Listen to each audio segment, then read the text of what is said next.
Yo, it's your boy Ryan, Northwest Sports Fanatics. Back at you with a new video. We have AEW All Out 2021 live stream watch party and live reactions with your boy Ryan and the Northwest Sports Fanatics. Make sure you guys subscribe to the channel. Smash that fucking like button either now or on your way out.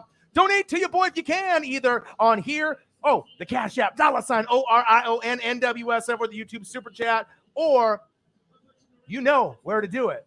Cash App, YouTube Super Chat, everywhere. Let's go. Pay-per-view is about to start. Make sure you guys subscribe to the channel, smash the like button, donate to your boy. And man, I've been waiting for this. I didn't think I was going to end up spending $50 for a pay-per-view. But when you got CM Punk coming back, to TV, you got to do what you got to do. Michaela in the building, Hybrid in the building, Sarah Small in the building. So obviously you can order on pay-per-view or through Bleacher Report. There's multiple ways to order. If CM Punk wasn't coming back and the card wasn't going to be as good as it is, I probably wouldn't have ordered it. But like I said, I'm pretty excited to see if Daniel Bryan ends up showing up today. Your boy is ready. Oh, baby. Let's go. And if obviously there was a link, that I could provide, obviously, if I could get this for free, I would rather have done it for free rather than having to pay $50. All right. Chuck Taylor, Orange Cassidy. I see you. Let's go. Hope everyone's having a fantastic Sunday, a fantastic holiday weekend. I'm all flustered. I can't even talk straight. I'm so excited for this particular pay-per-view. I don't get too hyped up for pay-per-views that often, but this one, specifically, order it. I'm telling you right now. I mean, like I said, I know WWE Network, you got $5, $10, through Peacock, and a lot of these people are going to be looking for links. Sacrifice the $50 or $60, for your pay-per-view, through Bleacher Report. It's going to be a special night, and I feel that it's not going to be one of those things that you're going to replicate. I mean, you're going to want to watch it, and you're going to want to watch it with your boy. Michaela in the building, Hybrid in the building, Sarah Small in the building. Bang! Miami girl, super sticker, $3, my girl. Appreciate you. Oh, buddy. Oh, man.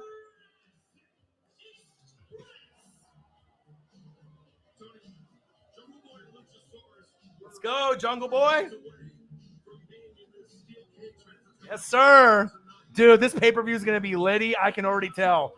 Georgia versus Clemson was a good game, but it was kind of boring. It was all defense. Georgia's defense, though, is the real deal. Holyfield, Juan Gotti. No, I feel you. I feel you. Miami girl, appreciate you very, very much. A lot of people are going to be hopping in the room, desperate as fuck, all right, looking for a link. Trust me, if I could hand out links, just like Oprah hands out cars, I would. But, this is one of those things I'm not sure if you're going to be able to find a reliable link on unless you pay for it.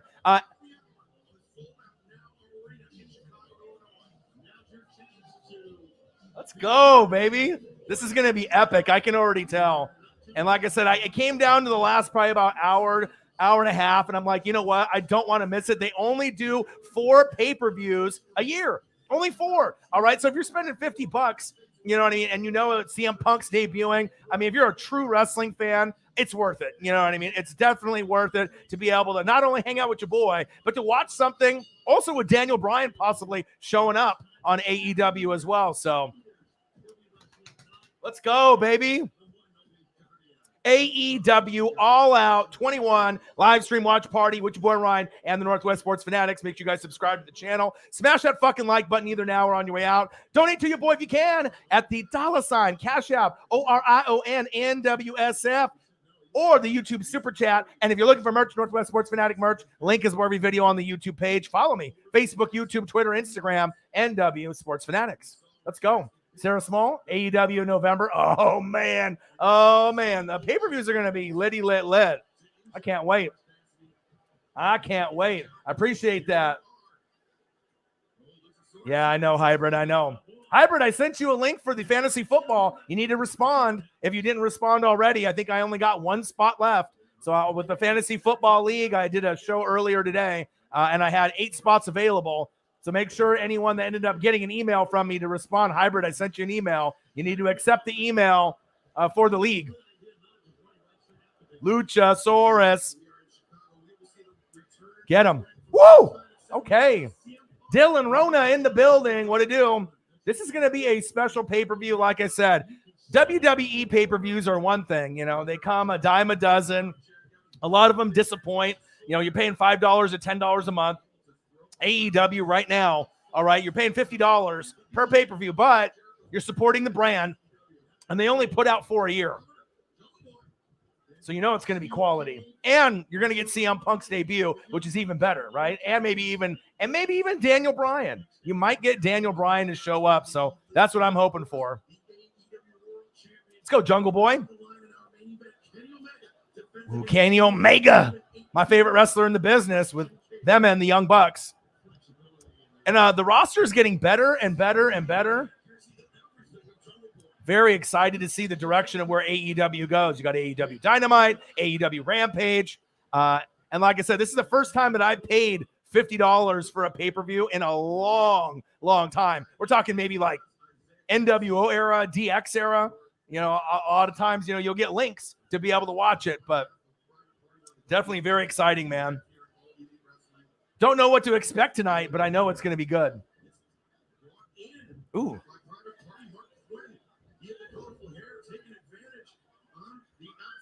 Ooh, nice frog splash.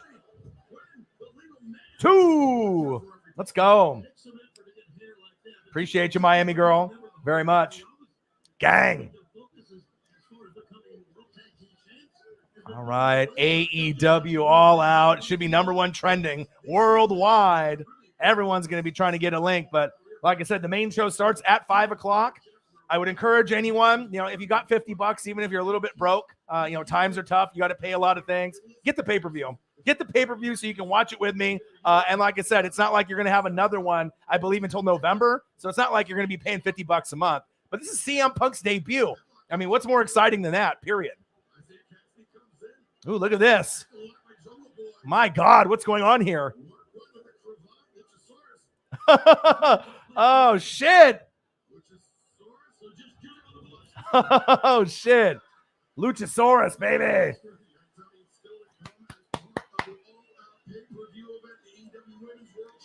Let's go. Dr. Britt Baker, DMD. Tonight to determine who will be the next challenger for the AEW Women's World Championship. We have 3 former champions in that one. Ooh, Luchasaurus showing the power. All right, Hybrid, appreciate that. Like I said, I was waiting for a few of y'all to respond back, so appreciate that. I think there's only a few spots left. Nemopolis in the building. What to do, man? Another person in the league this year. What to do? What to do? My guy. Appreciate that. All right, Michael, I have the beers, all the beers. This is AEW All Out, all right? Woo! Nice double team move. Let's go. Oh, private party. Throwing Luchasaurus into the corner. Man, I can't wait to see if Daniel Bryan fucking shows up tonight. I can't wait. And obviously CM Punk is going to be the #1 draw, but if Daniel Bryan comes back, oh my God, I'm going to lose my shit. Oh! Orange Cassidy, baby. Oh! So many people are over. Orange Cassidy is one of them. Oh, shit. Flatliner. Dude, they're pulling out all the stops with the innovative moves here. Oh! Shooting star press off his back. Are you kidding me? Oh, my God. Let's go. Even the pre-show, they're bringing out all stops. Oh! Fuck! Damn! Let's go.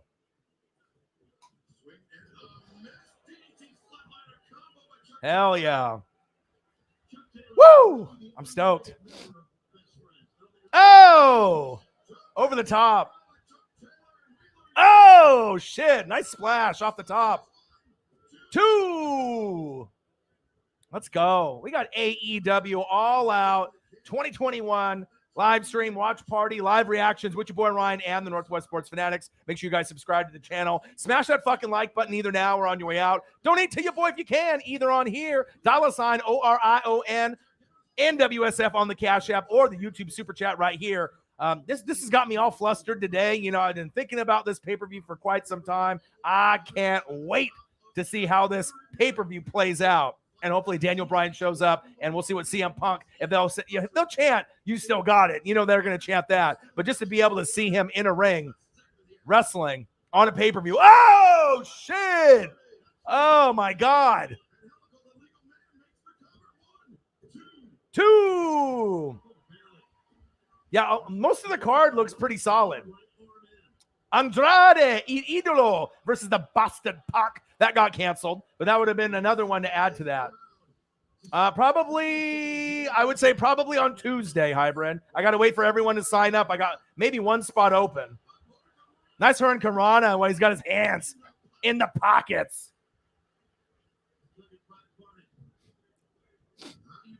Oh, shit. Double Hurricane Karana by Orange Cassidy with hands in pockets.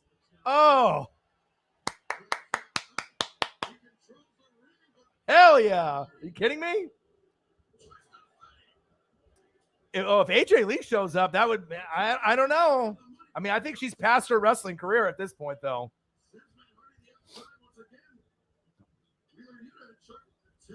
Oh, outside to the ring. Hell yeah.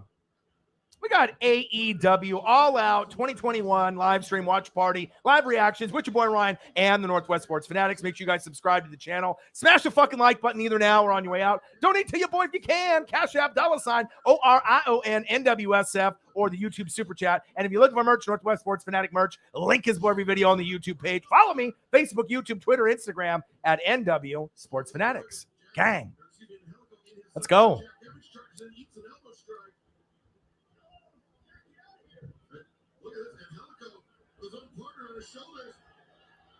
Uh-oh. On the shoulders.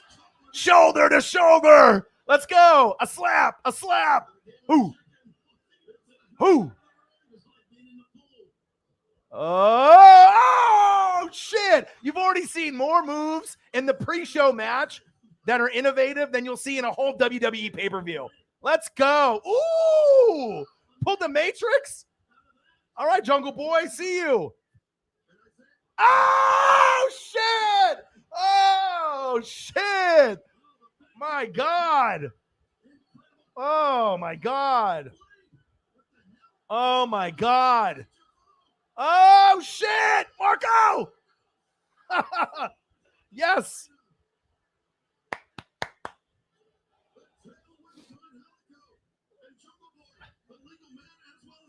Let's go. Dude, this is fucking insane already.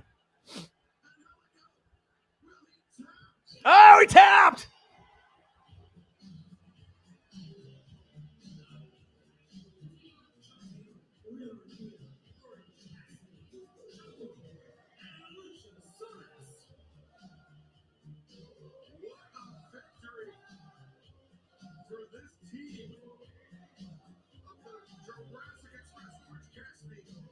Let's go. Hell yeah.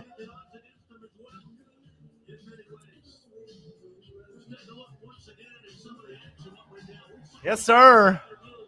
Dude, high flying. Just like that. Unbelievable. Let's go.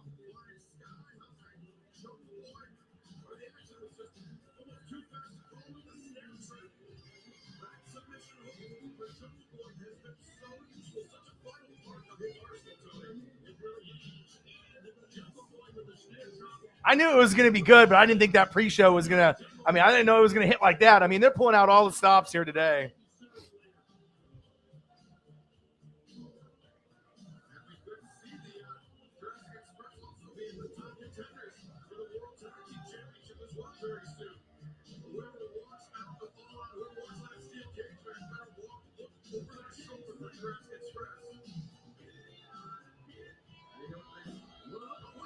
Uh-oh.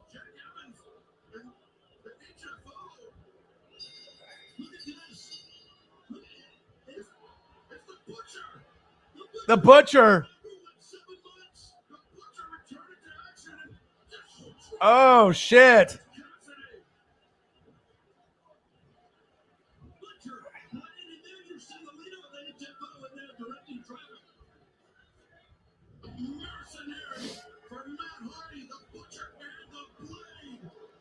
Oh, shit.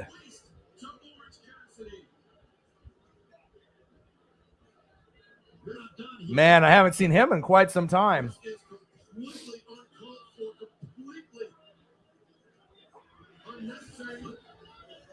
They're trying to beat up Orange Cassidy. Okay.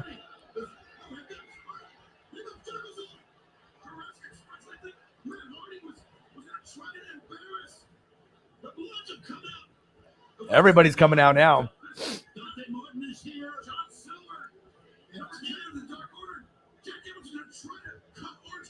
That'll be interesting. Tyshawn Mullins in the building. What to do? What to do?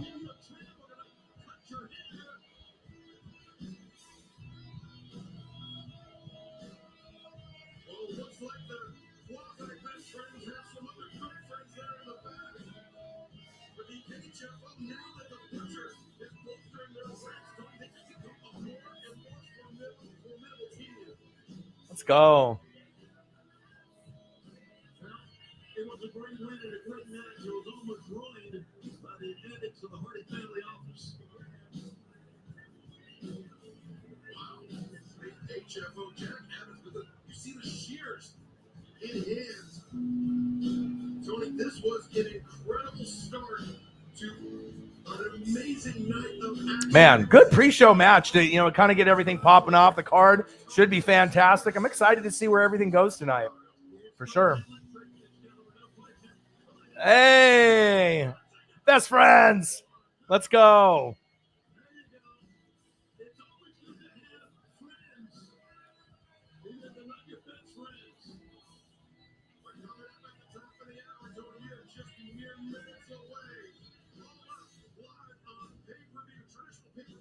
Oh, man, here we go. About 13 minutes until the main card. It's going to be fucking unbelievable, man. Hell yeah.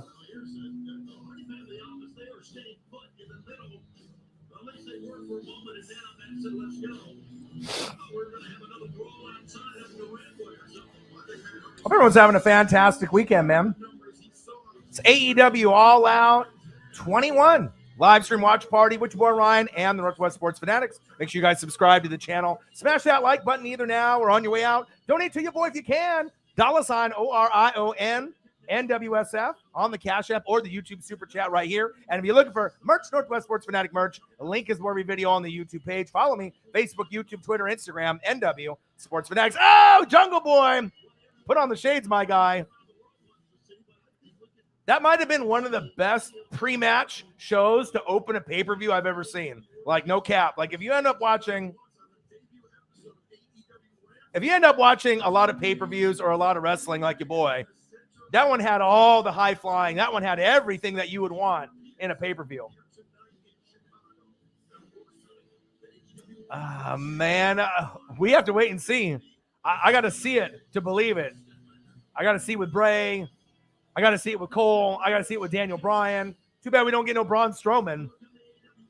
I think there was rumors for Impact with him.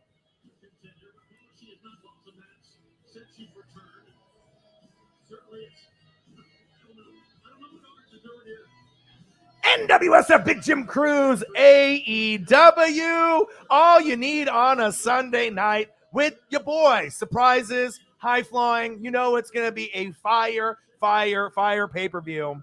Excalibur, Tony Schiavone, and your boy Ryan, and the Northwest Sports Fanatics. Make sure you guys subscribe to the channel, smash the like button, order the fucking pay-per-view. If you haven't ordered it yet, trust me, I'm a little broke.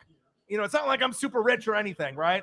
Obviously, this was something that I had to really contemplate. And, okay, do I really want to spend 50 or 60 bucks on this pay-per-view? But I went and looked at the card thinking that, hey, if I don't do it, and, seeing highlights or trying to get some kind of other stream that might not be reliable, I can't afford to have it go out when CM Punk is going to make his debut. I think it's going to be, you could do the 50 or 60 bucks for just CM Punk, but I was thinking I'm going to regret this if I end up not ordering it. I mean, as long as I, can get food and, pay the rent. I mean, what's $50? I mean, you can spend that when you go out drinking or partying, going to the dispensary, which I already did, which I do have some gummies I need to go eat here in a little bit, have a little bit of food as well. Didn't really go and buy the beers. So obviously I gotta substitute the beers for the pay-per-view. I think it works. I think it works. Big Jim Cruz, baby. It's going to be a good event. Based on that pre-show already, we already saw what it was going to be. A lot of high flying, a lot of energy. This is going to be an amazing, amazing pay-per-view. Baby, my dude. I can't wait, man. I know some people were, trying to find another stream to do it, but I did mine through Bleacher Report. And then you just sign up and have an account there if you already, don't have one, and it's worth it. And I think a lot of people are going to regret not ordering this pay-per-view. Man. But you got to be able to find a reliable link, though. Obviously, I went through a few, but I don't want to have any doubt of anything cutting out or having to refresh or reload. I mean, obviously, free is free. I get it. But, for something like this, I don't want anything to cut out. I don't want anything to not load, especially I want to watch the whole pay-per-view all the way through with no worries of whatsoever of anything dying out or the stream going down. So $50, hey, it's a lot, but CM Punk and the card, I can't wait. Obviously with the Young Bucks and the Lucha Bros, that cage match with Kenny Omega and Christian and CM Punk, that's worth $50 right there. So plus it's gonna be trending. Everyone's gonna be, everyone right now is looking, right? They're looking. Just buy it, hang out with your boy, and we're gonna enjoy the pay-per-view together. Gang. We got AEW All Out 21 live stream, watch party, and live reactions with your boy Ryan and the Northwest Sports Fanatics. Make sure you guys subscribe to the channel. Smash that like button either now or on your way out. Donate to your boy if you can. $ORION NWSF or the YouTube super chat right here. And if you're looking for merch, Northwest Sports Fanatic merch, link is below every video on the YouTube page. Follow me, Facebook, YouTube, Twitter, Instagram, NW Sports Fanatics. Gang. Let's go. I think it might be time for some gummies here pretty soon. 7 minutes until we get to this main pay-per-view card. Let's go.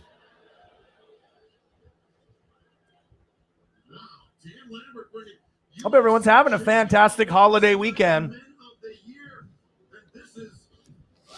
College football was crazy. My Oregon Ducks finally, squeaked out a win against Fresno State. Definitely scary. Kayvon Thibodeau got hurt. We saw a lot of games like Georgia and Clemson that were a lot lower scoring than people anticipated. Good college football weekend. A lot of upsets, which shouldn't be that surprising. I mean, obviously, not playing in front of fans for about 2 years, you're going to have some ups. You're going to have some downs. You're going to have teams get beat down early in the season. But luckily with Oregon, the Pac-12 is trash, but at least Oregon won. We got Ohio State next week, so we'll have to see where that goes. But we're getting close. NFL, baby. Thursday, my Tampa Bay Buccaneers versus the Dallas Cowboys. We damn boys. I will be in the building. It's going to be fun. But this was one last big thing before we get into that. Oh, I forgot Notre Dame is on. I got to be able to throw that on. I know Notre Dame's going to be playing, I believe, here at Florida State. I'm going to turn that on. So I got that on the TV. Notre Dame 7, Florida State 0. Because, your boy's always multitasking and always reading and doing everything. Hybrid, yeah, I know. They should have. Oregon could have lost too. All the gummies, baby. Ooh, Notre Dame almost getting a sack in the end zone. I'm excited for this. Look at this matchups. TNT Championship, Miro, Eddie Kingston. So many good matchups in this pay-per-view.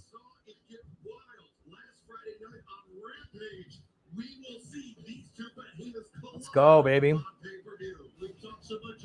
John Moxley. Satoshi Kojima. That one might get pretty hardcore. I don't really know what to expect with that one. But I'm a big fan of John Moxley, so hopefully that they pull out all the stops with that. I think the one I'm really looking forward to the most, probably Young Bucks and the Lucha Bros.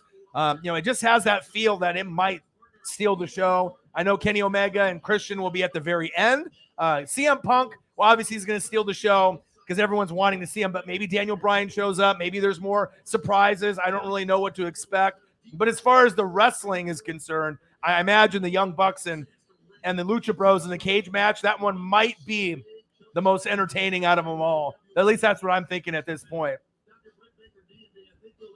All the gummies, baby.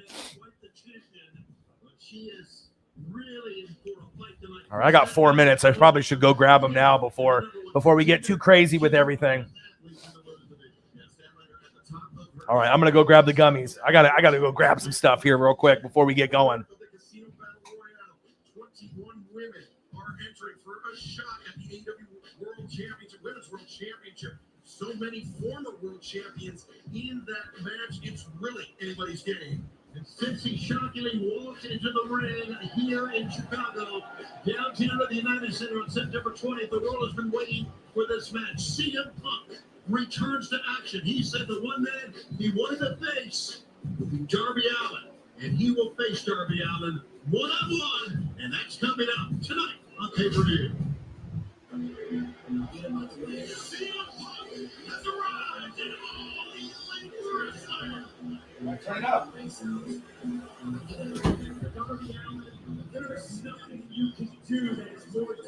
All right, I'm back. Got some paydays, got some Reese's, got some gummies. I'm ready to go. I'm ready to go for this pay-per-view, man. This is going to be something else. AEW All Out 21 live stream watch party with your boy Ryan and the Northwest Sports Fanatics. Make sure you guys subscribe to the channel. Smash the fucking like button either now or on your way out. Donate to your boy if you can. Cash App, $ ORION NWSF, or the YouTube Super Chat right here. And if you're looking for merch, Northwest Sports Fanatic merch, link is below every video on the YouTube page. Follow me, Facebook, YouTube, Twitter, Instagram, NW Sports Fanatics. That pre-show, though, that pre-show was lit. All right, gummy number 1.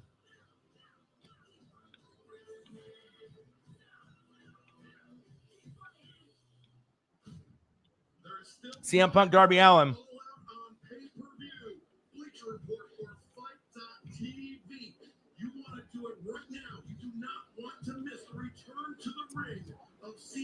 Yeah, you don't want to miss that, man. It'd be crazy to miss CM Punk, especially if you're a wrestling fan.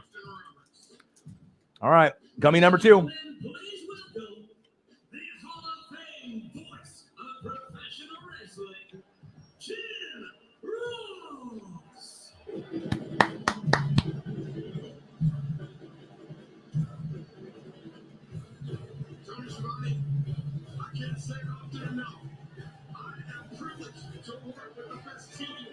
Let's go, baby. All right, good old JR. Come out to Boomer Sooner.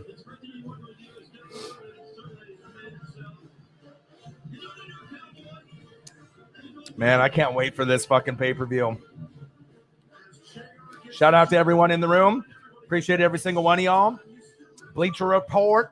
You can buy it there. Obviously, there'll be other places you can watch it. But with something like this, if it ends up cutting out or if there's a lag in the stream at those other streams, I mean, you might miss out on a big point, a big point of the match with CM Punk or an intro or an entrance, the crowd reactions. I mean, I don't want to miss anything. So, I mean, if you got $50, I definitely would order it now. You got 1 minute to order the pay-per-view. All right. And then we can all watch it together. AEW All Out 21. And remember, there's only 4 pay-per-views a year. So it's not like you're going to be dropping $50 every month if you're an AEW hardcore fan, AEW casual fan. But this is something that, the next pay-per-view isn't until November. I haven't spent $50 on a pay-per-view in a long fucking time. All right, I'll tell you that. But I did today for my boy CM Punk. All right. 7 years. Should be fucking electric. Come on, man. CM Punk, dude. This is number 1 trending, dude. Roman is obviously at the top of his game. He's the face of the company. But no one gets excited for Roman, even if you're a Roman fan. I mean, he's been there. We've seen that. He's done that. But with CM Punk, we don't know what he looks like in the ring. I mean, he was one of the best wrestlers, period, when he was going. CM Punk. And then obviously not being around for quite some time. And I mean, shit, you knew CM Punk was big is after he left the game, they would chant his name every now and then, throughout shows when they didn't like something or when they did like something. A lot of times when they didn't like the product, you'd hear the fans chant his name, knowing damn well he wasn't showing up or anything. But that shows you that how over he is, in the wrestling community. You don't chant someone's name for nothing. So, all right, baby. That pre-show was litty. Lots of high flying. Got to see Jurassic Express. And now we're getting into AEW All Out 21. Unauthorized reproduction, distribution, or copyrighted work is illegal, it says. AEW, baby. Man.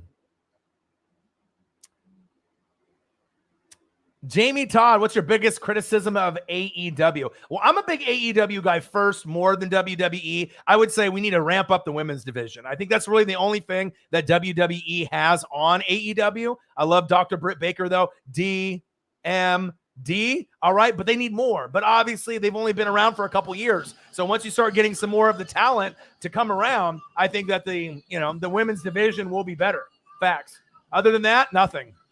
I like the presentation. I like the announcers better. Michael Cole and Pat McAfee are great. All right. But I like good old JR and Tony Schiavone, Excalibur, when Taz gets on there sometimes, Jericho. I mean, I just like the announcers better. I like the vibe better. I think the fans are more hardcore. What they chant along, they appreciate the wrestlers more. And I think the wrestlers have more freedom, on AEW as well. So don't really have a whole lot of criticism. Let's go.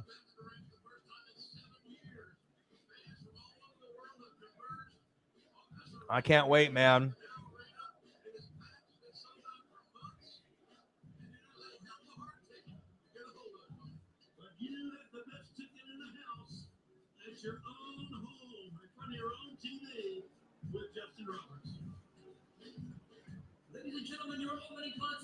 All right, opening contest in the pay-per-view, baby. Ooh.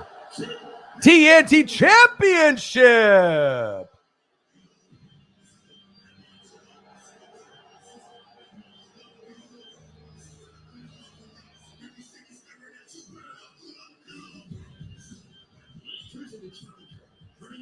Introducing first, Eddie Kingston. He said, redeem these nuts.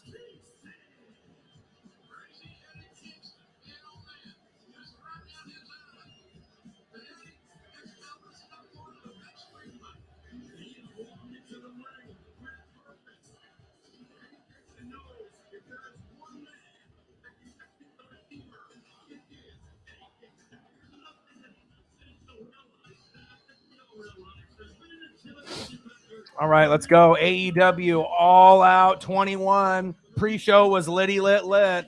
I recommend anyone ordering this pay-per-view, order it now. This is a piece of wrestling history. Do not miss out on CM Punk's debut and being able to see it live. Watching it after isn't the same. All right, you want to be a part of the experience, and that's big facts, okay?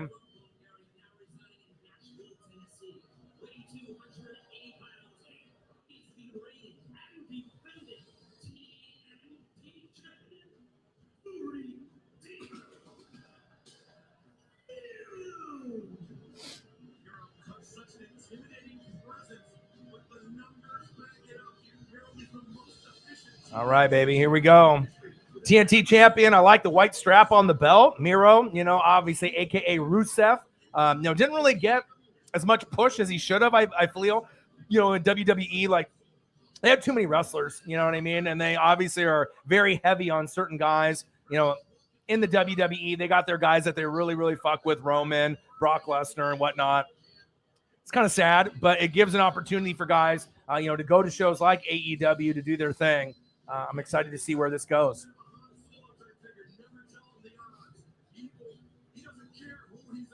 But I'm a big AEW guy, though. That's facts.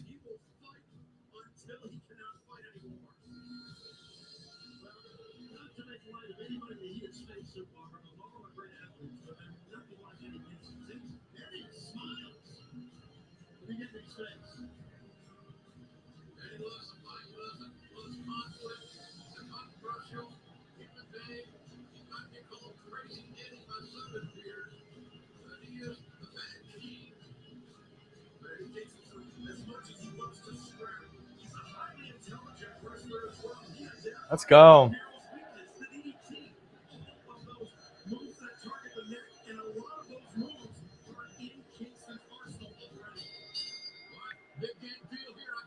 Hell yeah, big game feel.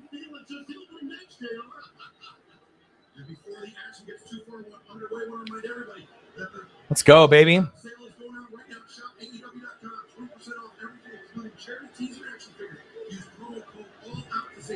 AEW All Out. Eddie. You know, I chant really Eddie for Eddie Guerrero, though.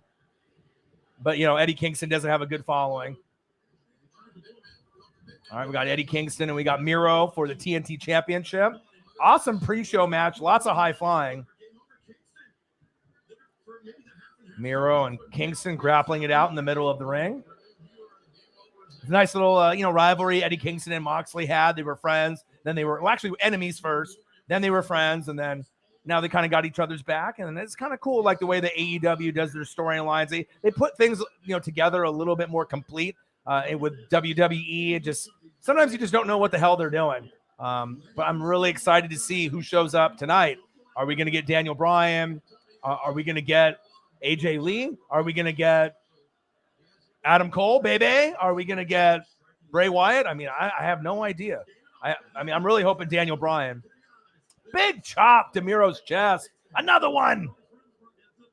I would definitely order this. I'm telling you, anyone that's watching right now, I haven't ordered a pay-per-view and spent $50 or $60 in like 20 years. All right. But CM Punk's debut, of course, there's other free ones where you can get a illegal stream. But if that goes out any point in the pay-per-view and I got to keep searching, I'm missing the action. I want to be able to watch the action all the way through. So for me, this is the safest way to do it. And I'm going to be able to enjoy it. And I absolutely love wrestling. So sometimes you got to make sacrifices, for your favorite things. So let's go. Ooh, Kingston. Ooh, Miro. Using his strength. Oh, big super kick. Right into Eddie Kingston's grill. It might have knocked out a tooth. He doesn't know where he's at. They're battling outside. Eddie Kingston into the guardrail again. Oh, big kick to the face. Right in the grill to Miro, a.k.a. Rusev. Eddie. As I look over, I got Notre Dame 7, Florida State 0. Your boy, multitasking as I always do. We got Tampa Bay Buccaneers, Dallas Cowboys on Thursday. Life is good. Hope everyone's having a great holiday weekend. We got fucking AEW All Out. There's only 4 pay-per-views. Oh, shit. There's only 4 pay-per-views a year for AEW. So next one isn't until November. But this one's got the most anticipation, I feel, of almost any pay-per-view in a long time. Especially with CM Punk in the ring. Are you kidding me? And I'm really, really hoping Daniel Bryan shows up. Oh, Rusev. Ooh, right on Eddie Kingston's back. Let's go. It's worth the $50. Trust me. If you ended up watching the pre-show based on that matchup and just everything that happened with Jungle Express and the multi-tag teams that were involved, there was a lot of high-flying moves and innovation, moves that I've never seen before. They really pulled out all the stops, and I know they're going to pull out all the stops in this pay-per-view. And like I said, I'm broke. I don't have a whole lot of extra money, so it was like getting down to almost my last dollars for the time being, and I still spent the money. So that should show you right there. If I'm willing to spend the money when I don't have money, then it's going to be worth it. Let's go.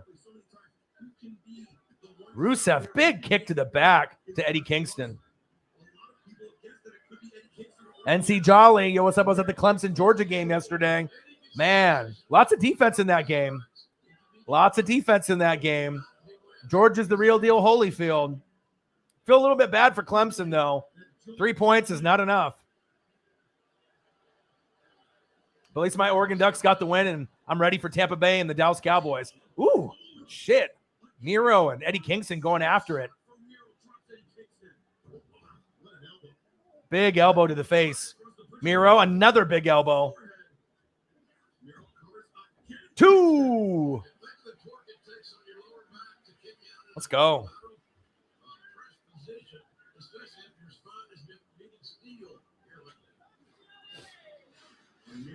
NC Jolly, you a Clemson fan? I would assume so if you're disappointed that you're a Clemson fan then, right?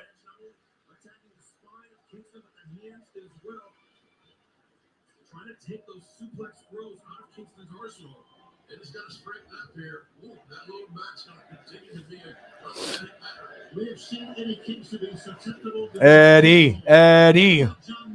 Crowd trying to cheer him on.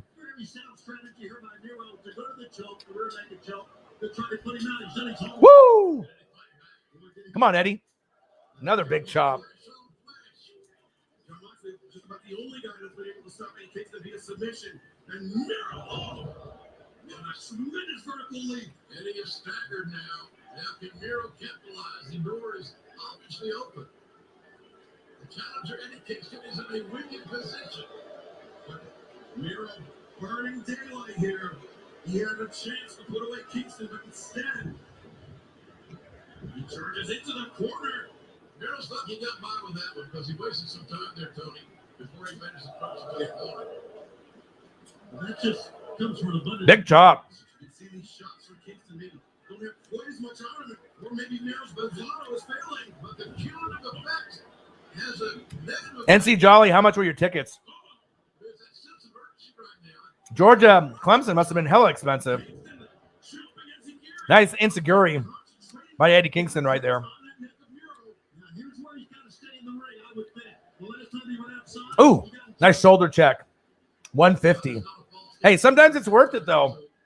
You know what I mean? To be able to watch, you know, some of the premier guys that are going to be going into the NFL. All right, Eddie in the inside. Eddie going. Nope, Miro caught him.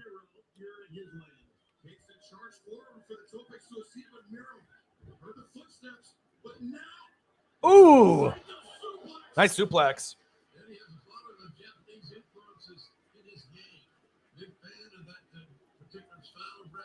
Yeah, that has been all his life. That All Japan Pro Wrestling style of the early 90s. This is Arma Sawa, the aforementioned Kiritami, Toshiaki Kawada, and Kenta Kobashi. The 4 pillars, the 4 biggest influences on Eddie Kingston's pro wrestling style.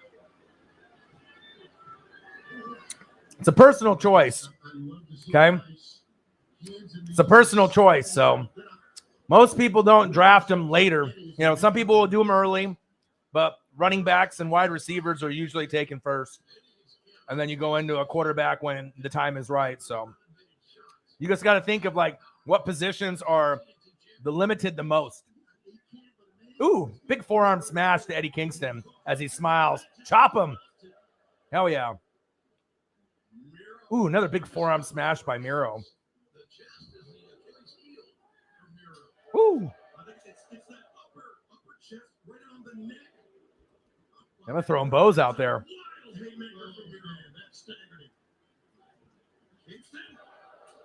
Damn, Eddie going after him. Oh, there we go. Eddie with a suplex.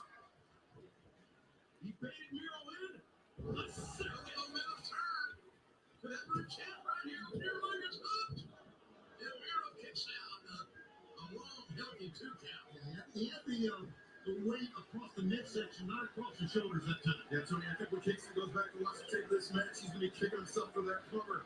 But he has the champion reeling. He has the champion in jeopardy. Eddie Kingston has the opportunity to seal the deal. He's looking for that Oracle, that spinning back fist. Miro is up, and Miro scouted it very, very well. Yeah, nicely done by the champion. There we go. You see, Eddie Kingston still favoring that lower back, but builds up that. Oh, shit. Positioning for the elbow and the neck to meet in a fast and angry manner. Miro hit hard here, but did not hit the back of his head. No, but that elbow of Kingston still collided right with Miro's neck at high. All right, we got Miro, TNT champion, going against Eddie Kingston. Oh, here we go. Oh, Fisherman suplex. 2.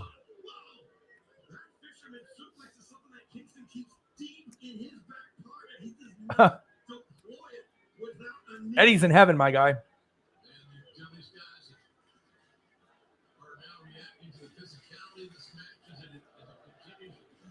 Let's go, Eddie. In these TNT Championship matches, of course, Kingston has been concentrated on that neck of Miro because of Miro's susceptibility to those DDTs. We saw it against Fuego del Sol. We saw it against Lee Johnson. And now Kingston. The onslaught, the middle onslaught's about to Eddie Kingston going into the ropes. Miro is unloading on fucking Eddie Kingston's back. Goddamn. Kingston was trying to grab on. He pulled the turnbuckle pad off. I think that was unintentional, but now Kingston back up on his feet. Look at him. Oh, that kick just dropped Kingston. Man, that was a kick from hell. And look at that chest of Miro. It's not only bloodied, it's bruised, it's blue and black. And blood blisters. Yeah, rolling eyes are crazy things. Blood rolling up underneath the surface of Miro's chest, but it's could be the end of the night for Kingston. The stop to the back. And then we came over that modified camel clutch. And he's got to get the ropes in a hurry if he's got any chance at all. Miro falls back, it's over. Oh, he's got strength. Both arms captured. Uh-oh. Come on, Eddie. Come on, Eddie. Don't tap out, my guy. Come on. There you go. Dodgers for my dad. NC Jolly. I'll fuck with the Mariners too, just because I met Griffey rookie year. But Dodgers for my dad. He's been a fan since the 50s. All right, come on, Eddie.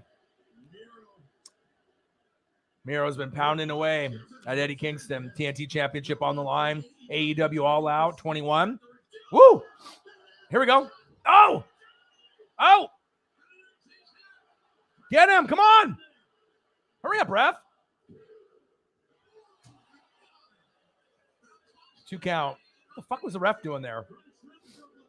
Boo! The ref took fucking forever.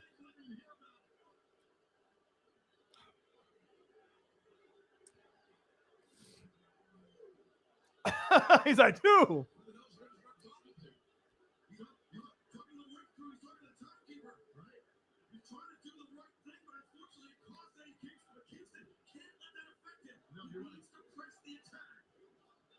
You fucked up. You fucked up.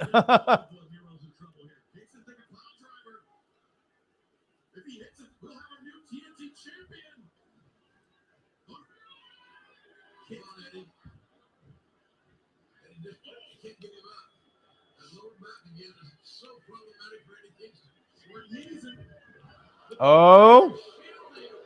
Boo. Come on. Oh, and he got a low blow. Come on, ref. What the fuck? Oh. Big Enziguri. Low blow on Eddie Kingston. Oh, shit. That was stiff. Big kick to the jaw. Jesus.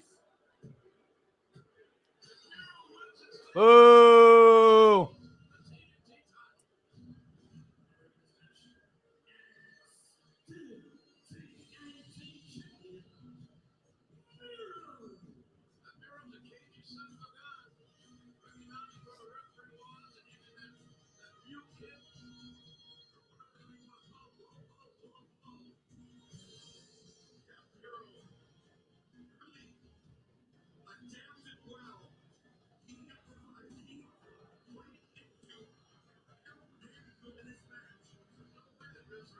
Oh.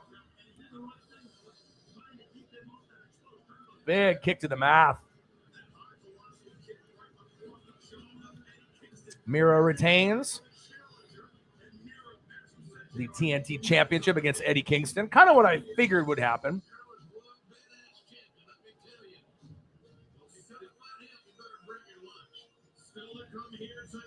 Oh, baby. CM Punk versus Darby Allin with Sting. Oh, baby.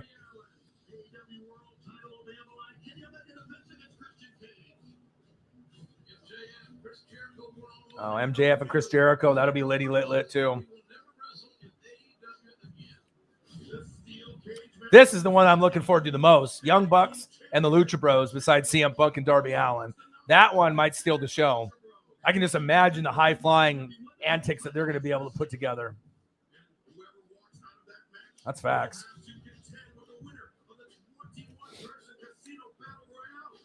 AEW All Out 21 live stream watch party with your boy Ryan and the Northwest Sports Fanatics. Make sure you guys subscribe to the channel. Smash that like button either now or on your way out. Donate to your boy if you can. Cash App, $ ORION NWSF, or the YouTube Super Chat. And if you're looking for merch, Northwest Sports Fanatic merch, link is above every video on the YouTube page. Follow me, Facebook, YouTube, Twitter, Instagram, NW Sports Fanatics. All right, what's next? This has been an absolutely jam-packed, highly anticipated card. This match was a late addition, but the internet was buzzing when this one was added. The Forbidden Door kicked open once again.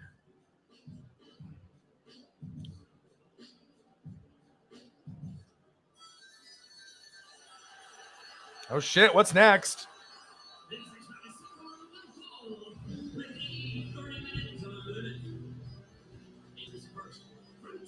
Oh shit, Moxley? Okay. I love the Japanese wrestlers. Satoshi Kojima. Your boy's Asian too. Your boy's Japanese, so excited to see when any kind of international talent gets to make a debut. Usually they're in another federation like this, like New Japan Pro Wrestling. Oh yeah.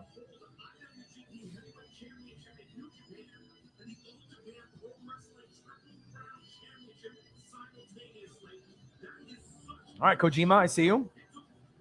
John Moxley. Always loved him in the Shield.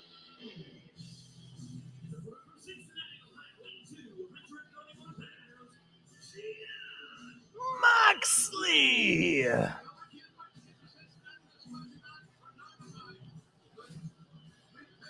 Wild Thing, baby.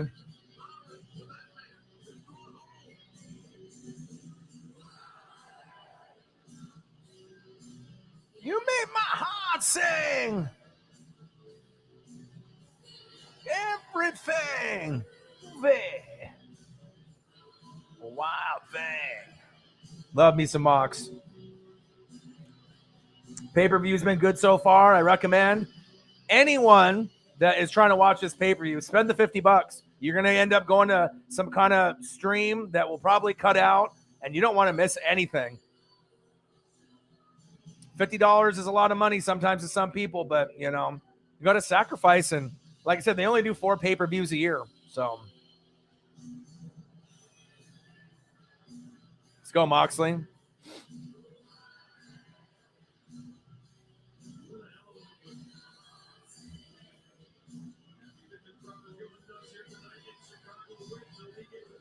Let's go, Moxley.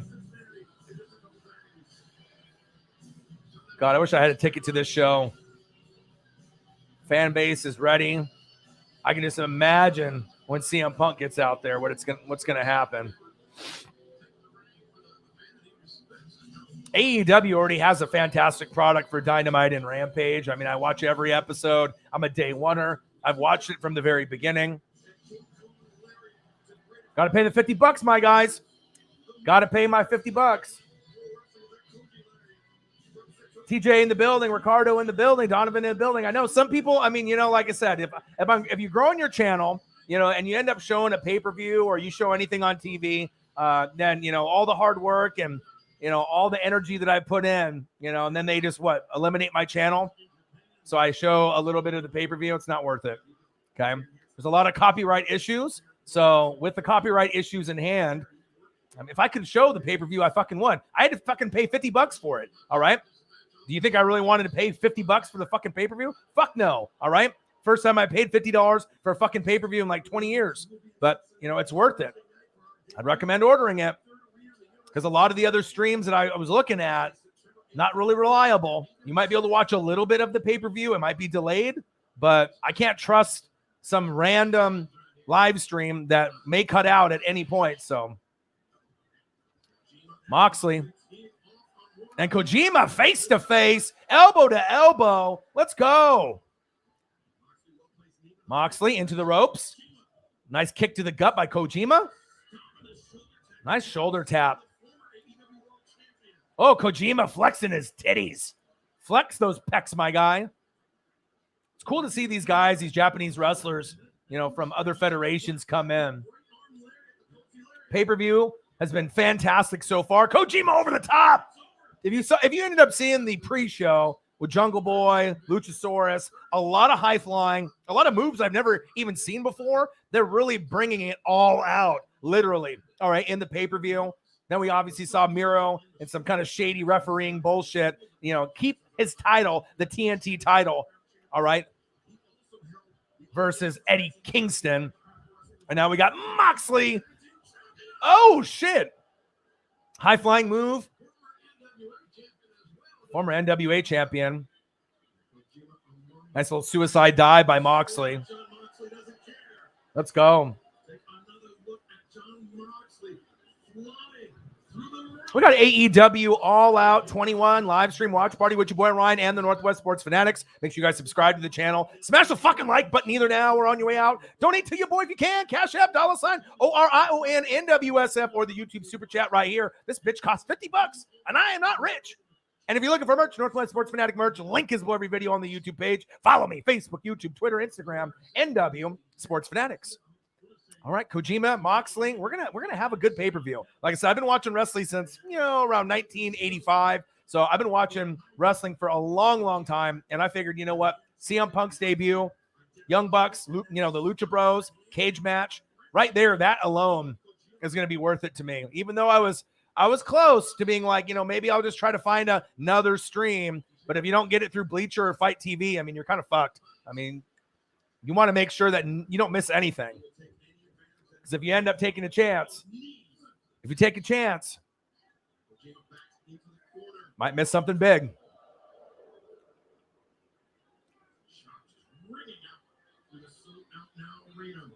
Okay, there's Moxley just talking to him, trying to intimidate him. That makes it even worse. When a guy's kicking your ass, he's talking to what he's doing. Well, there's a whole lot of that done Moxley game that is intimidation. It starts with the entrance, right? Absolutely. He sets the stage. He wants you to be all. Woo! Exactly right. Kojima. Come on, Kojima. Backing Moxley up in the corner, and now we see some machine gun trucks. Okay. Moxley is wilting underneath the assault of the Rollins from Satoshi Kojima. All right, Kojima. Ooh, nice forearm smash. Crowd has been pretty lively here in AEW. Like I said, Dynamite on Wednesday, Rampage on Fridays is always lit. I mean, pre-COVID, I used to watch every Raw, SmackDown, as well as NXT, but it seems like that product has kind of gone down the shitter, but it's been getting better with fans, which is nice. The fan participation is everything in wrestling, but obviously a lot of people are going to be here right now for CM Punk's debut.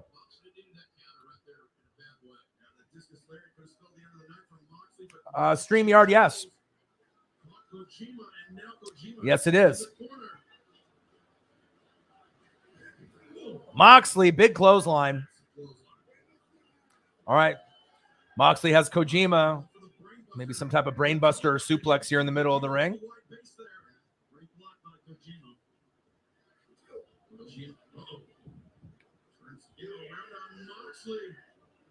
This is trouble.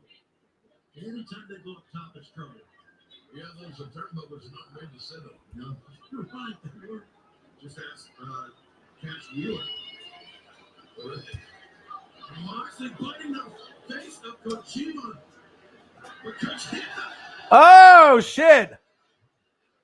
Return and fire on the top rope. Her eye, this is a 2 for 2. Didn't taste too good, apparently. Moxley brought back into the ring the hard way. Adventures with AG in the building. Anybody that's got StreamYard, you want to hop on with your boy while we watch the pay-per-view? I'm hoping Daniel Bryan shows up too. All right, Kojima and Moxley on the outside of the ring, on the outside of the ropes.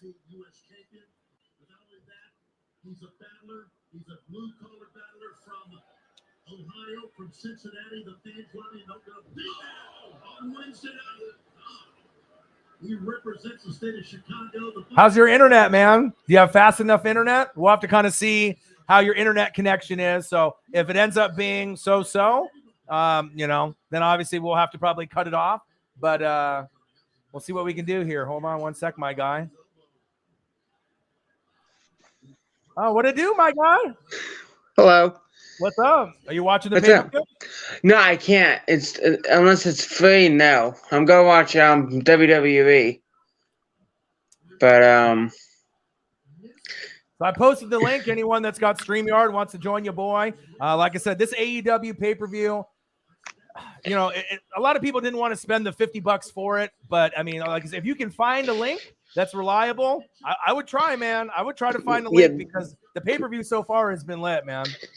This is my first time on your stream, I think. So Yeah, I'm like, I'm for the people, man. I always try to link up with the people. I'm always doing NFL, college football.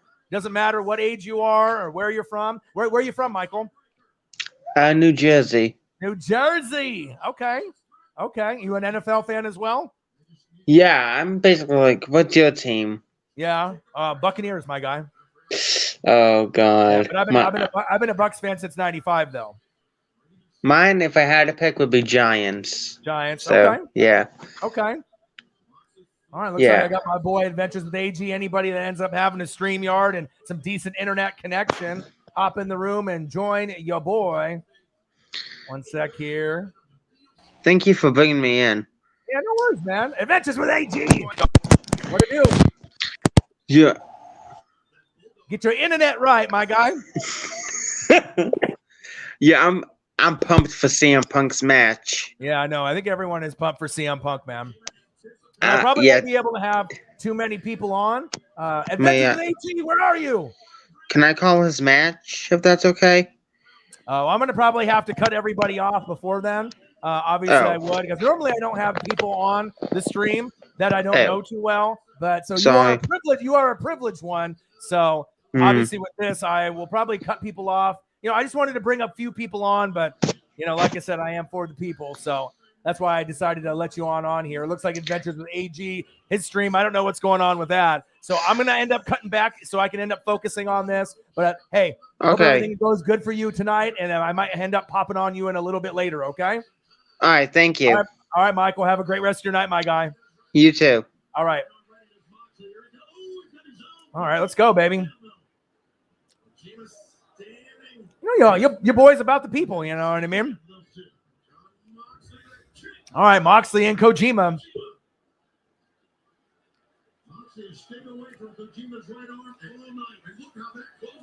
All right. Oh, now you got to set up Adventures with AG. You're like, it was like pointing towards the ceiling, my guy. What it do? Nice to see your face, my guy. What up, Orion? What up, dude? It's good to place a name with a face, huh? Are you watching the pay-per-view? Can you hear me? Yeah, I can hear you. No, I'm playing football. Playing football. I'm watching Notre Dame, Florida State as well. The pay-per-view is good though. I had to spend the $50, my guy. I'm kind of broke. Didn't have a whole lot of extra money, but it's good to see you, man. Like I said, because I normally will see profile pictures. You know what I mean? And I'm trying to put like a face with the team and who I'm talking to. Like I said, I appreciate your support of the channel. Your boy always brings it. And like I said, it's going to be an exciting year to see how your Rams doing. I love you and I appreciate you. And we got a really good fan base, and you're one of them. I appreciate you, man. You are so welcome, Orion. You the man, my guy. Kojima, Moxley, elbow smashes to the face. Ooh, Moxley, big clothesline. Wow. What you doing, my guy? You watching football? No, I'm playing football. Oh, you're playing? What are you playing? Playing Madden? Yeah, Madden 18. Yeah. All right right, now, Moxley. my Rams are dominating. Yeah. Well, I'm going to probably let you go. See, I'm going to watch, kind of focus on this pay-per-view, and then I'll probably pop in on you a little bit later if you're still around, okay? All right. All right, man. Gang. Appreciate you. Later. Take care. My dude. Adventures with AG. All right, here we go. We got John Moxley. We got Kojima. I'm a man of the people. All right. I want to hop in and say hello to you, boy, face to face. Oh. Oh, nice chops by Kojima. Again, the crowd is definitely into it. Let's go. Headbutt by Moxley.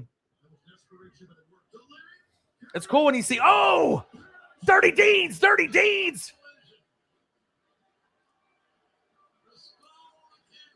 Moxley, baby. Adventures with AG. You know, I'm for the people, my guy. You know what I mean? I always appreciate the fans.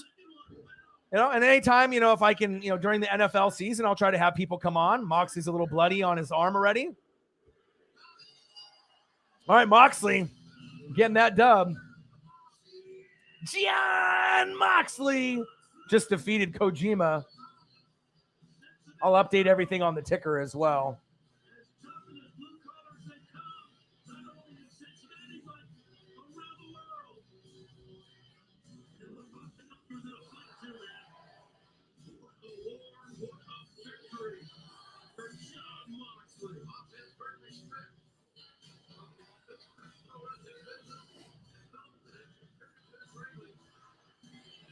Wild thing, baby.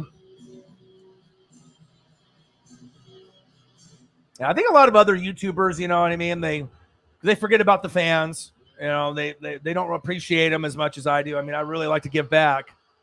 Uh-oh. Minoru Suzuki. Another Japanese wrestler. All of them are coming from Moxley now. Yeah, what is going on? Moxley's elbow's all bloody. What's going on here? Tabletop, Poindexter in the building. South Africa in the building, baby. Let's go. Appreciate it, man. AEW All Out. You know, your boy loves wrestling. I love football, NFL and college football, and AEW. Those are probably my three favorite things, you know, that I can really get excited about.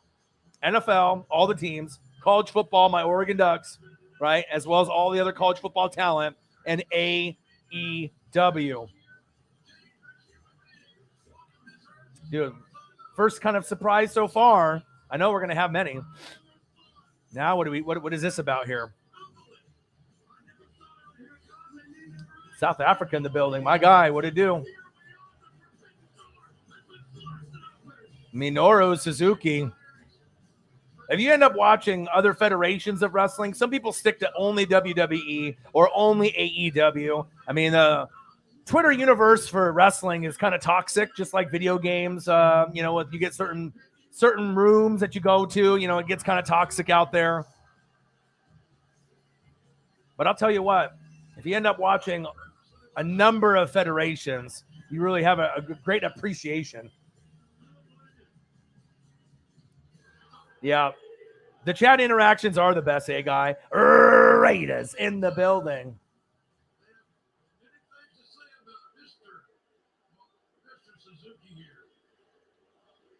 Minoru. Holy shit. Holy shit, Chance are live and about. Oh shit, what's going on here?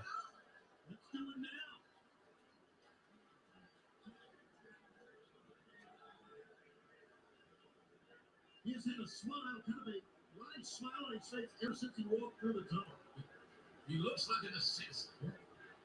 Ooh! I'm not sure if this was woo!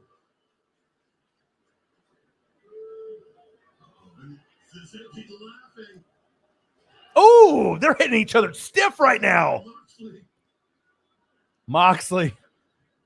Woo! Ooh. These are pretty stiff right here. Let's go. Forearm smashes back and forth. Both guys are bloody. Ooh, big kick to Moxley's chin, and he takes it. Let's go, Mox.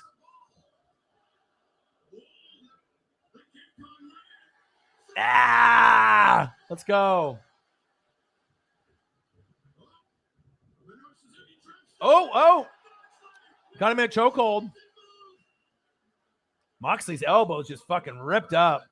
Lots of blood coming out of that elbow and that arm. Uh-oh.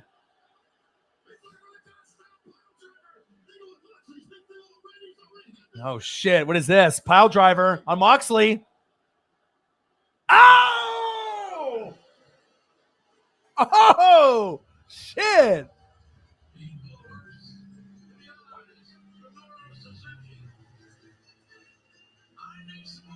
Wow.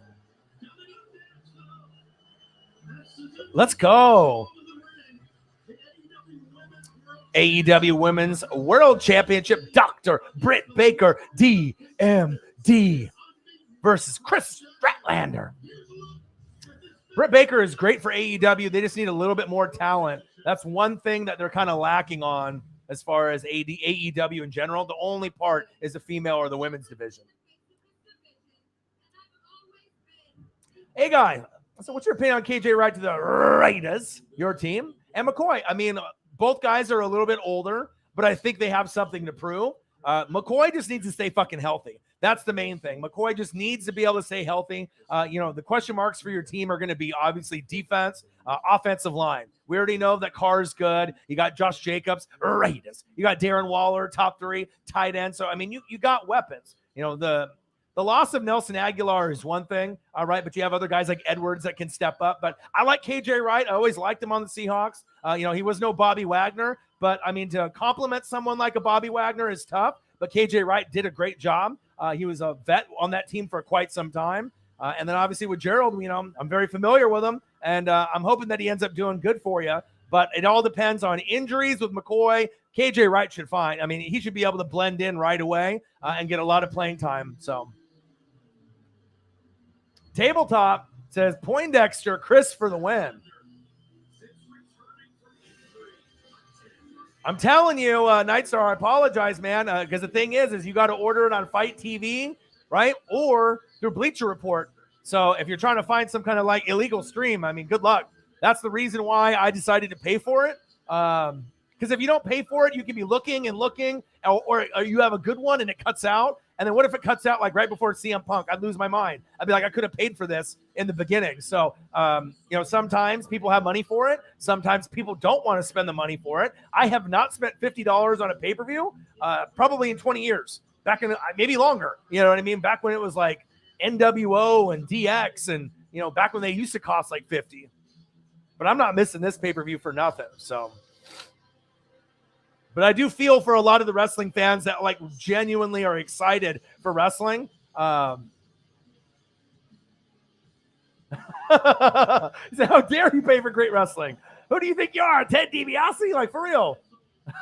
But, sometimes you make those sacrifices, baby. DMD. You make the sacrifices because it's worth it. CM Punk, Lucha Bros, Young Bucks. Steel cage match. For me, that's worth it right there, with also possibility of Daniel Bryan or Adam Cole or Bray Wyatt or someone showing up. Just the anticipation of CM Punk, coming back and seeing him in ring. I spent $50, here and there way back in the day. There was people that had black boxes, if you know what that is. So you could end up getting pay-per-views for like WCW back in the day, Bash at the Beach, November to Remember, ECW, WCW, the old school WWF. Pay-per-views, and then they went and did this whole WWE network and Peacock, right? So with AEW, they only do 4 pay-per-views. So that's why I really recommend, if you're a wrestling fan, purchase them when you can. I mean, obviously 50 is 50, but only 4 a year. So it's not like you're going to be getting one every month. Statlander.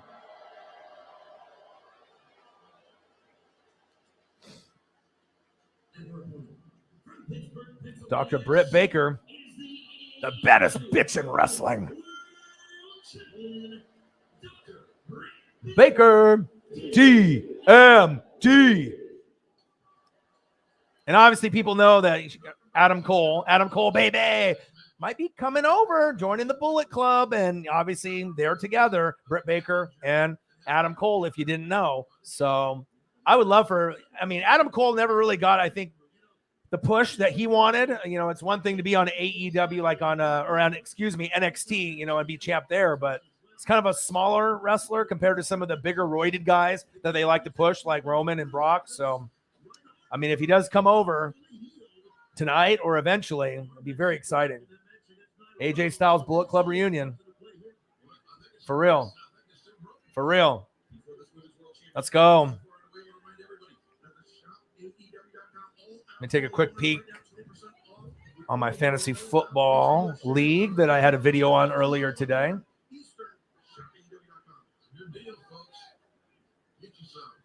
Adam Cole versus Michael Cole. Who's the real Cole? That's funny.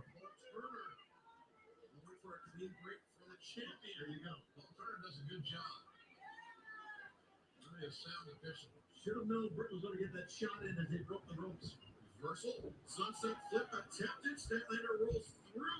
Oh, she's looking for that spider crab. There you go. Britt knew it. All right, Dr. Britt Baker, smart. 2-on-1 handicap match.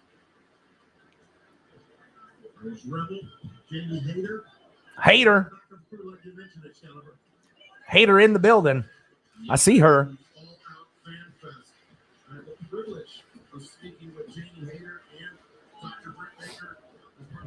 Yeah, it's all about injuries, guy? You know what I mean? Obviously, you know I love NFL, college football, as well as wrestling, so I pay attention to do a lot of reading and film study. But I think it'll work out. But like I said, it's going to be tough in that division with you, Denver, and I think Chargers are going to get a wild card. And you know the Chiefs, they're like the best team in football, not named the Buccaneers, my team. So nice shoulder tackle by Statlander. What a great pay-per-view so far.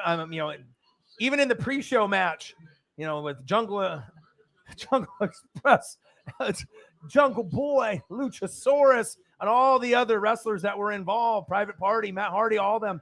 It was pretty amazing. Lots of high-flying moves, a lot of innovation, some moves I've never seen before. And I've been watching wrestling since maybe 85. So they definitely bring out the great double teams and the innovation. I like the announcers better. I mean, I think AEW just has a better product. The only thing that's lacking for AEW, I don't give a fuck what anyone says. Maybe the female roster could be better. Duh. I mean, but other than that, I would prefer AEW over WWE any day. I mean, it's just not the same. The fan base is stronger. You lost a lot of us, you know, WWE guys that, you know, when the storyline was horrible, you know, no fans didn't make it any easier. The product was just really bad for WWE for 2 years. And I don't give a fuck who you are. If you were a fan of Raw, SmackDown, or NXT, or still are, you know the decline that it hit. I mean, it was very bad. Like unwatchable. Oh, shit. Dr. Britt Baker, nice knee to the face. A Statlander goes outside the ring, clutching her chin. But at least now with wrestling fans being back, that means that the energy is back. So you feel it on TV, you feel it in the crowd, you feel it there. Like, it's just an emotional thing. Like baseball, you can still play the game without fans. Football showed last year you could still do it. Basketball is really hard to watch with no fans. I'll tell you that. Maybe because it's more of an intimate 5-on-5. You know, baseball and football, the field is a little bit bigger, so you can kind of spread people out. But wrestling, you don't want to consider it a sport, fine. But wrestling needs fans more than anything. More than baseball, more than NFL, more than the NBA. And the NBA needs it because that's almost like an unwatchable product. Some of the wrestling was kind of unwatchable for WWE. I mean, I used to watch Raw, SmackDown, and NXT, like, I think Raw 20 years straight without missing a Raw.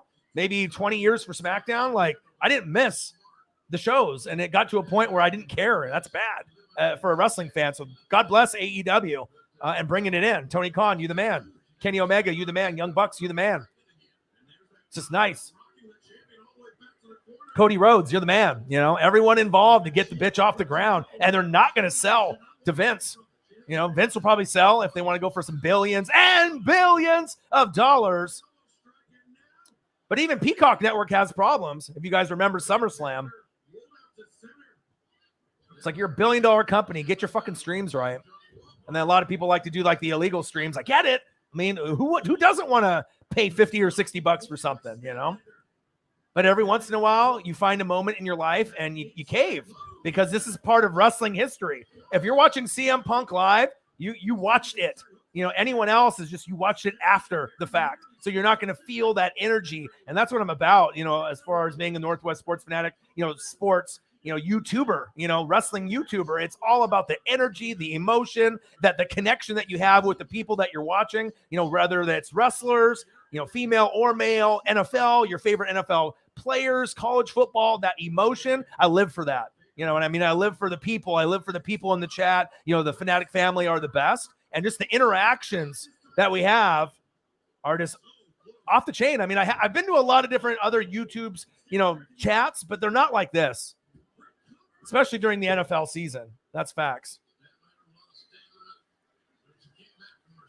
All right, Dr. Britt Baker, DMD, obviously is a heavy favorite here still.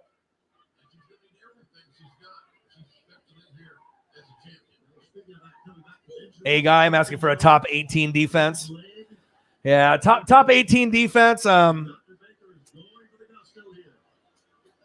mean, Raiders. They're kind of a bad defense, man. You know what I mean? You got when you say top 18, like no one says that. That pretty much is like, fuck, man, I don't want to be 32 out of 32 or 30, but like I get you. That's intelligence on your end to say something like top 18. Of course, not top 5 or top 10, right? You're just trying to be kind of like on the back end, but not too far back. Not all the way at the end, So sometimes they stop some people. I get you. Something I would say. That's something kind of what I would say if I was thinking that as well. You know what I mean? So.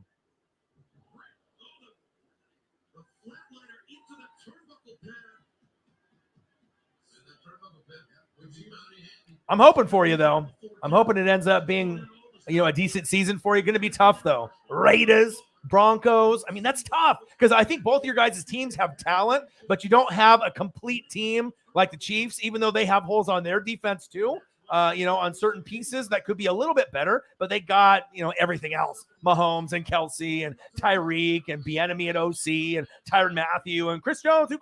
You get it. You know what I mean? But Chargers, obviously, with Herbert, and if Derwin James is healthy, I mean, I'm thinking they're going to playoffs this year. So that doesn't really leave any room for anyone else for you or Denver. But that's why we watch the games and that's why they play the game, so we can see if they're going to get better. So, like I said, I'm a huge NFL fan, and I appreciate, the fans' fandom with their own team. I root for teams to be good. I mean, even the bad ones like the Detroit Lions,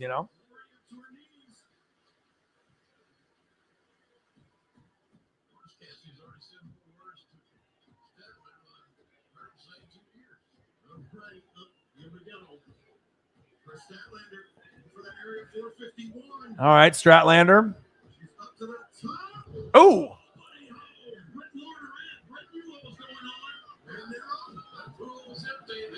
She knew it. She saw it. Now's her moment. She's got it halfway there. She can get that hand in. Ooh. No. Instead, just a crossface. Statlander rolling through.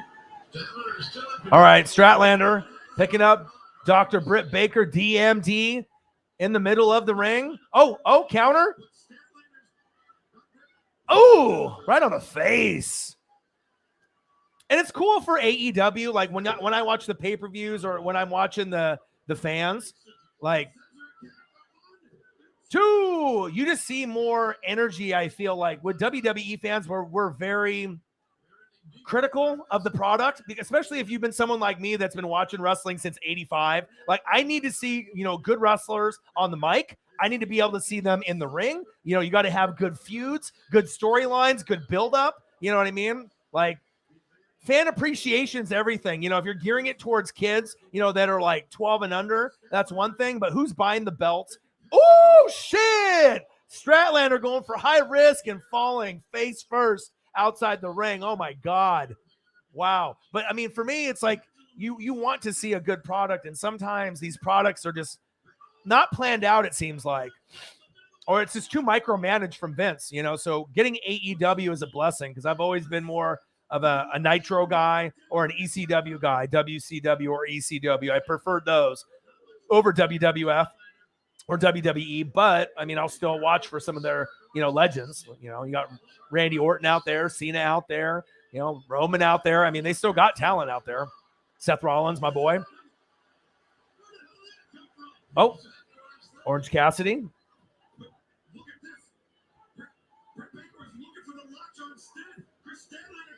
Yeah, I'm hoping for you. I'm praying for you, man. As long as they're not towards at the very bottom. Oh. Ooh, nice counter.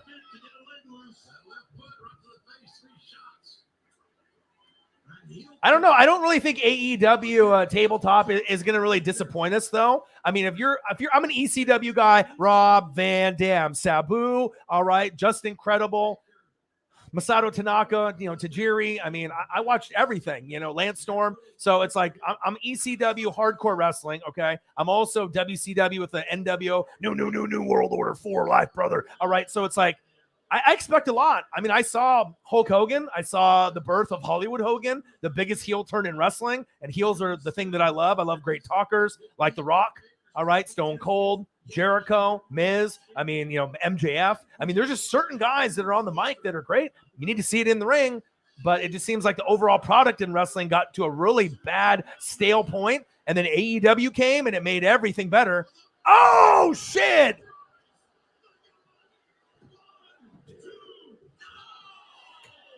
Oh, my God. High risk. Stratlander on Dr. Britt Baker. Oh! Face curb stomp. 1, 2, 2. Dr. Britt Baker doing the curb stomp like Seth Rollins used to.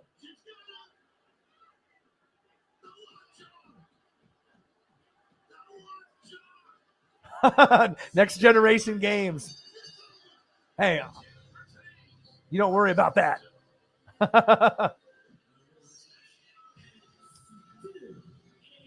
Still AEW. Britt Baker. D.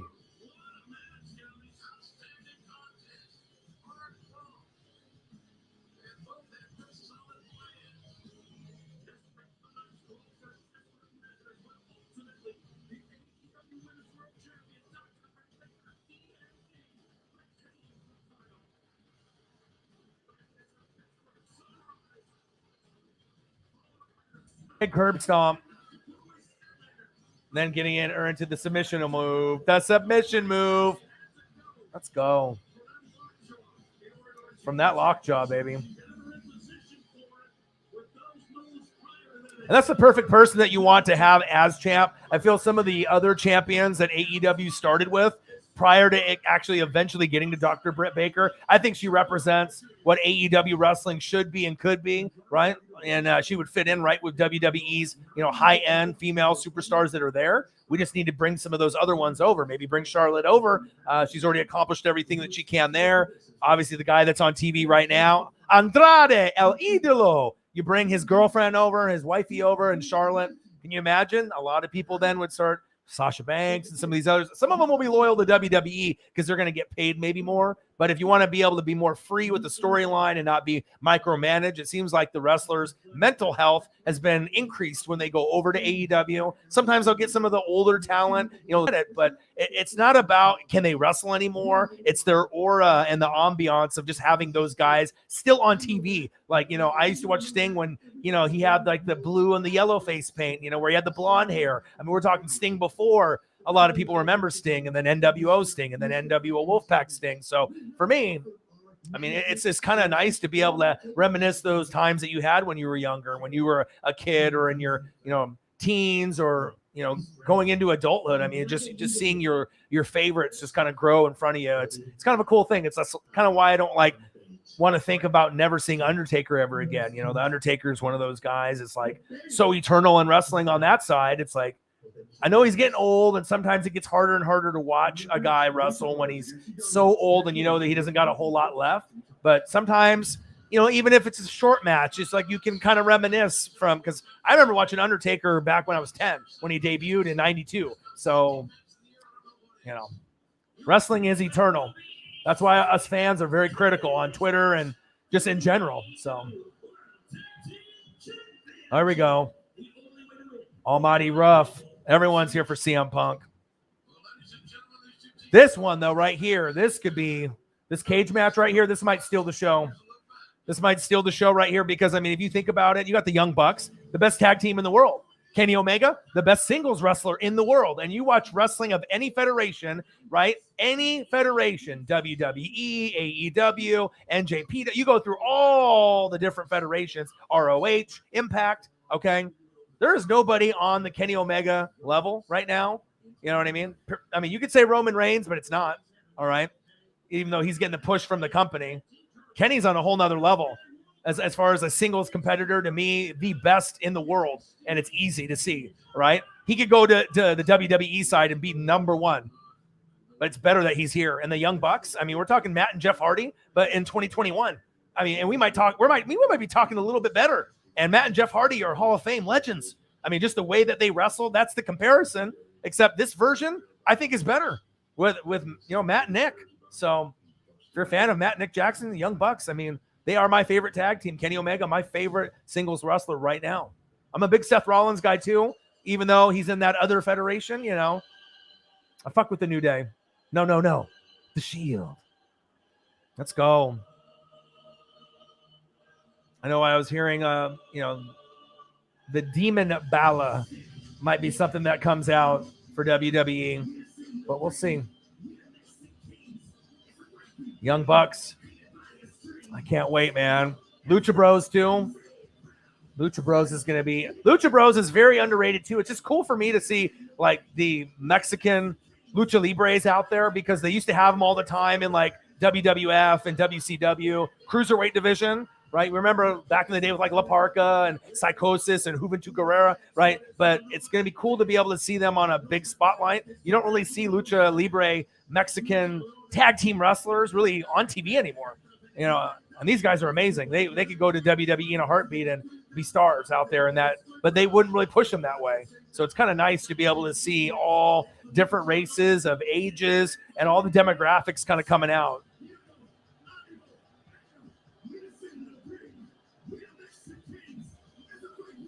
Lucha Bros, love them.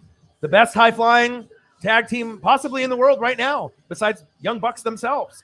I mean, we're talking about high-flying, high-risk, exciting. And it's a cage match on top of that. This is the one that I paid the money for besides CM Punk. Like, you know what I mean? Like, I don't want to pay $50, trust me. I don't want to pay $60. Fuck it. But we're talking about the ones that are going to steal the show, the most, oh shit, memories, the moves that you remember from the match. I mean, that's right. Because sometimes when you watch a pay-per-view or matches, you forget them. You know what I mean? It's like, oh, you watched it, but unless you have those true memories, that's when it changes. So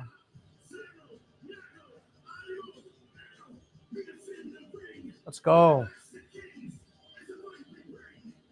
This is going to be fucking incredible. I mean, if you ended up watching some of Young Bucks' old pay-per-views, I mean, they've had some of the best tag team matches ever.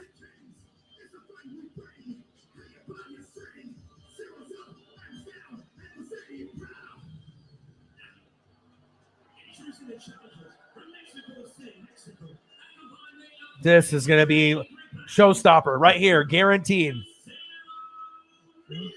Yes, sir. Climb the cage.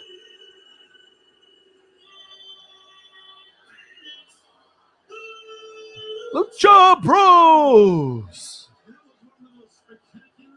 So exciting to watch. Every time they're on Dynamite, Rampage, it's like must-see TV. And I don't get excited for Raw, SmackDown, and NXT anymore. Like it's very rare now. I mean, some of the pay-per-views are hit and miss. Some of them are great, some not so great. But, I'm AEW all the way. They got the swag. They started off as faces, the baby faces, and now it's gone to like the ultimate heel level right here. It's like kind of an NWO feel. Bullet Club feel. A DX feel, but more of an NWO Bullet Club feel with just the way that they run things now. Yes, sir.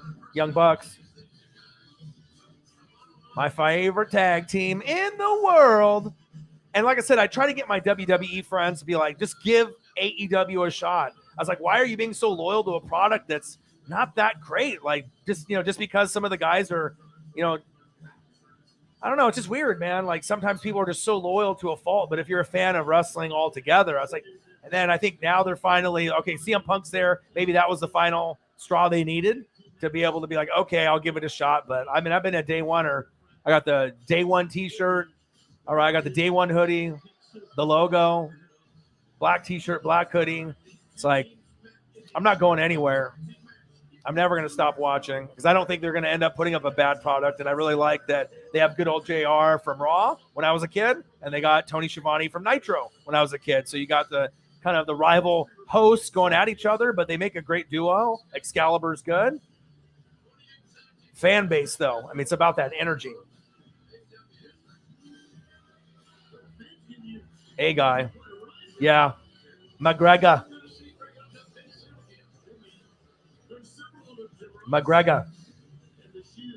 What the fook? Yeah, it'll be exciting to see him when he if he comes back. He's a personality, though. He's like not really I think a serious, fighter at this point. It's like almost just money, But he did have an amazing prime, didn't he?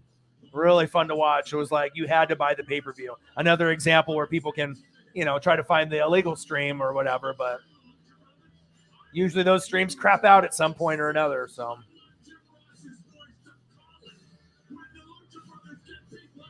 Oh, this is going to be fantastic, man. My two favorite tag teams right now in the world going against each other. And they're both in AEW, and they're both high-flying.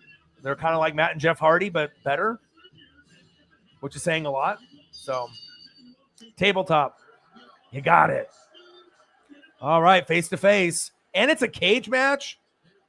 Come on.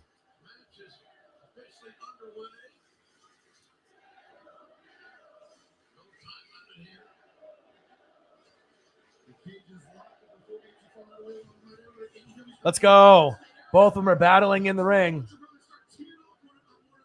Are we at one person left? Yeah, I think I have one last invite. I was hoping everyone, if you went to it, if it said that. Let me go check real quick.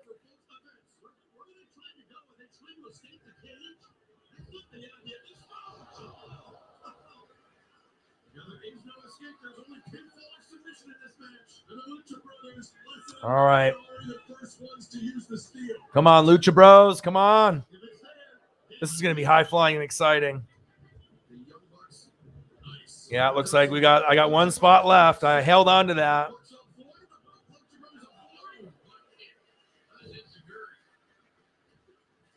Might be a raffle. Might do a raffle or something, for the fans. One last spot. And if they want to be in it, and then they can battle it out and maybe bid for it. So save that one last spot for that one last super fan that wants to be a part of it. And, I imagine, obviously some people will pay $5, $10, $15, $20 if they really, really want to be a part of it. So, and then I can just use that towards like a fan giveaway towards that NFL jersey. Oh, nice Hurricane Rana. Oh, Rey Fenix, fantastic wrestler. Lucha Libre. Top rope madness.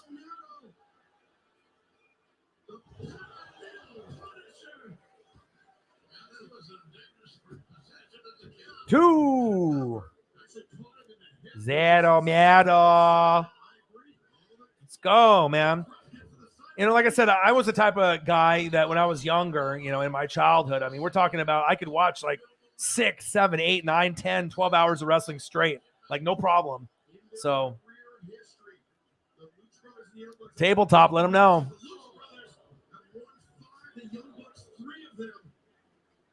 Oh, McGregor. Yeah.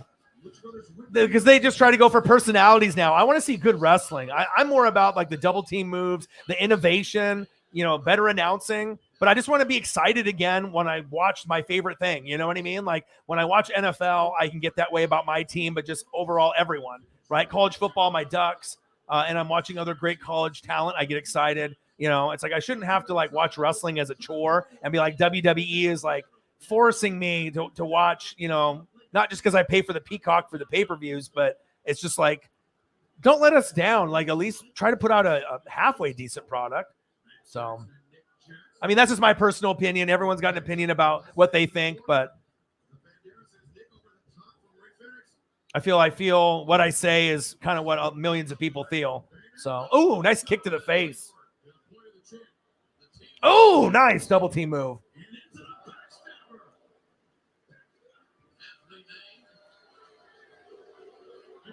Yeah.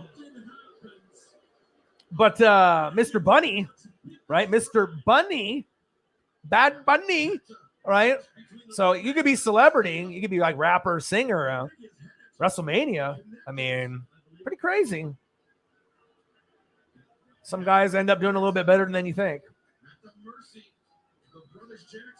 I'm just a fan of wrestling. I'm a fan of just football in general, college and NFL and wrestling. So, I mean, I just want a good product, and I'm more hardcore than most. I mean, I watch like a lot, like a psychopath amount, a lot of wrestling, like, and I always have. And I don't think that, I mean, I'm going anywhere. I mean, I'm just too fucking loyal.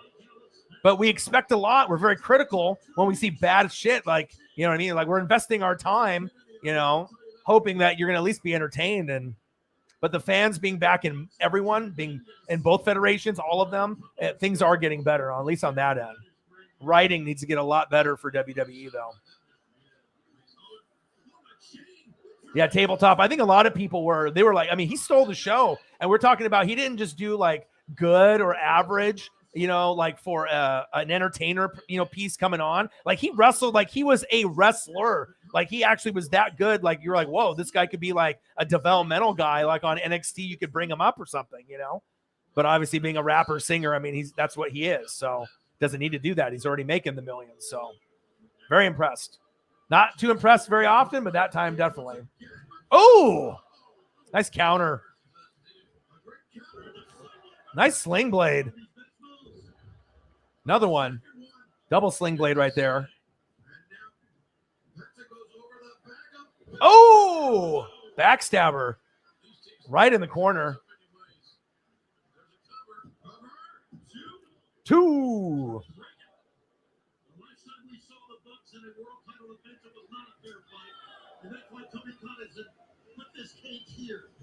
I appreciate every single one of y'all in the building, man.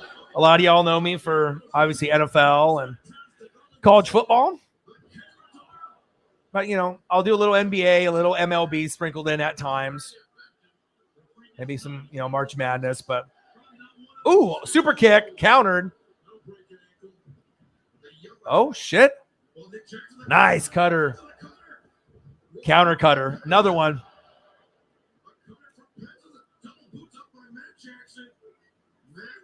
Oh, my God. Wow. Tabletop, I appreciate that. I mean, like I said, we're on the brink of 20,000. Like I said, a majority of the people will come when I do games for NFL or college football live, play-by-play and reactions. But sometimes I'll just do a video from the couch, in the car, you know, watching like an AEW Dynamite episode. Oh, shit. 1, 2, 2.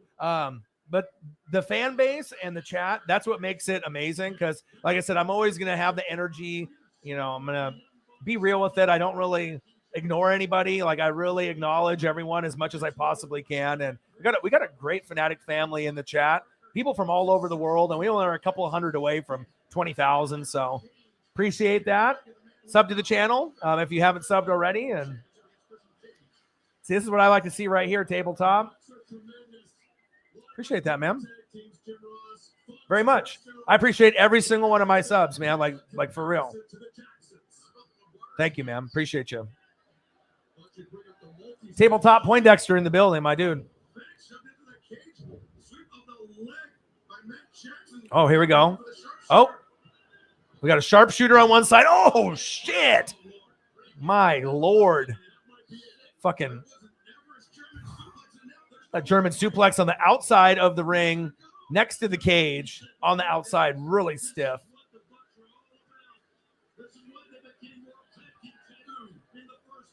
I don't need to convince you. I mean, it doesn't matter where you're from, you know, South Africa or anywhere. I mean, it's just whatever one you have a connection with. You know what I mean? You can't have someone just tell you, you know, what to do. You find it for yourself. And you know what I mean? You watch a game, you like a player, and then you just stick with that player or team. And, you know, and then you just make that commitment. And that's how it all starts for any NFL fan. Unless you live in a town that has an NFL team there, then most of the time you're for that team or someone in your family. So that's what I would do. got to be able to find that connection.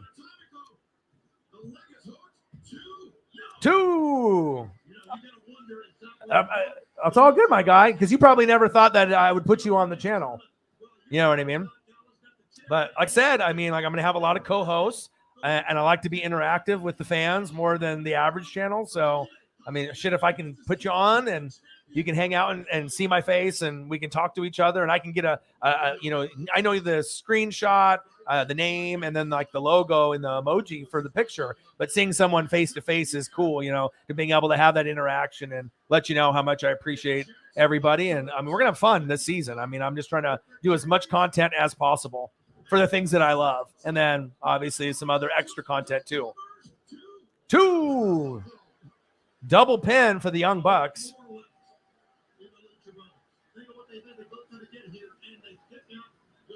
I like how they just go so over the top. This is usually where the Bucks will signal to associate stooge Brandon Cutler to get him involved. Lucha Brothers.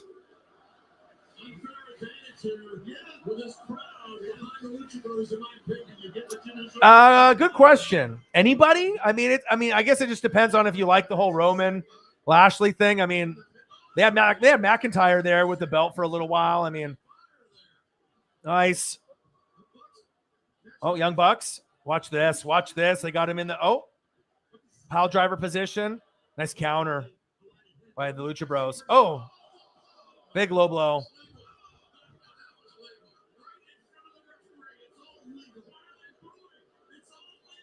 It's all legal, baby.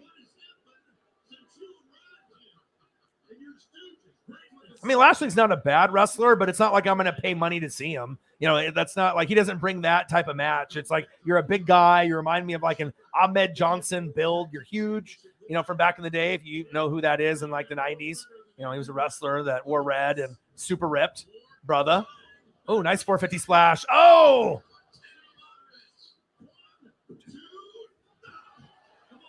wow. Yeah, I think they're definitely, that's the one that, you know, you would assume it's going to be, you know what I mean? 2 big guys, you know, they love putting the big guys all up, you know, in that heavyweight status. So the problem I have though is some are good talkers, some are not. So it's like, I mean, I like to have the complete package. You know, you got to be able to spit on the mic and be able to talk shit and be like just really good vocaling and then dominate in the ring and have that presence too. And, you know, it's one thing when you're good in one or, you know, the other, but both, that's when you become a legend. Like The Rock and Stone Cold.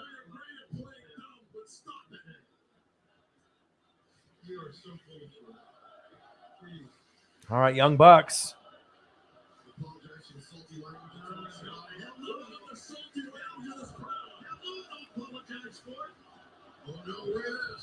Oh.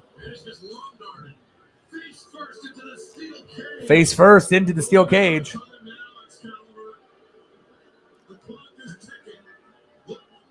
Nice knowing you, man. It was good when it lasted. You know, you lasted a couple hours, but yeah, once Brock sees that, nice knowing you. Just joking. Oh, man. Yeah. But Brock brings ratings, even though the matches sometimes are short. And they know that.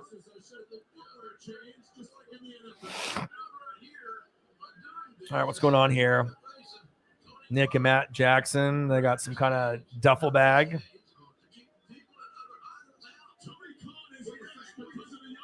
Oh, the Jordans. Oh, the spikes on the bottom. Are you kidding? Wow. Jordans. Oh, shit. He's putting on the Jordans that have thumbtacks on the bottom of the shoes, like 100 of them. You sick fuck. So funny. You sick fuck chant. Oh, wow. Oh, this is going to be crazy.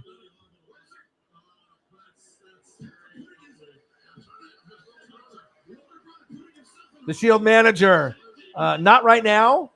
I don't want to lose my focus, bro. You know what I mean? Like, I usually don't have too many people that are going to hop on the channel with me. It's very rare, you know, here and there, but Maybe another time, my guy. I just got to be able to watch this pay-per-view. You know, I got to multitask and look at like 4 different screens, and I want to make sure that, you know, I'm enjoying the pay-per-view and not ignoring you if I had you on, and I have to follow the chat too. So, oh shit. Dude, the Jordans with the spikes on the bottom. Are you kidding me? There's like 100 thumbtacks on the bottom of the shoe. Oh my God. The mask is stuck to the shoe.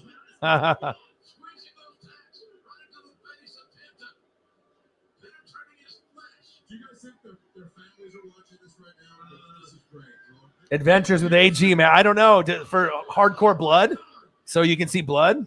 I mean, that's why they do. That's why they do those things. Oh, he's bleeding all over. Yeah.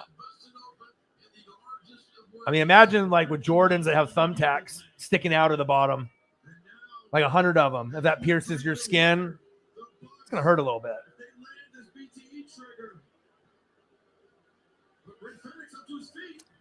Yeah.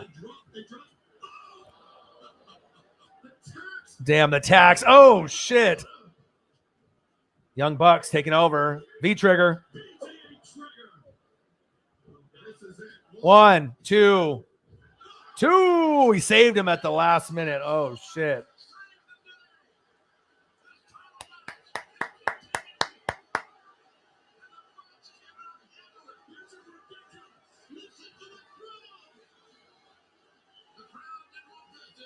Yeah, this is too good. I already knew this was going to be an entertaining match.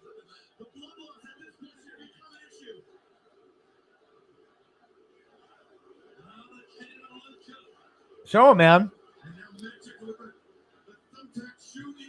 Absolutely, man. Won't be the last time. Oh, nice counter with a Hurricane Rana. Oh, super kick. Oh, Ray Phoenix. Now you're starting to get to a little bit of the comeback here. Lucha Bros going off. Appreciate you. Adventures with AG, my boy.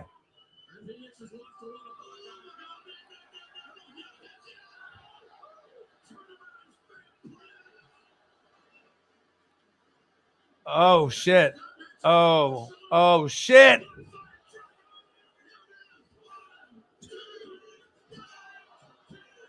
Fuck, so close. Lucha Bros almost got the titles there.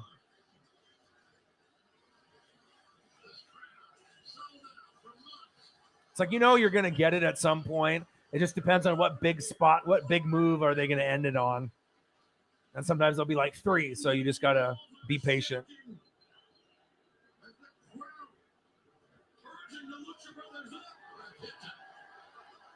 Oh, shit. Penta. Oh, going to the top of the cage. Oh, shit. Oh, these guys are climbing the cage now. You know, something crazy is going to happen. Uh-oh.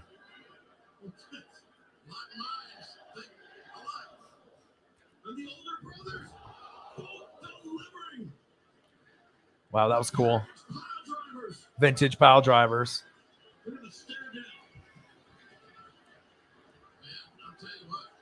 Let's go.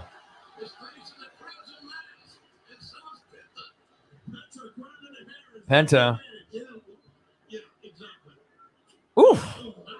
Big slap. Matt Jackson. Big punch.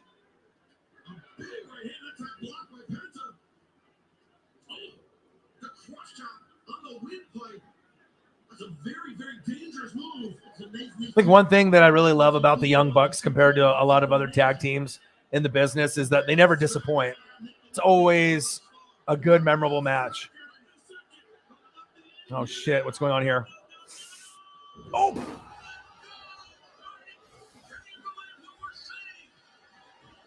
Oh, my God. That was insane. That was a spot of the night right there. Holy shit. That destroyer, he bounced so hard off that destroyer, off the top rope. Bro, hopefully he didn't break his neck. Jesus Christ, he landed hard. They would obviously stop the match like right now if he did, but that was one of the, well, you don't see destroyers, let alone that often. Usually not from top rope. Wow. Hopefully he is not hurt at any point at now moving forward with a move like that. That was insane. So you're going to do a move like that, you got to make sure you're bracing your neck.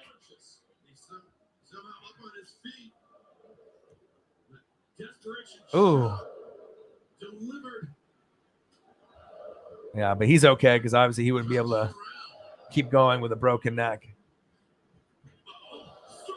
Super kick. Now they're all at a square off in the ring.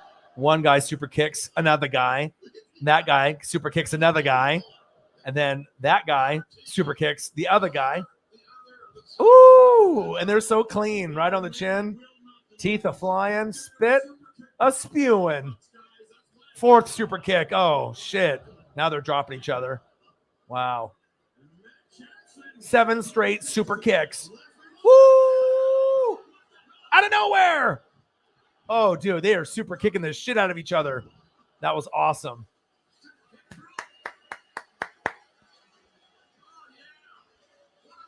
Wow. That was awesome.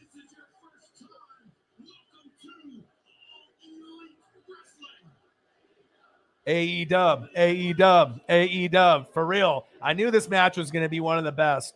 I mean, if you're a fan of the Young Bucks and the Lucha Bros, you already know what you're getting. You're going to get high flying. It's going to be entertaining. You can have any other wrestlers from WWE try to do what they do, and they just can't do it. I mean, they're just not as high flying, high risk, and entertaining. You know, Vince doesn't like fun. It's like sometimes with Roger Goodell, the no fun league. They just want to take away all the shit talking and whatnot. Oh, shit. Here we go. Lucha Bros in a perfect spot. Oh!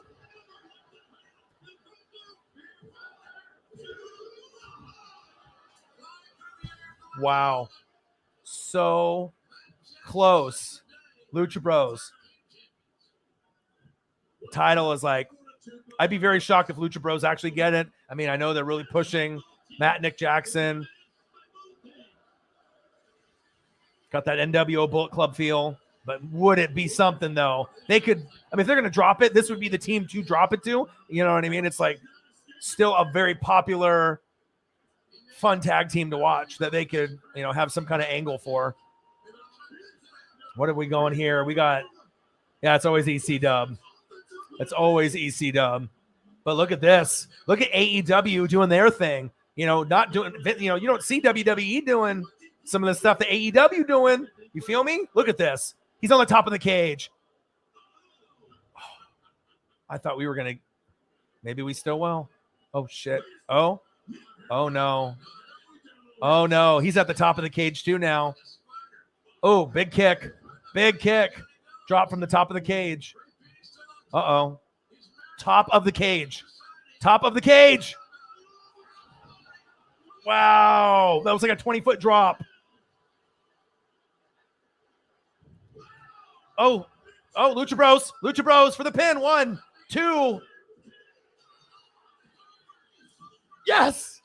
Now it sucks because I love Nick and Matt Jackson, but just the fact that they did something that most people didn't think that would happen, I can be about that, dude. And at a pay-per-view too. I mean, they only have 4, so, and they can always have a rematch, and Nick and Matt can try to get it again. And the Lucha Bros. Hell yeah. Penta, Zero, Miedo, Rey Fenix, the Lucha Libres. I fucking love it. Fuck yeah. I mean, Nick and Matt Jackson are my favorite tag team, and I'm not even mad right now that the Lucha Bros got it. It's cool to see guys get their chance, get their moment, you know, and this is their moment. You know what I mean? When The Rock won the first time, you know, when you saw Stone Cold, you know, you saw certain guys win. This is like that moment. Like, you know, this is like, you made it. Like, this is, you've been working this hard for this long to be able to win against the best in the world. Nick and Matt Jackson, like the best. So huge moment. Fucking sick match. Damn right. That was the best match of the night. And it might be the best match of the night. What did I say at the very beginning? I got ESP. I could tell this had it written all over it. Like, this was going to be great. A memorable match. An ECW pay-per-view or WCW pay-per-view quality match. And it was. Wow. Unbelievable.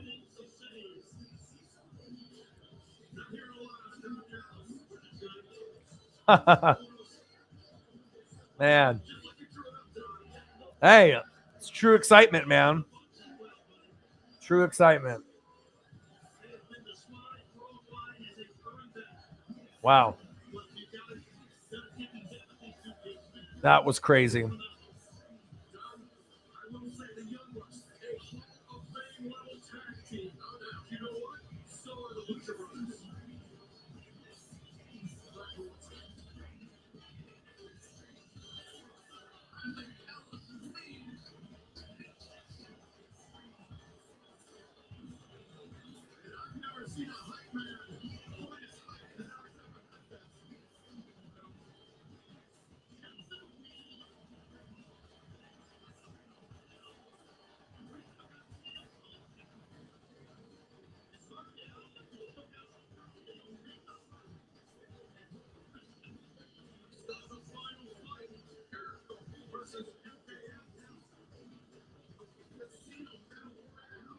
Just updating the ticker. If anyone's wondering if I don't talk, usually if I'm looking down and whatnot, I'm usually focusing on like 7 things at once, but updating things.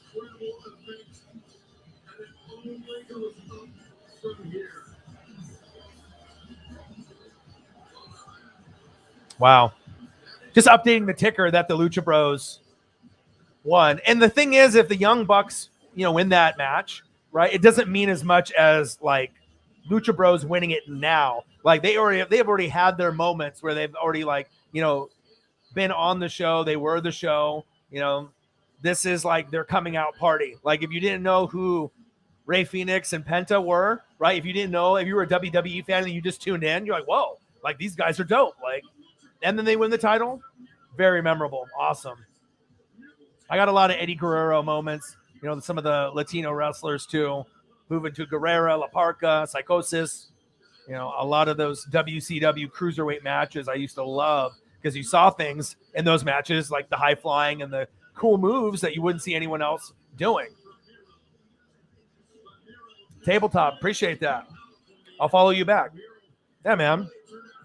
Appreciate to have you on, man. When you see and meet all the other people, sometimes you'll get trolls, sometimes you'll get dicks like on any fucking YouTube channel. But anyone that joins the channel and the conversations that you can have with the other people that come here that are really hardcore into NFL, college football, or wrestling, it's a cool bunch, man. Like no joke. It's one of the coolest things about the channel. Without them, I'm not at the number that I'm at, and I have a lot of appreciation, for the fans. You can't do it without them. I got to work hard. I got to do a lot of things on my end, do the research, the reading, the film study, 5 to 6 hours a day. I don't think anyone else is doing that, on top of covering all 32 teams, my team, the Oregon Ducks, college football, AEW, WWE, MLB, NBA, college basketball. So, okay, I got a Cheech and Bong that follows me, right? A Cheech and Bong on Twitter. Follow you back. And Joshua Chapido, Tabletop Poindexter. Maybe that's you? But there's 2 of them. Those are my newest ones. So I'm getting closer to the 2,000 Twitter follow mark. So I'm trying to get to about 10,000 followers on Twitter by the end of football season. So as long as I keep interacting with fans, and that's the goal. So if I can get to 20,000, over 20,000 on the channel, only need a couple hundred more, no problem. We'll get that right when we get into the NFL season. We're doing Tampa Bay versus obviously the Dallas Cowboys on Thursday. It's going to be fucking phenomenal.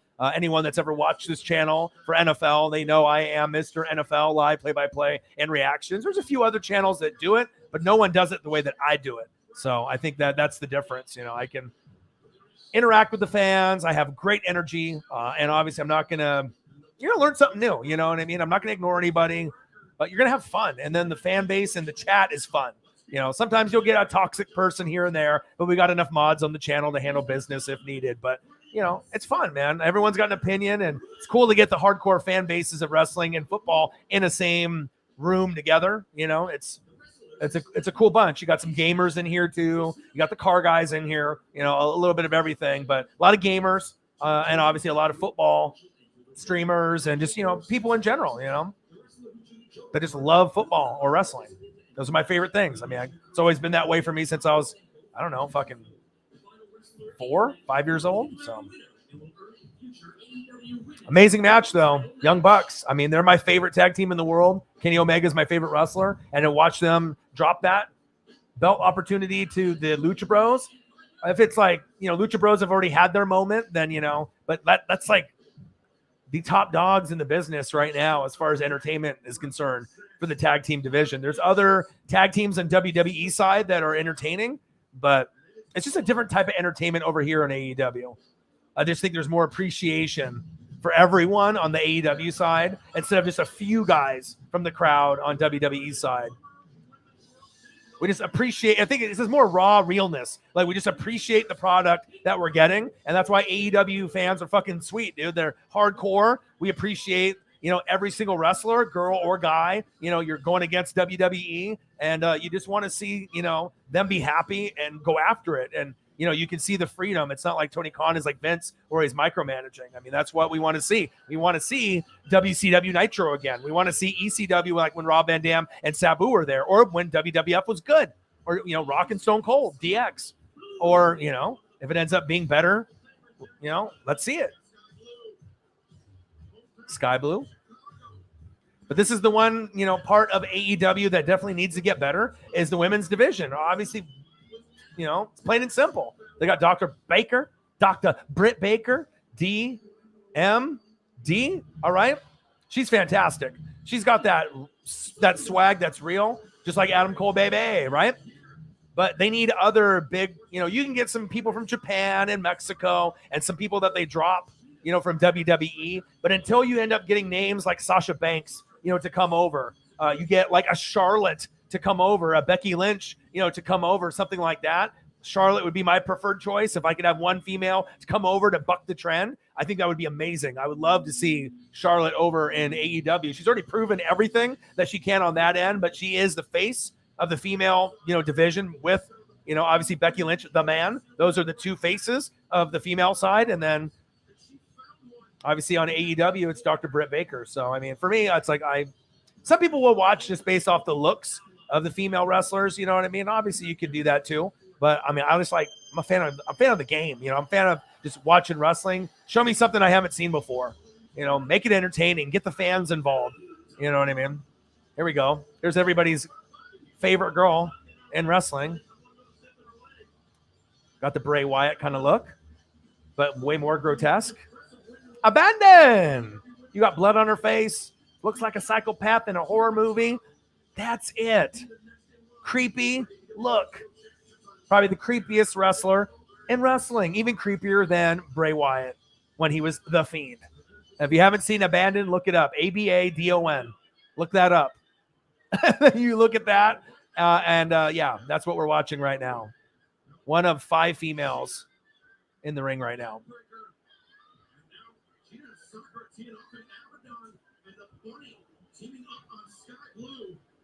Dr. Britt Baker, Charlotte. Think about that match. That could be the most, like, really entertaining match. It would take Dr. Britt Baker's skill set to another level because she'd have to raise her game, you know, and go to someone that's the best, maybe in the business, which I think she is. Out of all federations, I think Charlotte by far is the most accomplished, the most talented, the most high risk off the top rope. It's like Lita, but better. I'm not sure how many, you know, she can be like the John Cena on the female side. That's facts based on everything that she's accomplished. But I'd love for her to go to AEW. Go with her boyfriend, her man, El Idolo, Andrade. Abandon. Look out, Sky Blue. Oh.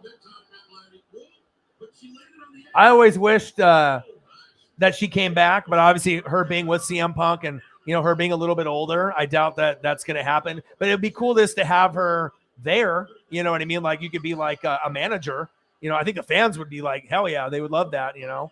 Good memories of AJ Lee. She was awesome. One of my favorites when she did wrestle. Just kind of reckless, kind of like a Darby Allin, a little crazy. Always get a little crazy from AJ Lee, but that was the entertaining part about it.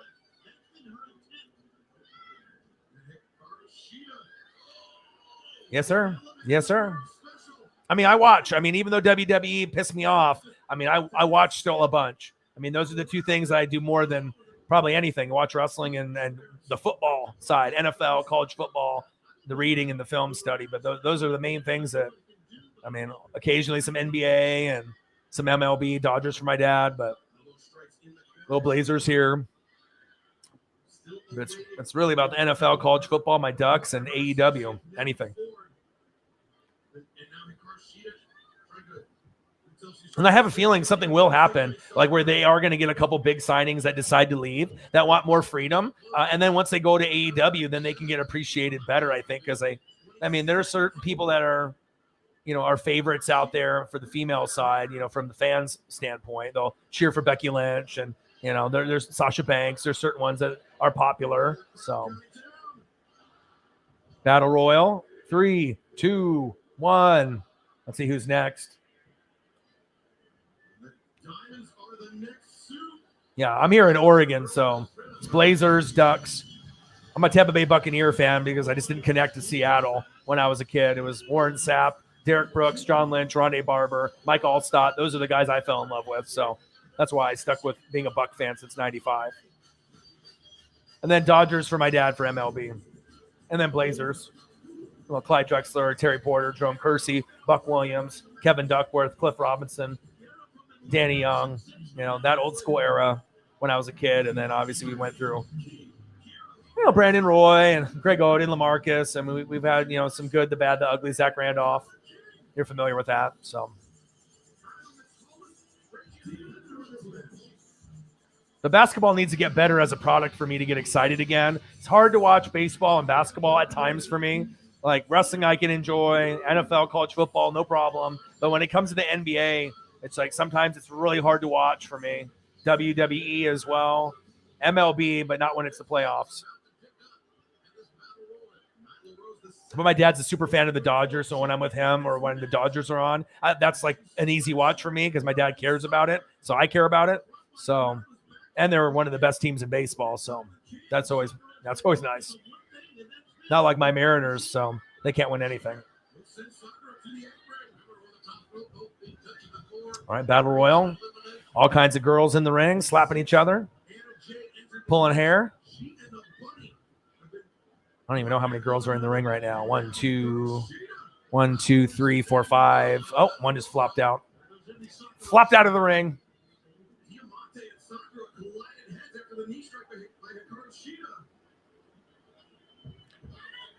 TJ says, Spurs here. I'm in Texas of all states. That's awesome. On a day that we'll see Goldberg. Yeah, I mean, Goldberg is one of those guys that's like, he was amazing when I was a kid, like, you know, the whole streak or whatever, going against the new world order, for life, brother, right? But, I mean, no one really wants to see Oldberg anymore. Like, really, is there anyone, even like a Goldberg super fan, like, you know, you were really excited to see him when I was a kid, right? But, like, there's no way in hell no one's excited for Goldberg out there. I mean, it just doesn't have the draw anymore. It's like a guy that, I don't want to say that shouldn't wrestle anymore, but probably shouldn't wrestle anymore. TJ, appreciate you. Seattle Supersonics need to return. Yeah, the rivalry on I-5. Dude, one of my favorites of all time. You took it away. Gary Payton, right? Sean Kemp, Detlef Schrempf, Nate McMillan, Irvin Johnson, but not Magic. The other one, the center, the kind of fat one, right? Dale Ellis. I mean, I miss those days, you know, with the Sonics. They had some amazing teams. The Glove, special. Sean Kemp, special. Schrempf, special. But, yeah, they never should have took them into OKC. That was just fucking dumb. But I guess they didn't want to pay for a new stadium up here in Seattle. I'm in Oregon, so they're only one state above me. But that was the word, that they just wanted to spend money on Seahawks, which was owned by Paul Allen and the Blazers. Blazers and Seahawks were owned by the same guy, if you didn't know. And then he died. And then I think his wife or brother or sister took over, and things haven't really been too good for the Sonics, or excuse me, the Seahawks or the Blazers since then. But I mean, we had a finals appearance against the Warriors, but I mean, I guess that's something to be happy about if you're a Blazer fan. But yeah, they definitely need to come back. Miss the team, miss the logo, miss the jersey colors, miss everything about that team. Wish they never would have left. And I hope they do come back. I think it would be great for the NBA. Yeah, I'm gonna end up probably doing a drawing for it or something, or maybe do a bid for it, you know.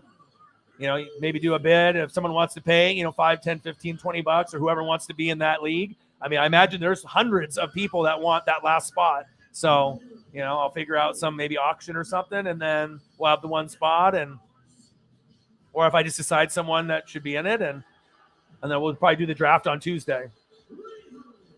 Riho. Let's go.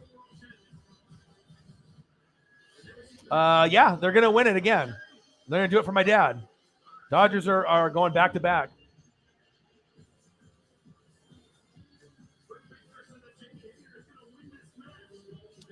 TJ, questions on the Demon returning. It'd be good for wrestling. Finn Balor is great. Very underrated. Gets some love once in a while. But if you're looking for someone that draws a crowd, Finn Balor always draws a crowd. He's definitely entertaining every time he's out there. Obviously, Demon Balor, even better. Got a costume on. You have a cool look. Wrestling is about those looks. It's like they used to wear costumes all the time in like the 80s and 90s, and they went away from that. And now you got like, Nikki ASH, almost superhero, trying to do like a costume. But the costumes that we want to see are like Bray Wyatt, obviously, seeing him as the Fiend, that type of kind of, dress up, or like the Demon, that's cool. You know what I mean? It's like that, I don't know, Star Wars kind of dress up vibe, but like on a swag level, like a Darth Vader, like Darth Maul kind of vibe, something fresh on that side, but just in wrestling. That's what I could compare it to. I mean, I'm a Darth Maul, Darth Vader guy. I'm a big Star Wars guy. So watched every movie like a bajillion times, collect the toys, and I'm a big toy collector. So, but I think it'd be good for wrestling. I mean, like I said, if you're a fan of all the federations or just good wrestling and you're not just one federation or the other, I mean, you want to see a good product and get excited for something. I mean, sometimes there's, a lot of shit going on, COVID and all the restrictions and all the death and crazy racist shit that's, happened. It's nice to be able to be like fucking happy again and connect with people that just enjoy the same thing that you love, whether that's NFL, college football, or wrestling, and that's what makes the room great, because, I mean, we'll have, just great personalities, hardcore fans, some hysterical, some biased as fuck. But I mean, a lot of people are biased for their teams because it's their teams. I get it, but I call it right down the middle, and, I do my research and my film study, but the interaction with the fans is what makes it fun.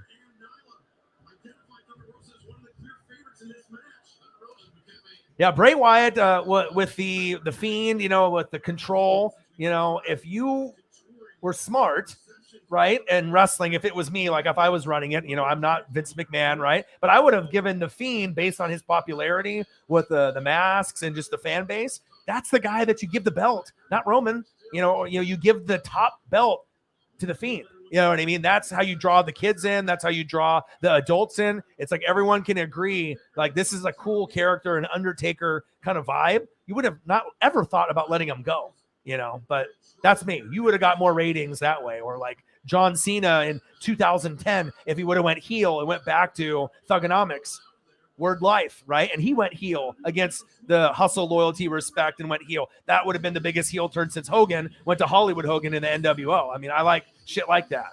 So I'm a big heel guy. New world order for life, brother. Ty Conti coming into the ring. She's a feisty one. Always throwing bows. I think she's like a Brazilian or Colombian or something of that nature.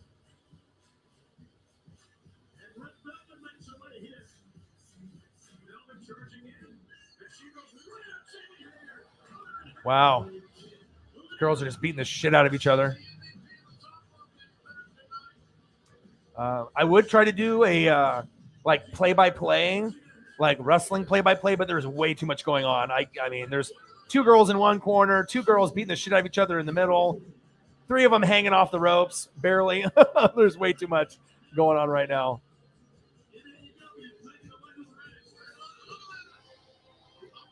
Appreciate every single one of y'all in the room that stopped by, chatted, didn't chat, donated, didn't donate.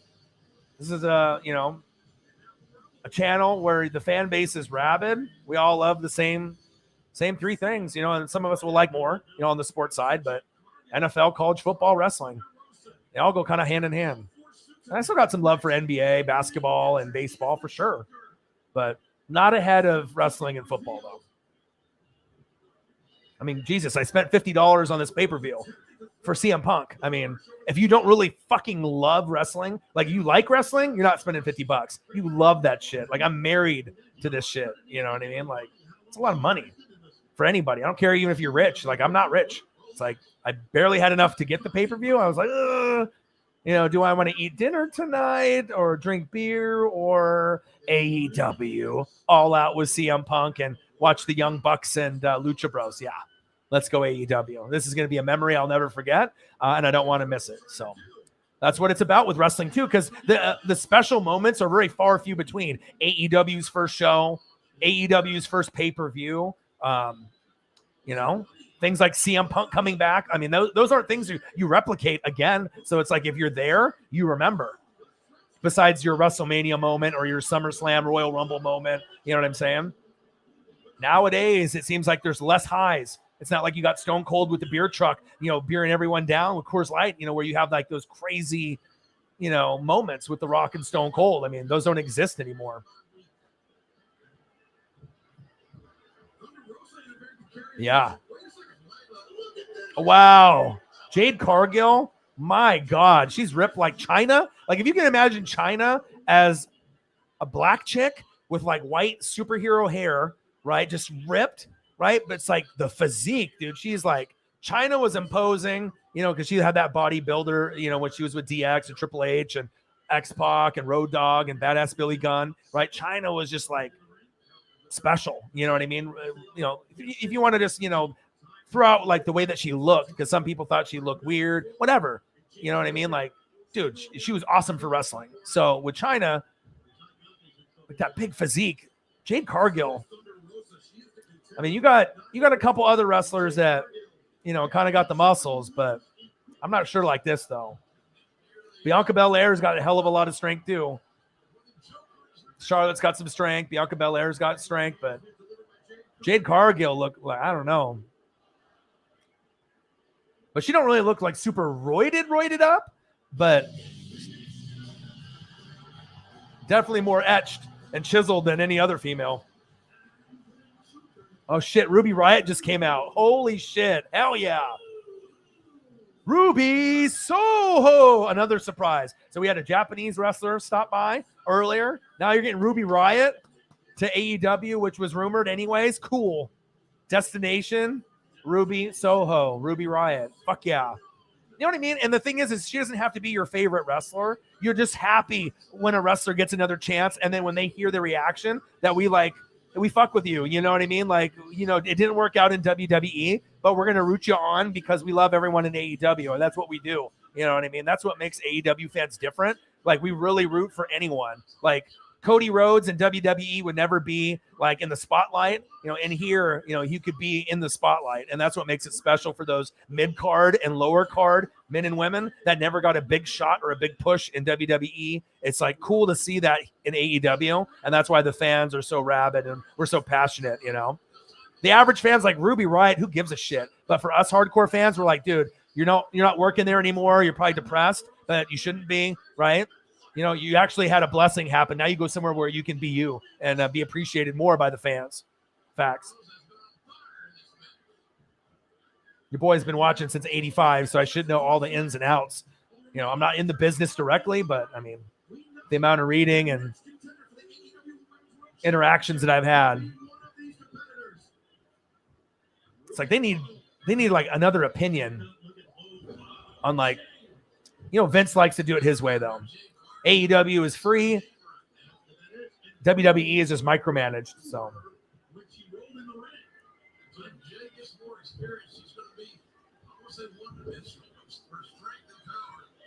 yep. Miss Elizabeth. Oh yeah. Don't you ever talk about my Elizabeth. Oh yeah. Love me some Macho Man.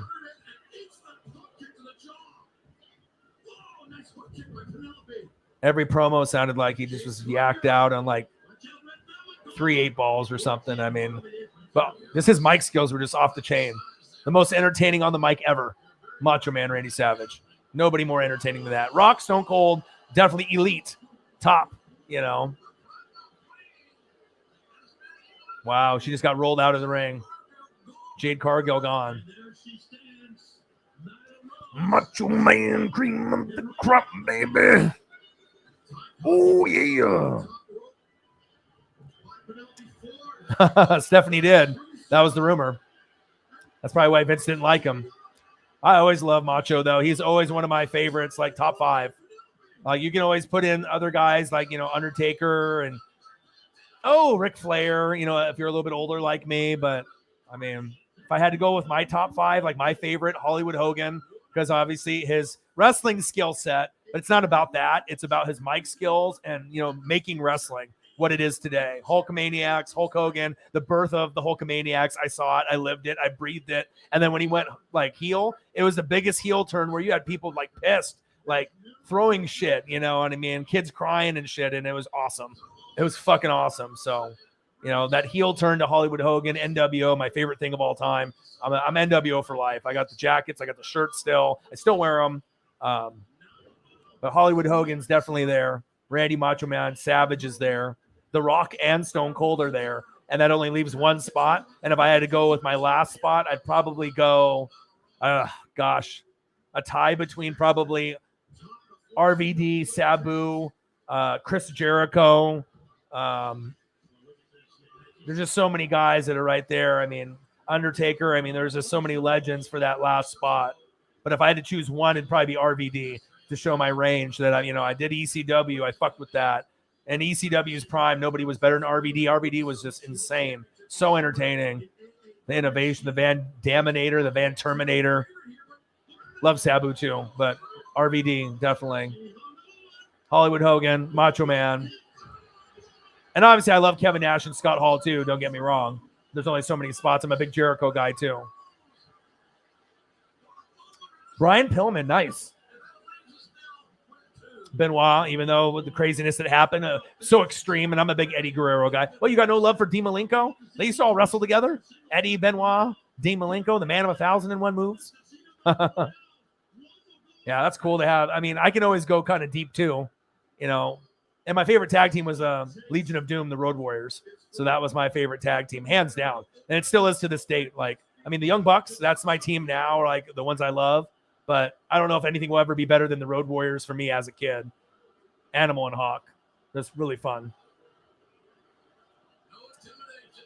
Yep, and I do. And a lot of people, he's just like a murderer. He's a killer, went crazy. But for all the ECW, WCW, WWF, I mean, was such an amazing hardcore, the most hardcore, most intense wrestler of all time, Chris Benoit. I don't give, we all know the Chris Benoit story, but, I think about Eddie Guerrero all the time. I wish he was still wrestling today. He was one of my favorites of all time also. And then when you think of Eddie Guerrero, who do you think of? Chris Benoit. They were best friends. Dean Malenko was right in there. I mean, so it's like, I can't forget Eddie. So I can't say Chris Benoit's name or think about those matches, or they just delete all his shit based off the horrible shit that happened, but everyone is, it's like the CTE and the drugs and the drinking and the steroids. There's a lot of, dark side, obviously if you end up watching some of that wrestling documentaries, I mean, it goes over kind of the dark side of wrestling. So.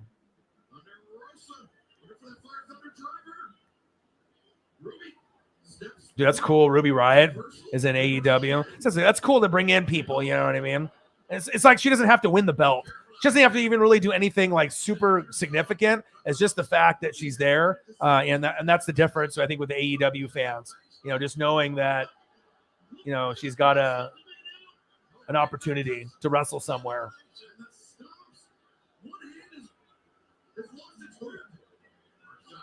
Oh, yeah. Imagine if China was still alive. They could do the whole Latino Heat thing still. Because obviously China and DX, that was a kind of a cool, nice faction that they had, with Shawn Michaels and Triple H and Road Dogg and Jesse James and Badass Billy Gunn, X-Pac, China. But China and Eddie Guerrero, Latino Heat. Oh, Ruby Soho on the outside here. They have Ruby Riott win this. This would be pretty crazy. Appreciate every single one of y'all hanging out with your boy on this Sunday. AEW All Out 21. The return of CM Punk to wrestling in a wrestling ring. First time in 7 years. I paid $50 for this. It's a lot. But you make choices and, you either do things or you don't do things. Yes. Ruby Riott. Ruby Soho. They gave it to her. How awesome. What a moment. See, this is about wrestling moments. You go from being in WWE to getting fired, probably depressed, and then AEW says, come over, and then on your debut, you win the Women's Battle Royal. How cool is that? You know what I mean? Like, if you just look at it from a perspective, her perspective, wrestling perspective, like, this means probably happiest day of her life, or one of, you know what I mean? Like, I'm back, and they let me win. Like, you're creating moments here. You got the Lucha Bros had their moment, and that's what we're about as a human race and as a people. We're all about emotion, and when you can recognize that from like my point of view, and I see that, that's when I think about other people and how they feel and their emotions, and that's how I kind of connect with people more than the average person. People in the chat, people in my real life, you know what I mean? It's like those are moments that you never can take away, and that's why you want to pay for the pay-per-view, for moments like that. I've already seen 2 now, and you can see the pictures later, but it's not the same as actually, if you're physically there, that's one thing, but to order the pay-per-view, I mean, that's the next best thing. So I live for moments like that, to be able to see people's joy, when maybe they thought things were, not going to happen, or things were going to go for the worst, keep grinding, keep hustling, and then the ones that don't quit, the ones that keep grinding, good shit does happen. Opportunities open, doors open. People recognize the talent, and good for her. Good for the Lucha Bros too. Beating my tag team, my favorite tag team, the Young Bucks. Fucking sweet, man. Great pay-per-view so far. Even the pre-show was fucking lit with fucking Jungle, Boy, Lucha, Saurus, Private Party, all them. Pretty sweet.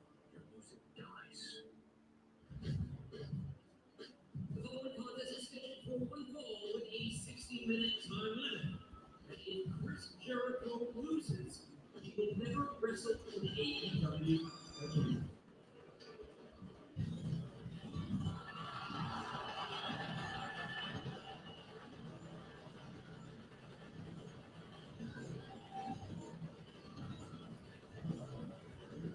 Results will be at the bottom of the ticker. Results will be at the bottom of the ticker on every match. So.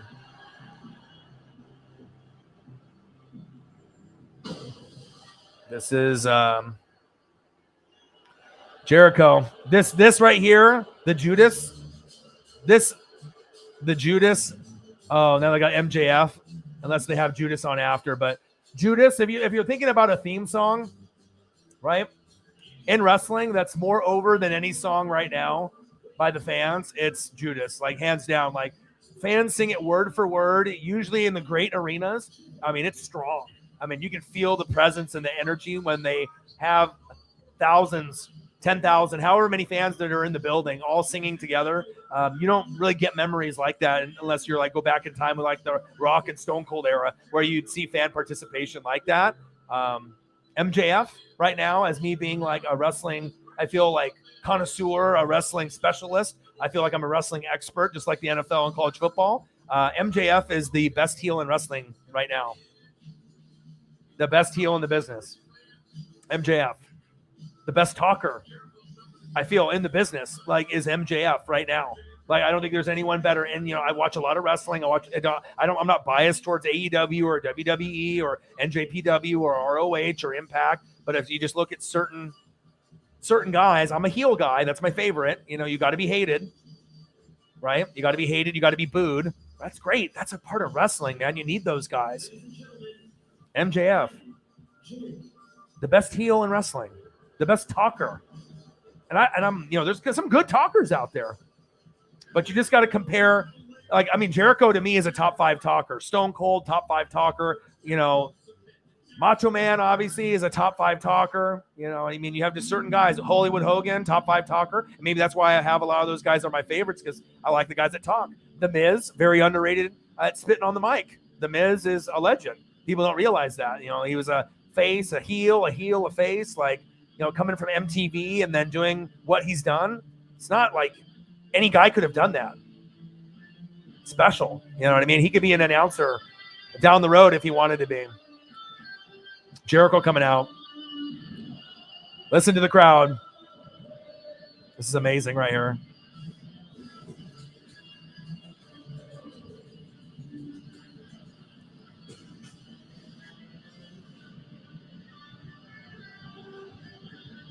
The demo god.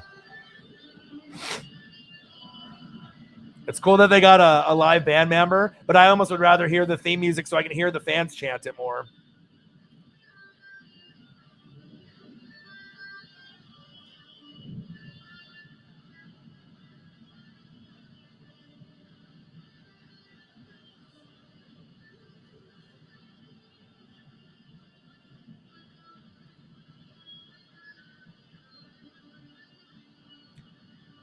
Because it's kind of the music, the guitar drowns out the fans. I want to hear the fans chant, not the guitar. Judas in my mind. I become it.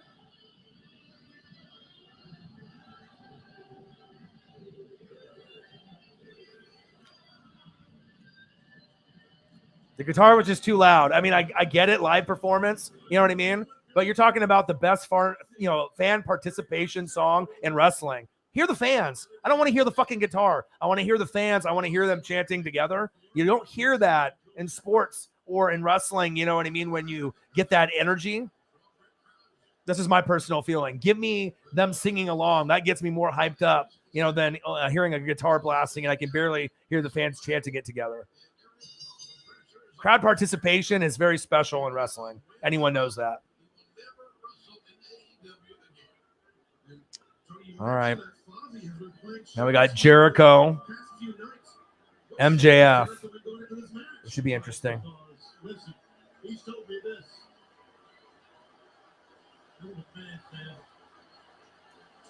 Hell yeah.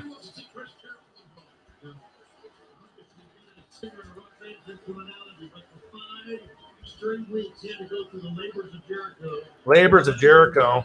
Jericho is one of my top 6 wrestlers for sure. Love him. Great career. Fantastic on the mic. Top 5 talker of all time, period. And I like the inner circle. I like that. You know, I like factions.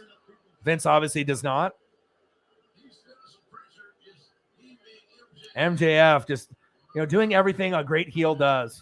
Rip up the signs.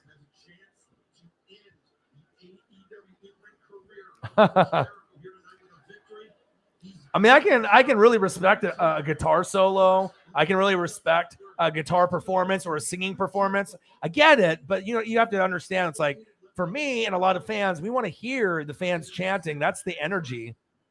Or if you're going to do the guitar solo, don't do it as loud so I can't hear the fans, you know. But I guess they wanted to blast it. It was just, let me hear more fans, less guitar. The best theme song right now in wrestling, Judas. The crowd is vibes with it in every city across the country. Some love Jericho, some like him. Some it's like, you know, a little bit. You know, he's had an amazing career. You know, being for a guy that's a little overweight now, it's a name, right? But he's still a draw. You know what I'm saying? Like, people still love watching Chris Jericho wrestle, even if he gets a little chubbier. You know what I mean? But he's just so awesome on the mic. You know, as like a leader, that it's just awesome to watch. You know, he hasn't gone to the point where I'm like, I still enjoy Chris Jericho on TV. Period. In any type of form, that's a little bit of wrestling, a little shit talking. You know, I like it. I'm here for it.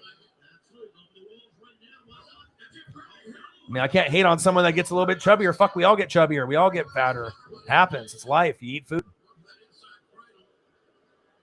Still love Jericho, though.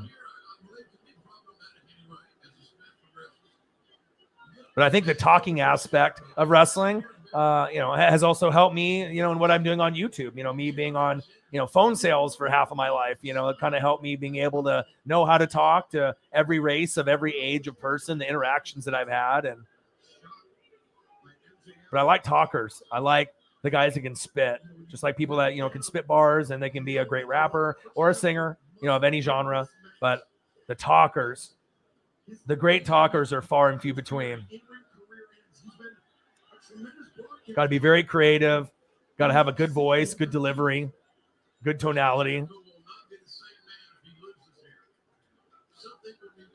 Ooh, Jericho. Jericho and MJF now into the crowd. You knew you were going to have at least one match like this.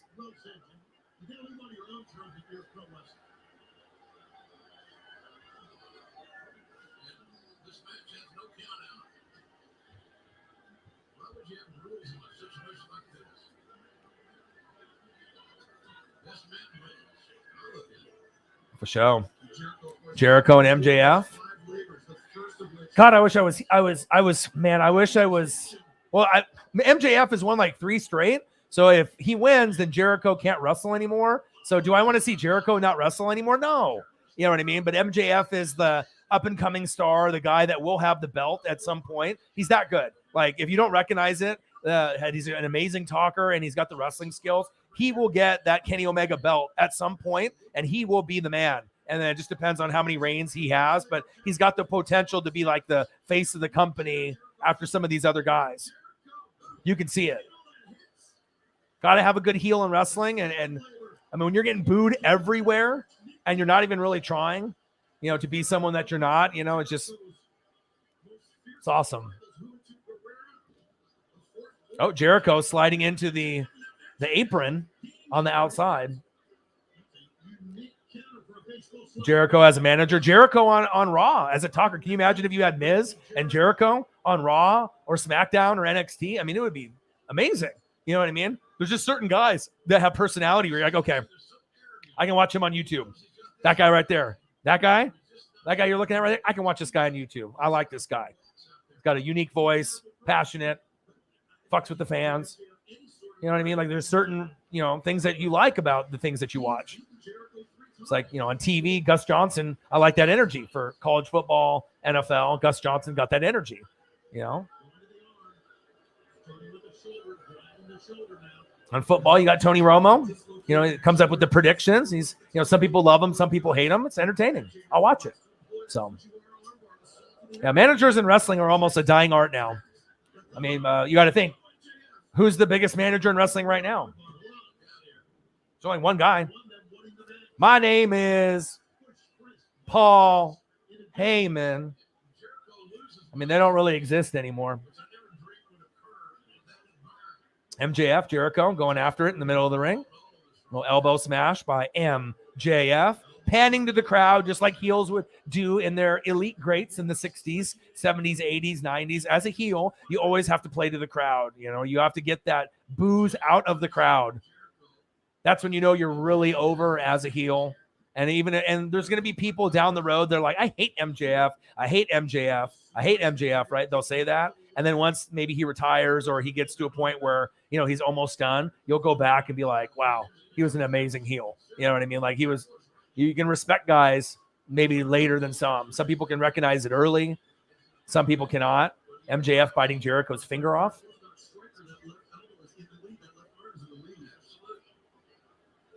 Shield manager back in the building. What to do? MJF versus Jericho. Jericho has lost, I believe, the last 3. And the stipulation of the match, if Jericho loses, he can no longer wrestle anymore. And I don't want that. I mean, I want MJF to win, just not with that stipulation. You know what I mean? I mean, some people, would say, oh, that's fine. Jericho's older and, you know, but it's like, I can't compare Jericho to like Goldberg. When Goldberg's on, it's like unwatchable. Jericho, I can at least watch. His like body getting a little bit more saggier and getting a little bit bigger doesn't bother me. It's Chris fucking Jericho. Like, get over it. Florida State fans are crying on the TV as I look over. So that means that Notre Dame is probably up by a shitload. 37-20. Okay. That explains that. The pan to the crowd. Crying Michael Jordan meme face on Florida State fan base in the crowd. Yeah, Goldberg's unwatchable. Jericho for the pin. 2. And I think it shows, too, that, you know, the fandom you can see it from different generations. You know, like I'm 39. I don't look 39. Sometimes people think I'm, mid 30s, young 30s, late 20s. That's a big compliment. You know what I mean? But to be able to watch the birth of video games, to watch a birth of wrestling, really when Hulkamania, that started. I mean, that really trended a lot of things after that. Atari 2600, NES, Sega, Super Nintendo, Nintendo 64, the graduation of the Dreamcast, PlayStation, Xbox. I mean, I've seen it all. So it's like, it's just crazy. Ooh, Jericho whipped into the turnbuckle. But I mean, from watching since 1985, I mean, I know what's good. I know what's not good. I know what I like and I know what I don't like. And I'm fucking critical of NFL and college football and wrestling. And, if you're investing so much time of your life, I mean, don't you want to be entertained? It's like, oh, I don't want to spend, like, if I spent $50 or you spent $50 and we're watching this pay-per-view and it's absolute trash, like, you'd be like fucking mad about it. You know what I mean? So, and any wrestling questions on the board? Because like I said, I've watched everything, ECW, WCW, I mean, everything. And I've been watching a long time. I absolutely love it. Some people are like, I can't believe you admit that you love it. Yeah, I've loved it since I was like 3, 4, 5 years old. And even when I'm 80 or 90, if I live that long, I'll still fucking love it. I'll still go to the shows. Last show I went to fucking NXT TakeOver Portland and I had front row seats. And guess fucking what? I loved it. I got daps from Keith Lee. All right. I met Beth Phoenix. I got to talk to Matt Riddle and touch the tag belts with him and Pete Dunne. Yeah, pretty cool. Got to see Adam Cole front row. Yeah, pretty awesome. If you actually go back and watch that pay-per-view, you can see me on the aisle on the left side with my boy Jay Graves. So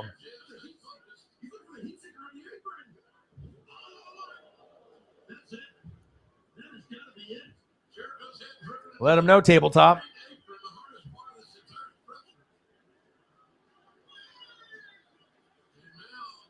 Ultimate Warrior, there's nobody like the Ultimate Warrior, but if you're going to compare anyone to the Ultimate Warrior based on how I do it, like on NFL side, Ultimate Warrior is Big E. Big E is the Ultimate Warrior.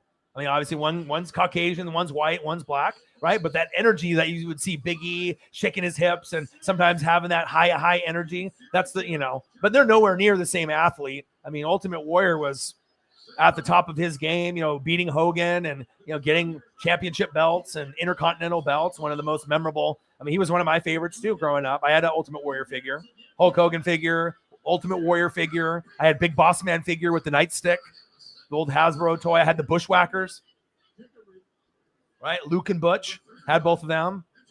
Oh, MJF. Wow. I mean, that's the closest thing that you can think of, right? I mean, who else I mean, there's no one that is like the Ultimate Warrior shaking the ropes, right? There's no one that does that. But that, I mean, as far as personality and high energy, that's the closest one that I can think of. And also based on being kind of muscular. Oof. Power bomb on the fucking side apron. Yeah, I mean, I would have already given him the Intercontinental belt a long time ago. You know what I mean? But I wouldn't have broke up the New Day, personally. If you're the New Day, that's a good thing that you got going there. Factions are good, Vince. All right? Vince McMahon, factions are good. That's why AEW embraces them. WWE rejects them. And I think they don't realize, like, people like NWO. People like Bullet Club. People like DX. People like, the Hart Foundation. And people like The Shield. Thanks a lot. I mean, whether that was Vince and Roman or whatever. But, I mean, who didn't like Seth? Fucking Dean Ambrose and Roman. I mean, even if you didn't like Roman and he was the worst one of the three, he was the muscle. Dean and obviously Seth were better on the mic, but it was a cool combo. It's like my favorite faction after the NWO was the Shield. So, and that's probably arguably the most talented trio of all time. There probably will never be a trio more talented than that besides Hollywood Hogan, Scott Hall, and Kevin Nash. Then you had Roman Reigns, Dean Ambrose, and John Moxley, aka Dean Ambrose. So Seth, Dean, and Roman. I mean, person for person, that's right up there with Hall, Nash, and Hogan for sure.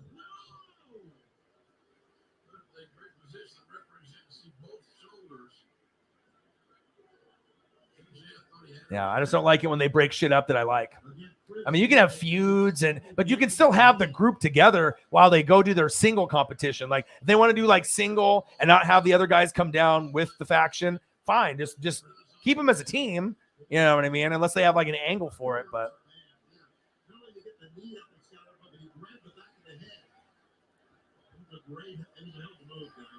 I have no idea. Tabletop. That's a good question. All right, MJF and Jericho is almost motionless. Try to give you as much, play-by-play and wrestling move by wrestling move action. 38-20 Notre Dame, the highlight game for college football, the one that I would be doing right now if this pay-per-view wasn't on. Number 9 Notre Dame 38 and Florida State unranked 20. Third quarter, 2:15 left, so nothing too crazy going on there. Notre Dame doing Notre Dame things.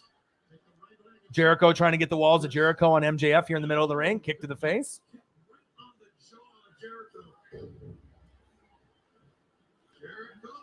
Lion Salt. Jericho connected on MJF in the middle of the ring. 1, 2, 2. Good pay-per-view so far. Still haven't got a chance to see CM Punk, but I'm waiting. Michael in the building. What to do? Appreciate every single one of y'all hanging out with your boy. AEW All Out, live stream, watch party, live reactions with your boy Ryan and the Northwest Sports Fanatics. Make sure you guys subscribe to the channel. Smash the fucking like button either now or on your way out. Donate to your boy if you can. Cash App, $, ORIONNWSF, or the YouTube super chat on here. Be greatly appreciated. And if you're looking for merch, Northwest Sports Fanatic merch, link is below every video on YouTube page. Follow me. Facebook, YouTube, Instagram, Twitter, Northwest Sports Fanatics.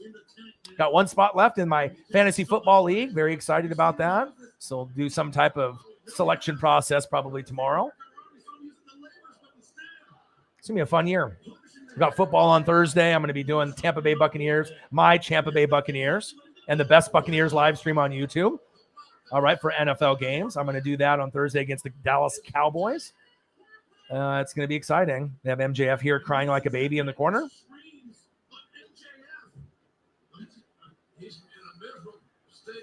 Man, MJF crying like a baby in the corner. Really selling it, my guy.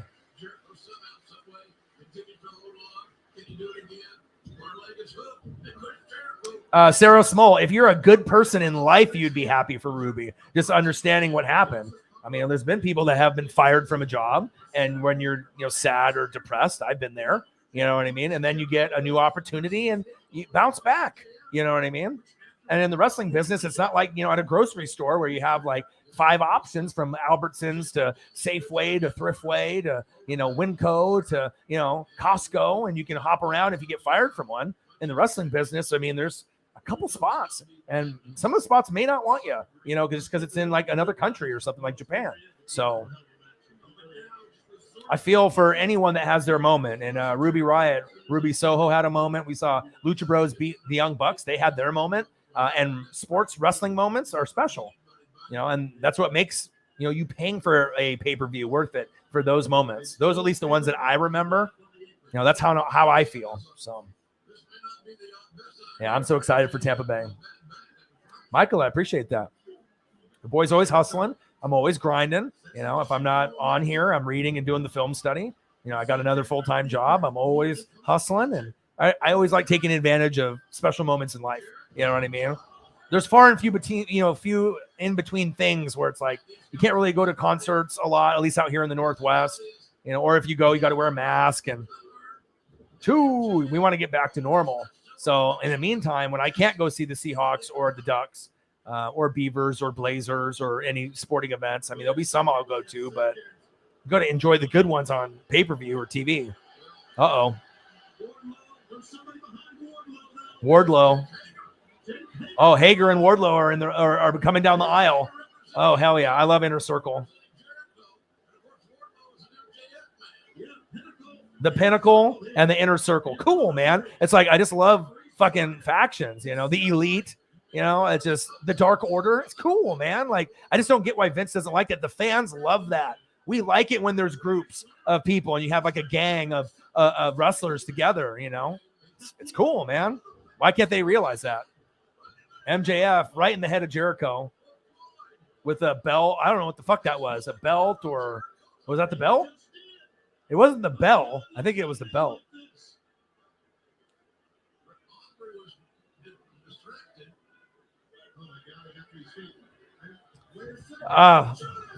Judas affected Jericho. Fucking A, that was stiff. 1, 2. Oh, leg on the rope, though. So they called it. Leg on the rope. They're going to have to restart it. That's a good question. I can't even tell you. I mean, I go to sporting events more than concerts, personally. Like, I don't really go see rappers or go see musicians. There's like a musical fest maybe, but couldn't even tell you.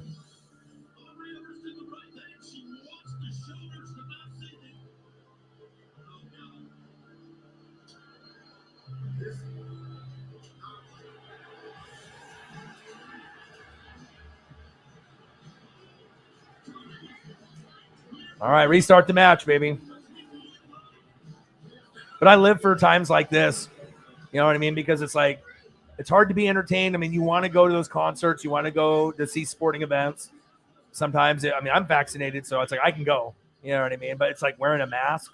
If you're having to wear a mask, I already wear a mask at work for like 8-9 hours a day, and I'm, unloading trailers. So it's like very uncomfortable. MGK. I bet it was a vibe. He's a good rapper. There we go. Hell yeah, restart the match. What a great spot that they put into this match. 1, 2. Ooh, almost had him on a roll-up. Jericho went for a Judas effect. MJF trying to break Jericho's arm.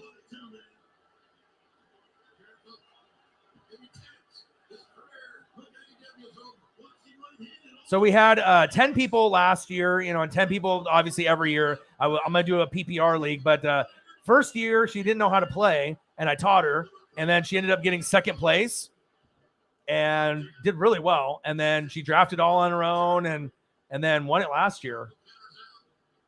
But, you got to have a good draft. She drafted Deshaun Watson, worked out, where he was passing a shitload at the end of the year. She got Justin Jefferson and Jonathan Taylor, the best running back rookie and the best wide receiver rookie. Had DK, Thielen, Tyreek. She had a good team. Jericho in the walls of Jericho, MJF.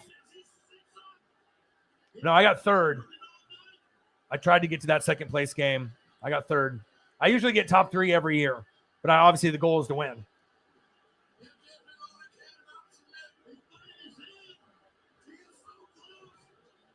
I mean, back in the day, I saw Aerosmith. That was my Steven Tyler, and Aerosmith was one of my first concerts ever. Oh, MJF taps. MJF taps. See, you're gonna have Jericho win, so that way you're not gonna have Jericho not stop wrestling. There we go, baby. Jericho.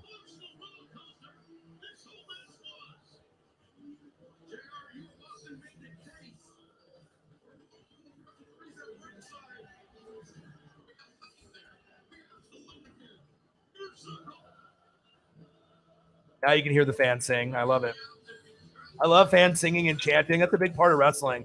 Back in like the 90s, everyone came to the ring or everyone came to the event with a sign. Like there were like 10,000 signs, not just like an occasional one guy out of every 5 or 10. Like now, like it's like you had like every person brought multiple signs or at least one sign and chanted like this, which is awesome. Beak.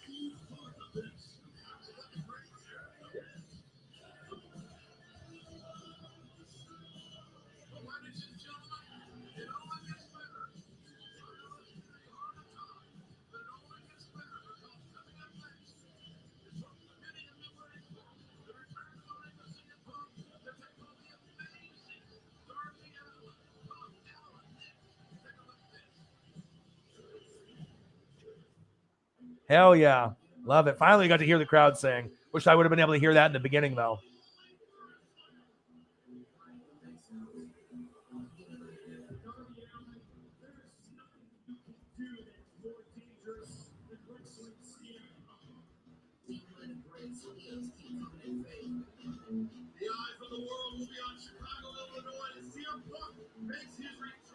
Are we getting CM Punk next? Whew, this is what everyone's been waiting for.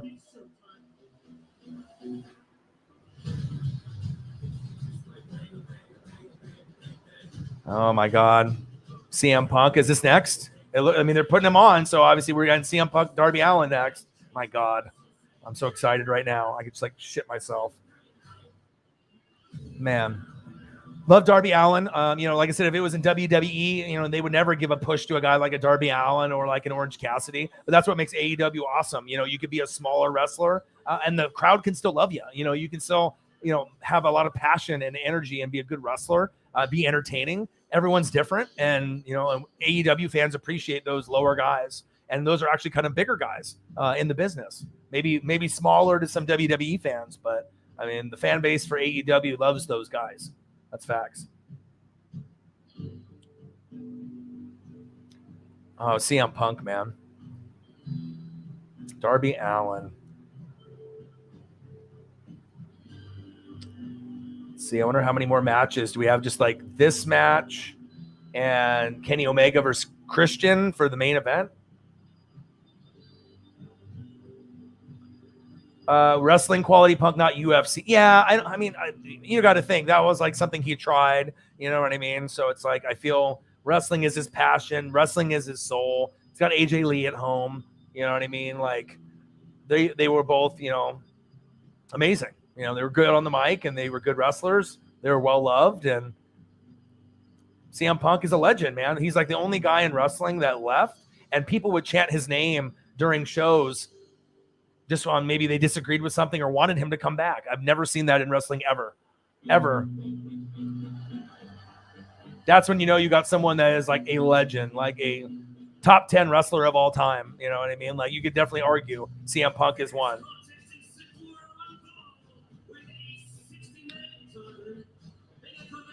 Darby Allin from Washington. He's with Sting. Wow, he only weighs 170. That's crazy.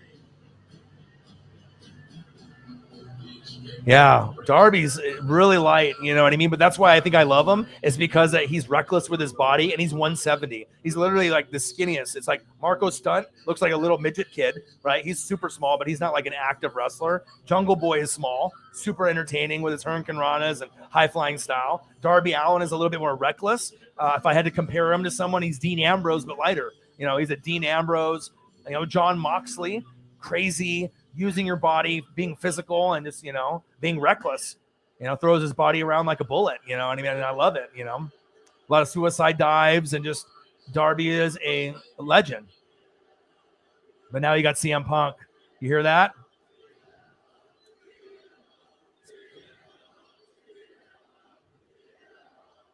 Hell yeah, CM Punk, baby. This is why I paid the $50.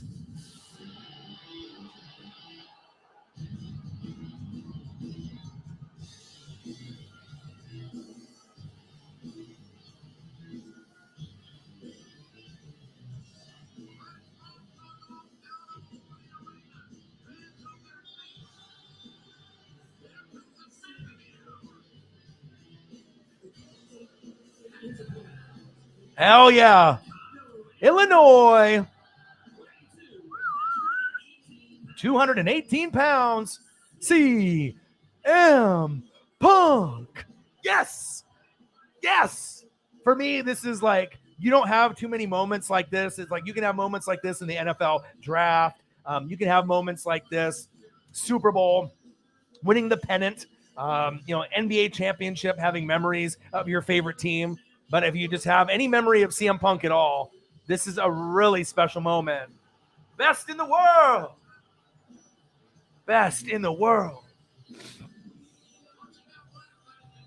I just love stories, you know what I mean? Just wrestling stories, or, eternal, legendary. They live forever. You know, if you make an impact with people, right, your legend will live fucking forever. CM Punk is legend fucking dairy. I just hope he puts on as best of a performance as he can. Not even going to be too critical of CM Punk, but I think that we are going to see something special.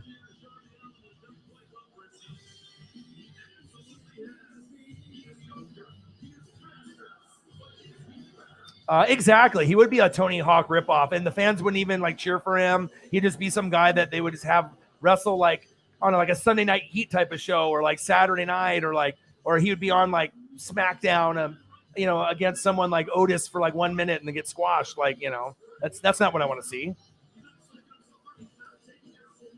There's a lot of wrestlers all time. I'm not sure top 15. He's one of my favorites, but might not be some other people. I mean, he's kind of a hardcore wrestler, not like really a finesse wrestler, but I don't know, probably top 15, top 25, somewhere in there. I mean, we got to see what else he can accomplish before his career is over. It's not over yet, but I do like him. He is one of my top 10 favorite wrestlers that are wrestling today. I can definitely say that for sure.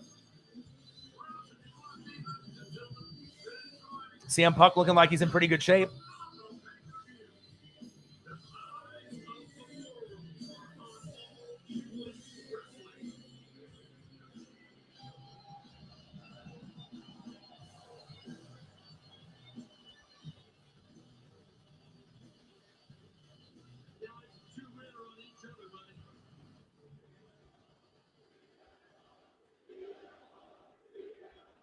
CM Punk, chant it, baby. This is the crowd that I wanted to hear. I live for moments like this. You want to hear the crowd chant your name, you know what I mean? You want that energy. Hell yeah, CM Punk, baby. Just like he used to do in WWF, WWE. We got AEW All Out 21. With your boy Ryan and the Northwest Sports Fanatics. Make sure you guys subscribe to the channel. Smash that like button either now or on your way out. Donate to your boy if you can. Cash App, $ ORION NWSF, or the YouTube Super Chat. And if you're looking for merch, Northwest Sports Fanatic merch, link is below every video on the YouTube page. Follow me, Facebook, YouTube, Twitter, Instagram, NW Sports Fanatics. Darby Allin's got an amazing tattoo paint job of a tree and his white kind of, you know, ghosty look, with a tree painted from his stomach all the way up to his face. He's got a good look tonight. CM Punk is back. CM, ring the bell. Ring the fucking bell.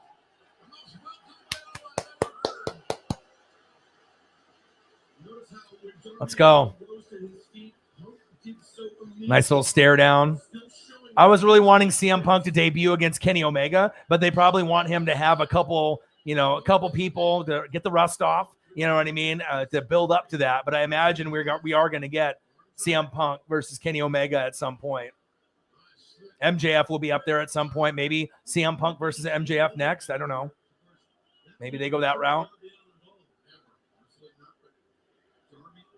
It's just cool to see CM Punk back in wrestling.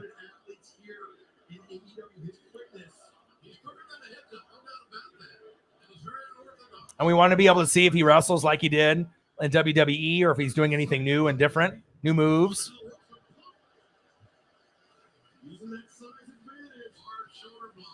Oh, yeah, you can definitely have the belt around CM Punk for sure. I mean, you're going to want a big name. You started off the company with Jericho. You know, you want to have big names. You know what I mean? Obviously, you're still building your company. It's only been a couple years, so I'm so happy that AEW exists. Welcome back. Welcome back. Welcome back. Lots of welcome back chants. Yeah, we'll see how long CM Punk can go. Wrestling condition and sports condition is different.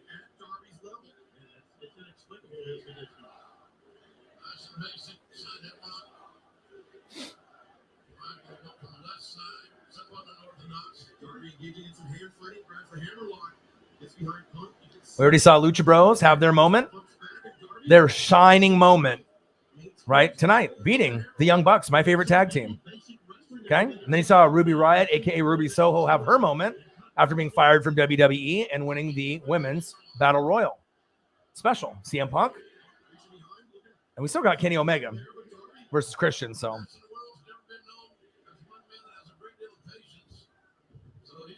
Ooh, nice little roll through right there by Darby. Yeah, Darby was hanging on. Turns the hips out, gets back into a seated position. Positioning himself back to get up to his feet as he does right there. Roll up by Darby. 1 count. Ooh, nice back elbow by CM Punk.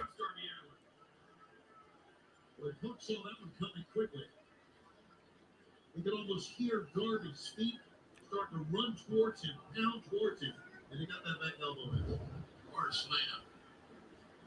And a lot of people will critique probably CM Punk, at the, end of the show. But what you need to realize, whether you loved his wrestling or you hated his wrestling, it's just the fact that CM Punk is back in wrestling. That's what it should be about. If it's been the first match in 7 years, it's probably not going to live up to the CM Punk standard right away. It's going to probably take a few, you know what I mean? But just the fact that he's there as another name, that's what's exciting.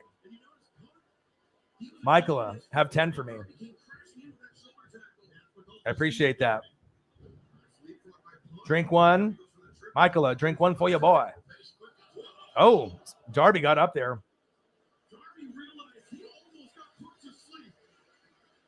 Yeah, have many. Have a couple.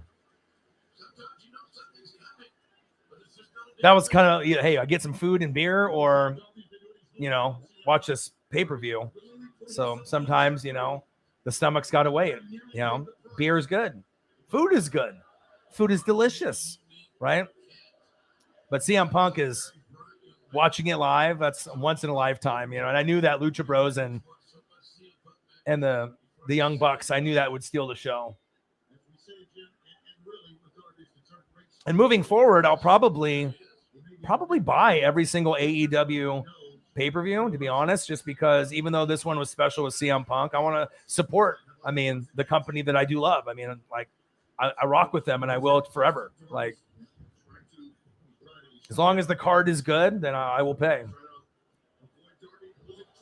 Scott's Weekend Sports in the building. What to do? Tampa Bay Bucks, Tampa Bay Rays in the building.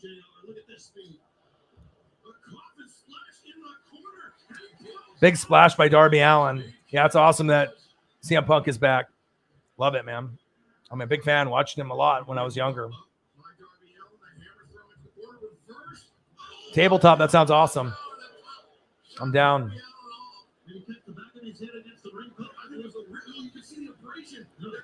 What kind of snacks? He said, all the snacks. I am getting hungry, though. It's already been 3 hours and 13 minutes. And there's still more to the pay-per-view. I'm definitely going to have to get something to eat after it's over, for sure. That's where we see that abrasion above his balance. CM Punk doesn't want this thing getting back out any more than we do. CM Punk, 2 count. Good job by Punk. Trying to win it right now after that split. Second ball and arrow, but Darby recognizes it. He's reaching for the ropes. CM Punk. Seems like they're chanting, "Let's go, Alan." CM Punk. A little crowd participation is always lovely. His heart is here. Is that man? His passion is here. He's all AEW. Darby Allin, arguably one of the hottest professional wrestlers in the entire world, and CM Punk looks like he belongs in the ring. Sounds delicious, my guy. I'm always down for a cookie or a chip.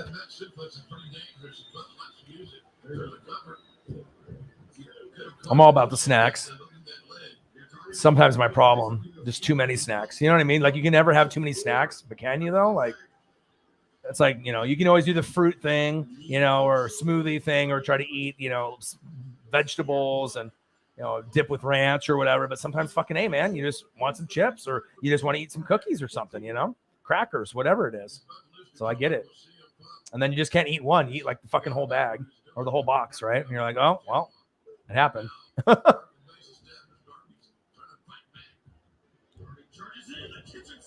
Big kitchen sink. CM Punk to Darby Allin right there. Taking a moment to collect himself. Both these guys are amazing strategists.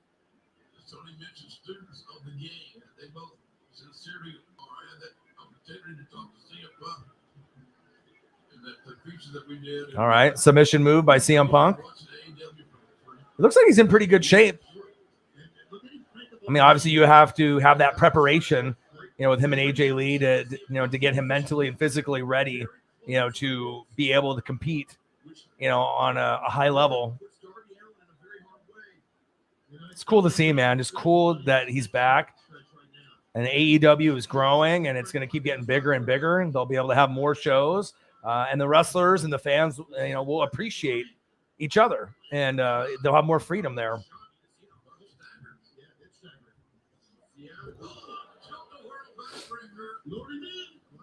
2 to demolish the bags.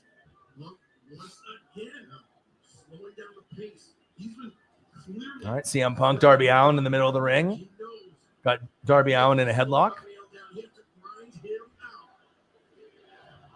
Darby Allin, CM Punk, Darby Allin. Maybe the highest pain threshold in all of professional wrestling. He has tremendous stamina as well. Looking to test that. This may be the most orthodox professional CM Punk still got him in that submission move. I think that's exactly the way CM Punk wanted it. And that Rover Snyder created a abdominal stretch, working to perfection. Darby doing a little hand fighting. He breaks the grip of Punk underneath the jaw. It's like a dance. You know what I mean? Like some people want to compare wrestling to like The Bachelor or The Bachelorette. It's just all fake and, nothing is real. Obviously, they're not going to punch with a closed fist every time because you wouldn't want guys to get knocked out after like 3 seconds of a match starting. So obviously there's going to be open hand, punches. There's going to be, selling of things, selling of moves and whatnot, right? We get it. The winner is predetermined. We get it. But it's everything in between. I mean, for the novice or the person who's a hater, you know what I mean? If you're a newbie or a hater, I mean, that's why people watch. It's for the characters. It's for the storyline, the theme music, the crowd reaction, the moves. How good are they on the mic? Can they entertain and talk shit? Like, there's a lot of factors of, wrestling fans go about being wrestling fans. So.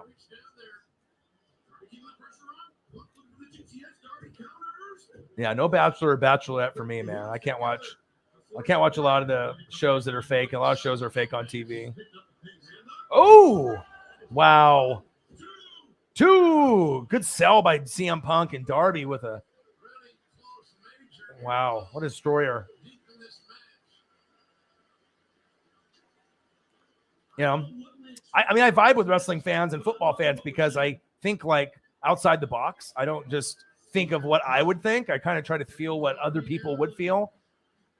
Like female perspective and kind of go deeper, think a little bit like, all right, I know what I feel, but what about how someone else would feel? And that's where I can connect with people, like I said, on the show in real life. Like I know this, Ruby Soho moment was huge. I mean, Lucha Bros, I guarantee it's like the pinnacle. You hit the top. Like this is their defining moment. And it was in pay-per-view. And, it's either you can recognize that or you just see them in just another match. Oh, they just beat the Young Bucks. Oh, Ruby won. Who cares? That's what the average fan thinks. But for me, I think, wow, they had their moment and they're probably so excited right now. And I get it. And I live for that. I live for moments like that. Darby, 2.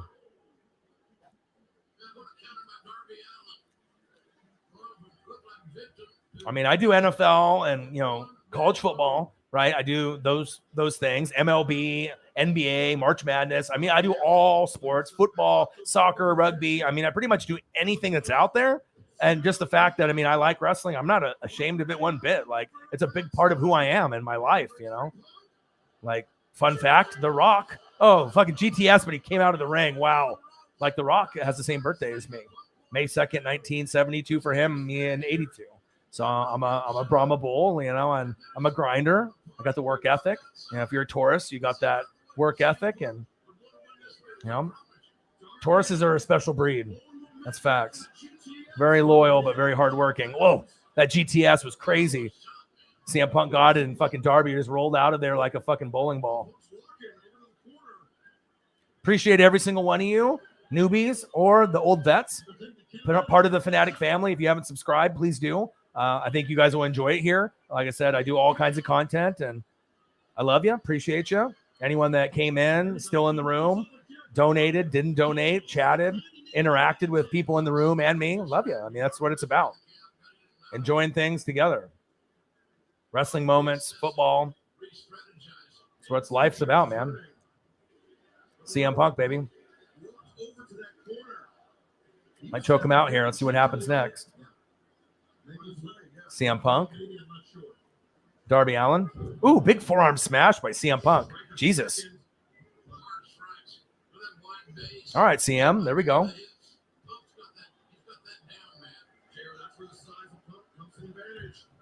Ooh. Big knee. Ooh. Big clothesline by CM Punk.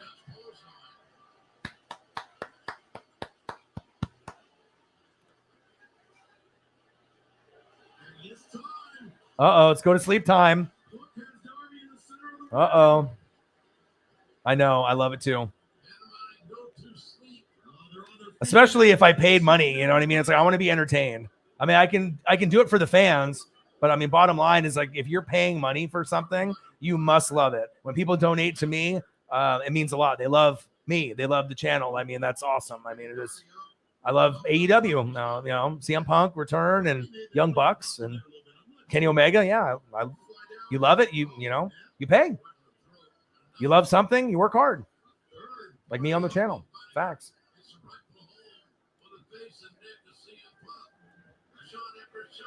No, he doesn't know how to play fantasy football. He's got enough on his plate. You know, you got Saints fan on top of the Hurricane Ida. I mean, they got enough to worry about with Jameis Winston. And I know that he'll be probably a little bit better than people think. But, yeah, I don't think he knows how to play fantasy football. Oh, suicide dive by Darby Allin at CM Punk. But I mean, just because you watch football doesn't mean you can be a fantasy football guru. There takes a lot of reading and film and watching shows and getting advice to be a good fantasy football stud. Like, you know, you just can't hop into the game and just win a championship your first year. And if you do, you're probably playing with people that don't know how to play either. So, Darby Allin. Wow. Complete front flip landing on CM Punk to the outside. What a senton. Unbelievable. Shout out to everyone in the building. Love you. Appreciate you. Subscribe to the channel. Smash that fucking like button either now or on your way out. Donate to your boy if you can. $sign ORION NWSF or the YouTube super chat here. And if you're looking for merch, Northwest Sports Fanatic merch, link is below every video on the YouTube page. Follow me, Facebook, YouTube, Twitter, Instagram, NW Sports Fanatics. Darby Allin. Oh! CM Punk just sat up. That was almost over there. CM Punk lured him in. Oh, roll up. One count. Uh-oh. CM Punk with a counter. GTS, go to sleep. Oh, he blocked it. No way. Oh, shit. Damn, he almost got him in a submission. No, it was a pin. Oh, big kick to the face by CM Punk. CM Punk is NWSF for life. Appreciate you guys. The best fans on planet Earth. I mean, obviously, you know, people are going to know for all the NFL content and the college football, but there'll be other things that I'll do. You know, I'll do some wrestling content. You know, I'll do some MLB content. I'll do some NBA content. But when it's wrestling, I really enjoy it. Like, you know, the passion for wrestling I have is just like my NFL passion. College or NFL. Go to sleep. He got him. 1, 2. Hell yeah. Welcome back, CM Punk. He actually wrestled good. That was entertaining.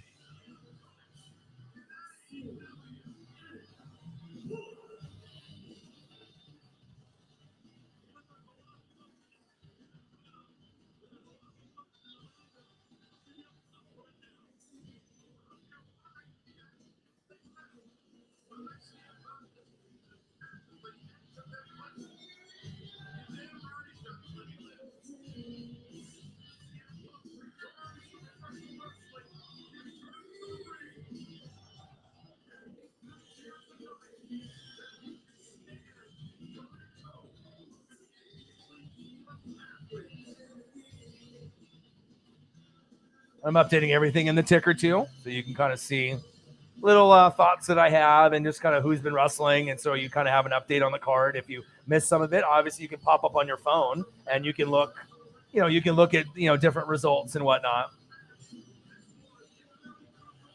TJ loves it. I love it. I mean, because he didn't really look like he was gassed. You can tell when wrestlers get gassed. I mean, you got to see him do some of his moves. You got to see Darby Allin be reckless and do some cool moves too off the top. I mean, how can you not root for guys like that? Best in the world, baby. Steven Salinas in the building. What to do? What are you talking about? The Dodgers? Dylan Rona in the building. Best in the fucking world, baby. CM Punk. I still got a CM Punk wrestling figure. I got a few unboxed wrestlers. Most of mine are in the box still because I'm a big toy collector. But I have probably about 20 that are out of the package over the years. And one of them is a CM Punk Elite figure. I'll have to dig that up. And I think he has the blue trunks, the blue and the black gear, probably from early 2000s. Hey, it's okay, man. Dodgers are going to go back-to-back, my guy. I'll be doing some Dodger playoff games for my dad specifically in honor for him because obviously he's been a fan since the 50s, and the best way that I can honor my dad, he's not passed away, he's still living, and he's still enjoying Dodger baseball, is if I can do some Dodger live streams, and I'm excited to do them when we get to that point in October. It's just very busy with wrestling and NFL and college football. CM Punk and Sting shaking hands with an embrace there.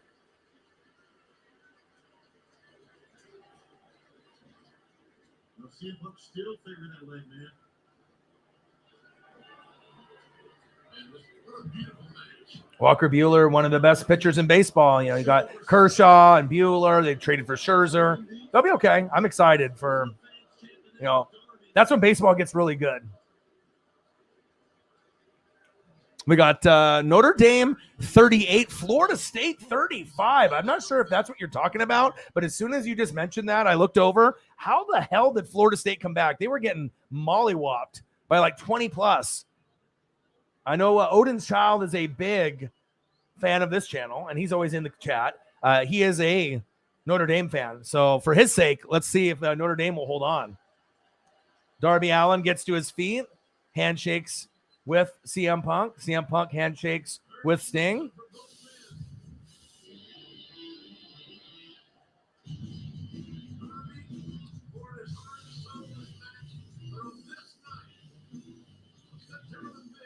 Yeah, they'll be fine, though. I mean, like I said, when it comes playoff time, no one raises their game more than the Los Angeles Dodgers, right? Either they win the World Series or they lose the World Series, but they're getting there. So it's I feel really confident that they are going to win it again. I have certain feelings about pennants and, NBA championships, NFL, college football. I think that I would be very shocked if they don't win it again this year.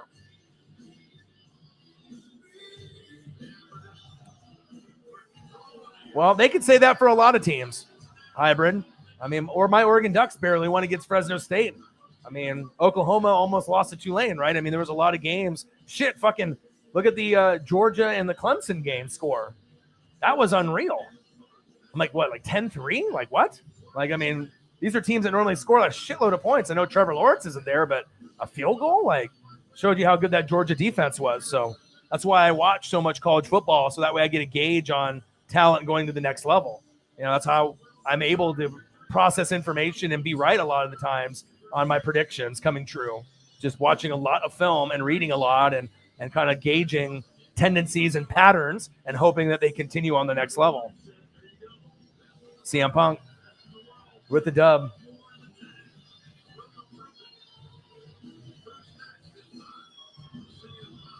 Yeah, obviously I've been watching this. I have it on my big screen, my 43-inch next to me. I just haven't been paying attention to the Florida State Notre Dame game. I just have it on to my left because, obviously I paid $50 for this pay-per-view and I wanted to be able to watch all the matches. So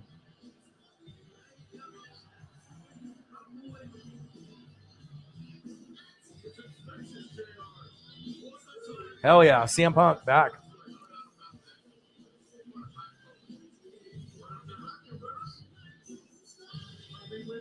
38-35, fourth quarter. 4 minutes left in that game. And that was like, Notre Dame was up big by like 20. That's why I love sports, you know what I mean? Like sports, it's just so exciting. You know, sometimes when you have COVID and just all the bad shit that's going on in the world, you can watch sports and you can be kind of happy. You know what I mean? Like you can talk with your best friend, you can go to a movie, you know, you can work on a car, you can watch wrestling. I mean, everyone's got their thing. Go to the gym and play basketball. You know, everyone's got different things that they give them joy. You know, me eating, that gives me joy. I eat too much, you know, but you know, it is what it is. You know, I'll throw back a beer here and there. I'll party here and there, but you know, it's about just doing things that make you happy, as long as it's not toxic and it's not too unhealthy for you. You know. Oh shit! I forgot about this match. We got the QT Marshall versus the Big Show, aka Paul White. This is probably like, I wouldn't want to say unwatchable match, but a forgettable match. Like, you know, like this is on the card. I rather would have seen Andrade El Idolo versus Pac the Bastard, right? But there was obviously some kind of travel issues there. That would have been way better than this. I think anyone would agree on that. You know, Andrade and obviously the Bastard Pac, they both are amazing wrestlers. They're, you know, guys that could have been at the top of their divisions and should have been in WWE. And I'm happy to take them away and bring them to AEW. So, yeah, definitely a filler match. But it's like they could have almost did someone better. I mean, I'm not even sure if it's really a filler match. Can you even call it that? All right, I need to get some water because it's been almost like 3 hours and 30 minutes, and I haven't had a drink of anything, let alone beer. So that's a problem. So let me go grab a water here real quick.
All right, I'm back.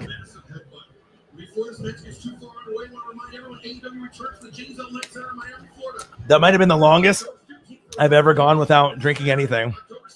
That shows you how much dedication I have to AEW. I literally did not drink a beer or a soda or even fucking water for 3 hours and 30 minutes.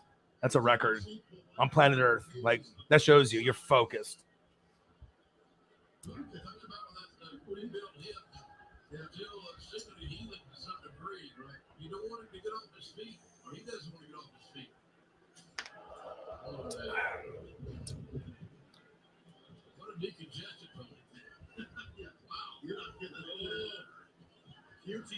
You can see him.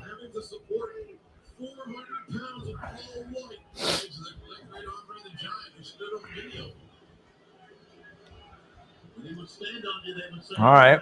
Big Show, a.k.a. Big Slow, a.k.a. Paul White, a.k.a. The Giant.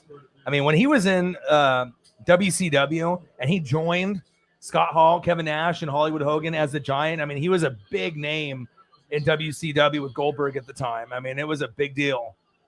It's been around for a long fucking time.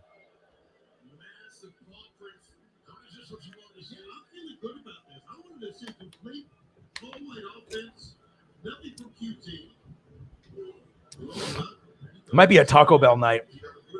Taco Bell to some people is gross. Sorry, you know, not everyone can afford a $15 burrito from their favorite Mexican restaurant every night or every time they want. Sometimes you got to go cheap. to like a Mickey D's or a fucking Taco Bell, and it gets the job done. You might have problems going to the bathroom after, but hey, we've all been there. You know, you got to get something, right? I'm thinking it might be a Taco Bell night. Oh shit! Went flying out of the ring. QT Marshall picked him up like a fucking rag doll when he was laying down.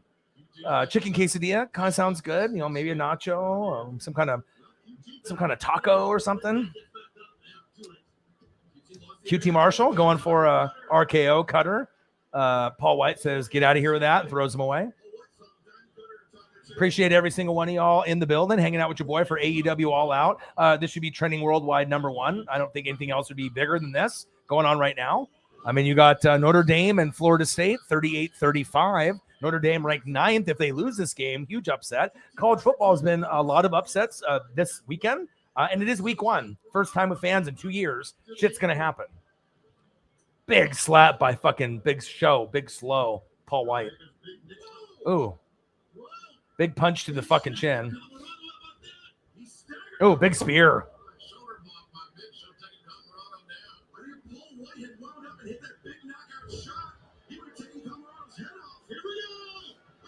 Nice choke slam. Ring the bell, baby. And some people will be like, oh, he's old, he's aging, you know what I mean? But the thing is, he's when you're a part of something, you know what I mean? And if you're a fan, it's like you don't want to see certain guys go. You know, yeah, they get older, yeah, they get fatter. Maybe they can't do it what they used to. But, you know, if they still love it and the fans love them, you know what I mean? It's like a piece of who you are, you know, the memories that you had watching those guys, you know, earlier when you were younger. Florida State fans are 2nd down and 6, minute 47 left. We might get an upset here. For Odin's child's sake, I hope Notre Dame wins because you definitely don't want to lose your first game of college football, especially when you're ranked 9th, too, in the nation. We got Excalibur. We got good old JR. You got Tony Schiavone. You got your boy Orion and the Northwest Sports Fanatics. Make sure you guys subscribe to the channel. Smash the like button. Donate to your boy. And enjoy the fun times in the chat. Follow me, Facebook, YouTube, Twitter, Instagram at NW Sports Fanatics. Oh, Moxley versus Minoru Suzuki on Wednesday. Hell yeah. Okay. The guy that came out at the very end. I'm not going to even update the Paul White to the QT Marshall on there because I don't think anyone will care and no one will ask or remember. Definitely a forgettable match. Those are like matches I see on WWE all the time. The match starts, the match ends, and you'll forget about it. So.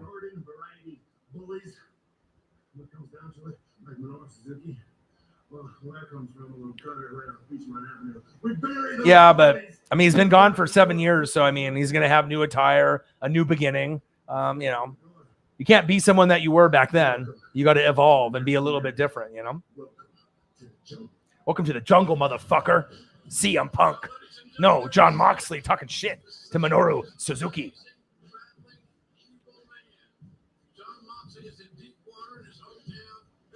The moving company stole him. You know, cool story is that, like, you know, with Bret Hart and Shawn Michaels, I would say 99% of the people I know are Shawn Michaels guys, you know, for, you know, him in the Rockers with Marty Jannetty, or just him, you know, in his solo career, you know, obviously the HBK, the Heartbreak Kid, him and DX. But I've always been a Bret Hart guy because I've been a heel guy. I like heels more. So Bret Hart was the heel, Shawn Michaels was the face. So I always lean more for Bret than Shawn Michaels.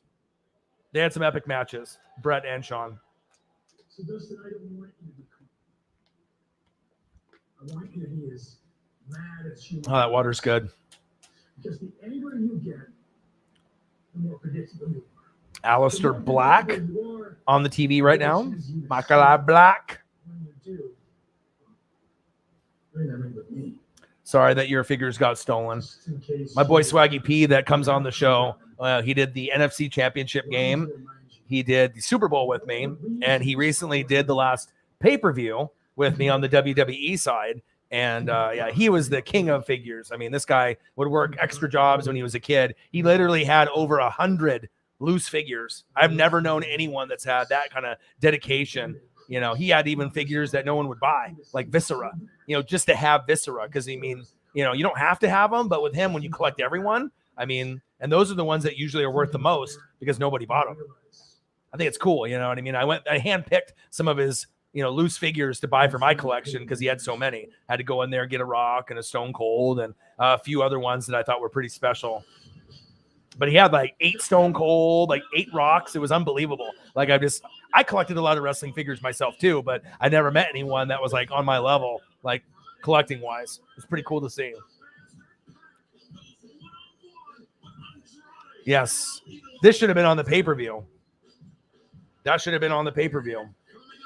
Andrade El Idolo versus the Busted Pac.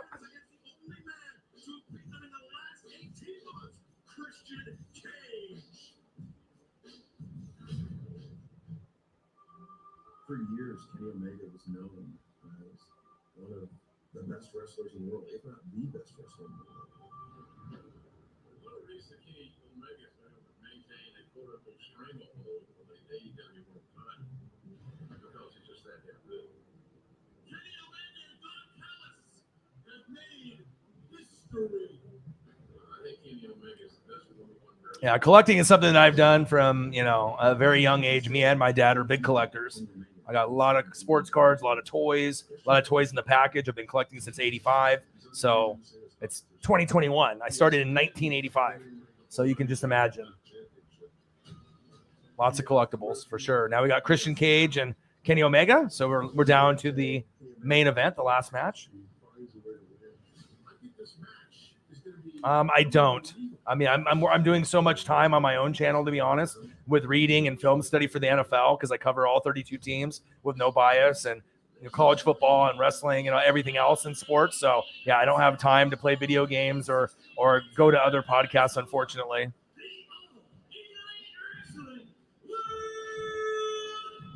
All right, World Championship, last match.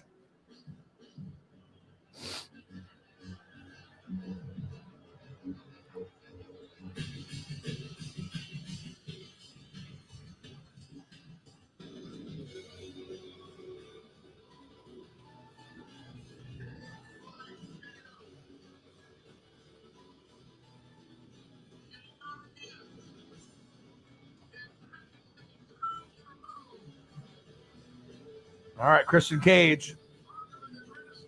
I would love to see Edge come over. And if we can get an Edge and Christian reunion, and you know how crazy that would be? That would be amazing.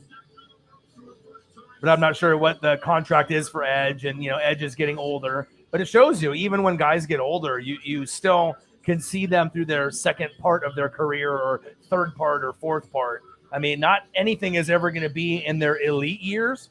But sometimes when you fuck with someone and you really love them and appreciate them, like, you're going to stick with them, you know, regardless if they get a little chubby, a little fat, or maybe their mic skills go down a little bit, you know. If you're a fan, you're a fan for life, like the Northwest Sports Fanatics. For life, brother. All right, the best in the fucking world. It's not CM Punk. It's fucking Kenny Omega. The best wrestler, my favorite wrestler in the business, Kenny Omega. My favorite tag team, the Young Bucks. But congratulations to the Lucha Bros. You had your moment. Ruby Soho, Ruby Riott had her moment. But Kenny Omega, this is the single-handedly most entertaining singles wrestler in the business right now. Even over Roman, even over anyone else. My personal opinion. He's a great heel, too. You can put Kenny as a face, Kenny as a heel. You can give Kenny 4 belts, 5 belts, 10 belts. I just love the faction, the elite. Kenny Omega, the Young Bucks. Another great trio. But then you're adding members. It's almost like the Bullet Club now. Has that Bullet Club feel. Love to see Adam Cole. I'd love to see Daniel Bryan come out at the very end and challenge Kenny Omega. So I'm not sure if, you know, that's a little foreshadowing or not, but we have not seen Daniel Bryan yet.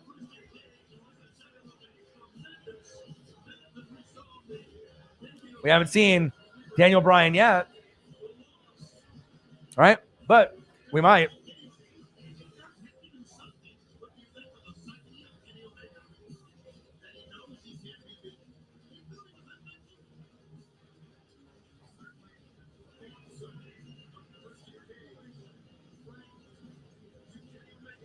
Appreciate everyone hanging out with your boy today.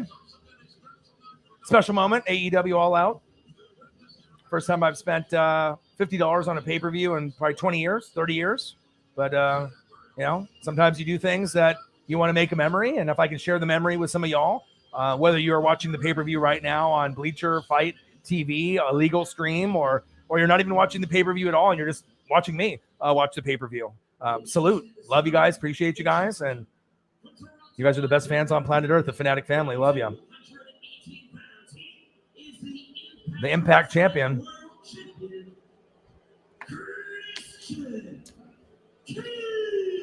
Christian Cage.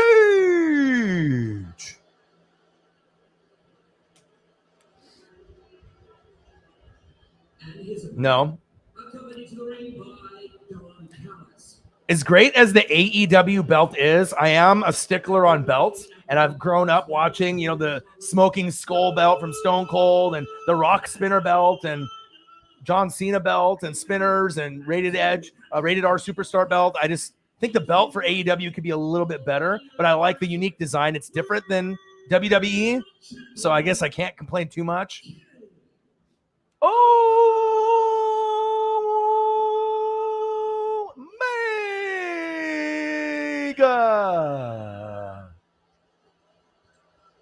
I should be a wrestling announcer. I could do the intros for NFL, college football, maybe the XFL. Maybe I need to hit my boy up the rock. Be like, hey, I know you need some announcers for that XFL. I can bring it. I got a couple famous people that follow me. John Cena follows me, which is the biggest, probably the most famous person that follows me. Jose Canseco, a few others. So it's kind of cool. Work hard. You never know who might see your work. I want the cleaner to win. Let's go Kenny Omega. It's the best in the business. I mean, people can watch CM Punk. You know what I mean? And you can pay for that draw. But the Young Bucks are on the pay-per-view. Kenny Omega's on the pay-per-view. You know they're going to bring it. Lucha Bros. So far, I've stolen the show. That was the best match of the night.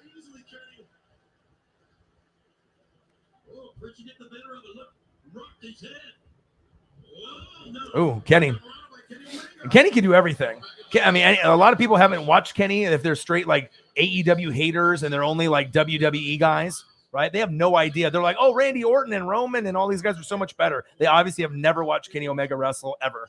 Or they'll talk about the tag teams and how much they're better than the Young Bucks or Lucha Bros. You obviously have not watched a match ever. Like, there's some great talent in WWE. Randy Orton's a legend. I love him. Seth Rollins. Roman is having his time right now. But, I mean, everyone's got a preference. I just don't like the storyline in WWE. I just don't like the product. Vince is just too much of a micromanager for me. And when you have a new promotion, and back when there was WCW and ECW, Extreme Championship Wrestling with RVD and Sabu, and then you had Nitro with like NWO, I preferred those anyways. So I've never really been a real hardcore WWF, WWE fan. I mean, I like The Rock and Stone Cold, Hulk Hogan. I mean, I like that, but DX was amazing. But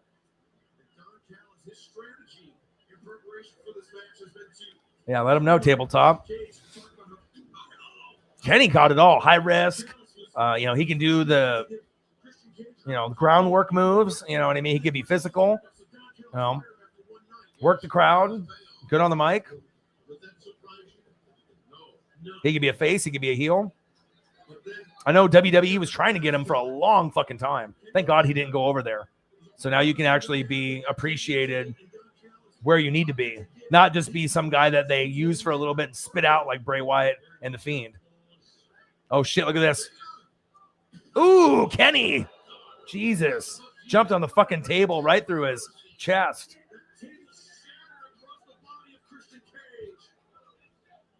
I mean, we've seen Kenny Omega and Moxley, too, have some, like, barbed wire, glass. Like, I mean, Omega and Moxley can go at it, and there's just certain guys that are just so hardcore. And thank God that Dean Ambrose, John Moxley, decided to come over, too. That's a huge, big name. Like, Jericho being there is one thing, but Moxley, that was huge because, like, Dean Ambrose was big. I mean, that was Seth Rollins, Dean Ambrose, Roman Reigns. I mean, The Shield. Are you kidding me? I mean, and so that's really what catapulted, I think, AEW with not only this Kenny Omega and the Young Bucks, but you got guys like Moxley to come over.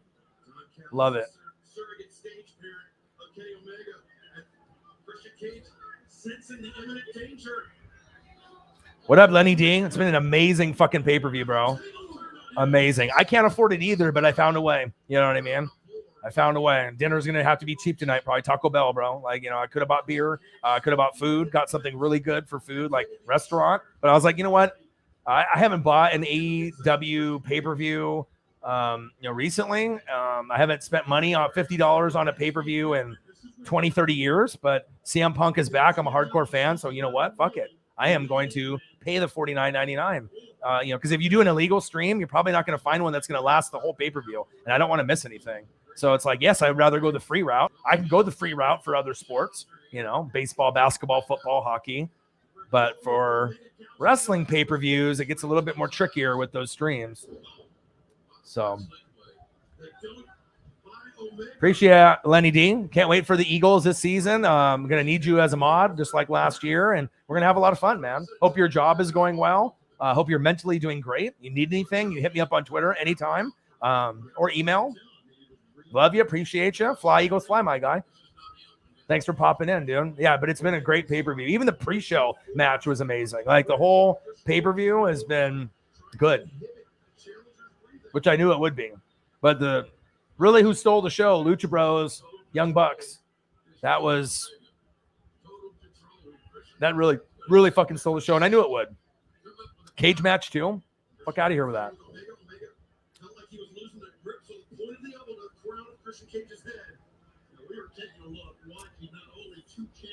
Hybrid. They said, what really was the Batista-Eddie Guerrero relationship? The only relationship I care about is Eddie Guerrero and Chris Benoit. All right. The friendship they had before Benoit went crazy. All right. That was some true brothers shit. Fucking Benoit went fucking crazy after Eddie died. Exactly. That's what I've been telling people all night. You know what I mean? Like, you actually get mid-level guys like Cody Rhodes that they can cheer like a heavyweight champ, like a Roman Reigns, or The Rock, or like, you can make guys mid-card and lower-card guys and make them feel special. That's what it's about. Like tonight, Lucha Bros had their moment and Ruby Riott debuted, and Ruby Soho is what she's being called now. So maybe her real name. But I like seeing people have their moment. Teresa in the building. What to do? But, I mean, that's a big part of wrestling. You know what I mean? Like, if you want to be a true fan about it.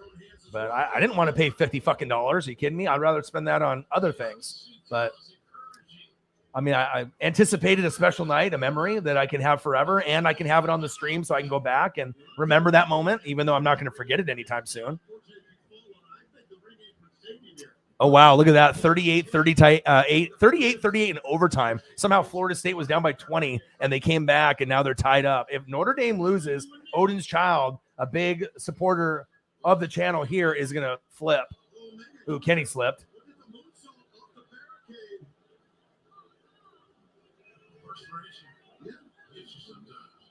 Ooh, there we go.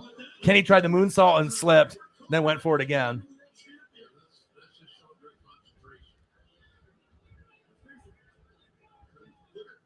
Yeah. Well, I mean, they should have gave Bray Wyatt the Fiend the belt. He should have been the champ over Roman. I mean, if they really wanted to push WWE the right way, that's what should have happened. I mean, any fucking wrestling fan, that has a brain would know that. Like, okay, you have this really cool character, kind of like The Undertaker, cool mask, cool vibe, and then you're just going to have him lose all the time. And, he's making money for the company and people like the character, and then you're just going to shit on him. Like, okay. It's like bad management. Like, you work at a company, you have like a horrible owner or manager. I don't want to say Vince is horrible owner or manager, but God, sometimes the evaluation of talent is, I mean, I'm hoping we get Adam Cole, baby. I hope he comes over so we can get Bullet Club reunion. I hope that Daniel Bryan shows up tonight. I hope we get, a lot of guys to come over. I mean, I know Braun Strowman, it sounded like he was going to go to Impact, but I love to see all the guys that feel like they're getting mistreated or not getting enough time to shine to come over to AEW. Another one would be Dolph Ziggler. I'd love for him to come over to AEW because they don't fucking do anything with him. I mean, every once in a while they will, but I mean, for his career, I mean, he could have been a guy that could have had the IC belt over and over and over and maybe had a run at the main title, and good on the mic and good wrestler, very underrated, kind of like the Miz. And I just don't think that Dolph Ziggler ever really, in the beginning of his career, he had a lot of shine, but then he really faded off, and they just kind of forgot about him. And he's too good just to forget about. So the one piece that I'm really missing is Hangman Adam Page, obviously one of the big names in AEW. Hangman Page is awesome. Combination of like Stone Cold and DDP. Cowboy shit, drinking the beer.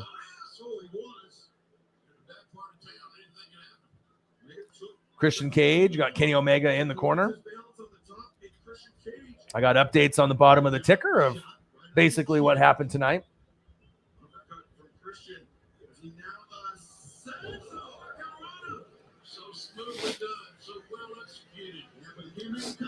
Right, but also too, let's not sleep on the fact that Vince was one of the best announcers of all time. If you go back and watch when I was a kid, when Vince actually hopped on the mic, amazing talker. He was like really good as a ring announcer, but I see what you're saying. And they get more freedom, and I love it. And that's why I like AEW more than WWE.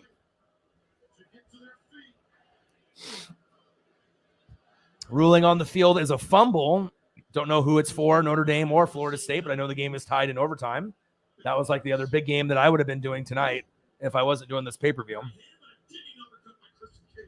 Yeah, they fucked over the Fiend. That was the biggest fuck up in wrestling ever.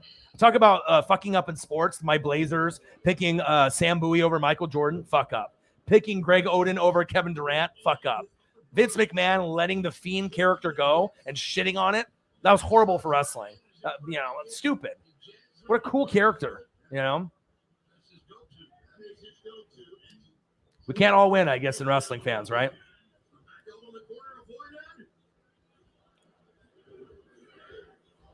Greatest heel all time is Hollywood Hogan. But Vince is definitely a great heel.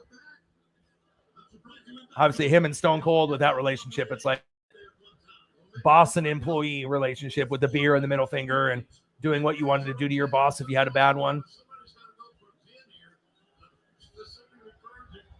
Oh, absolutely. I love Charlotte to come over too.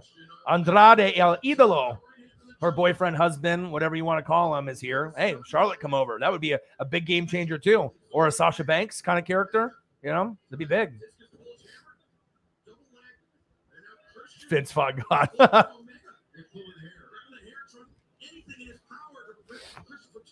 But I think I would like to have Charlotte, as far as the female side, to grow the female division. That's the only thing that's really people talk about that needs to be improved. Everything else is great.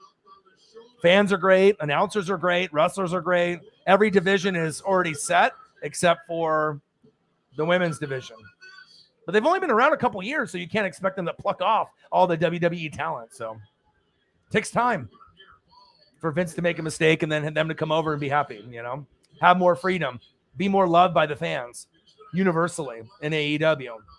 Pick and choose in WWE. That's how it is. In AEW, it's more of an overall appreciation of everyone in the roster. And it's something that's not WWE. Yeah. Join the Kiss My Ass Club. I remember that with Vince.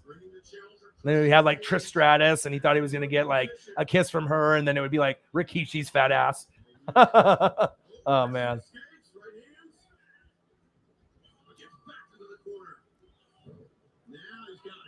Yeah, no kidding. Big chop by Kenny Omega.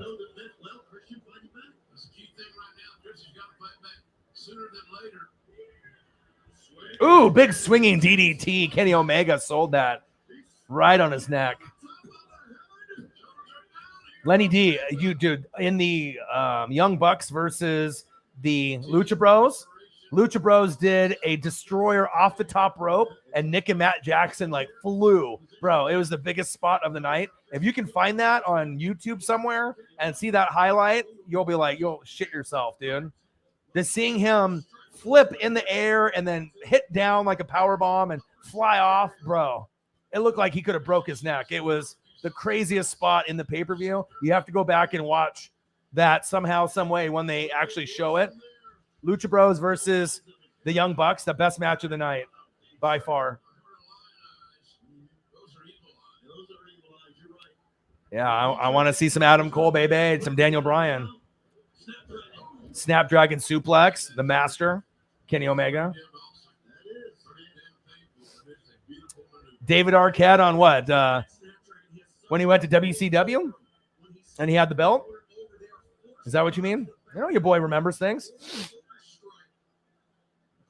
I mean, and Lenny D knows I've always been a Nitro. I'm a ECW guy. I mean, it's not like I completely hated WWF. It's just it had its moments. Undertaker, legendary. You know, Hogan, legendary. Now they had my favorite tag team, Legion of Doom, Road Warriors, Animal and Hawk, Ultimate Warrior. Remember Demolition? Oh, his latest run.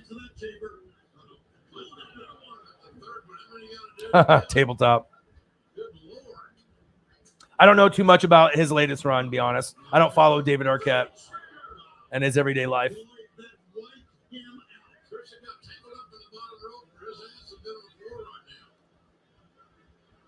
All right, Omega dragging in Christian Cage, or trying to, choking him on the bottom rope.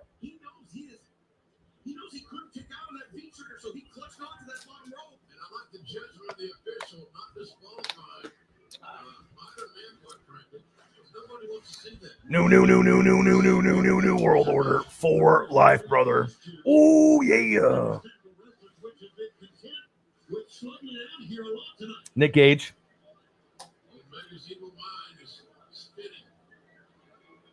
I've seen Nick Gage do some nasty things to a lot of guys. Pretty hardcore wrestler. Pizza cutter. Oh, shit. What's going on here? We got a table outside the ring. Kenny Omega trying to do a German suplex to Cage. He's holding on.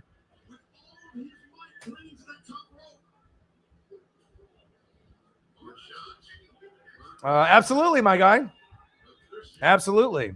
Dude, it's my Buccaneers. Of course I am. Tampa Bay. You know it, man. Definitely. It's going to be a big show. Big show. Buccaneers, Cowboys, starting off the season. I mean, yeah.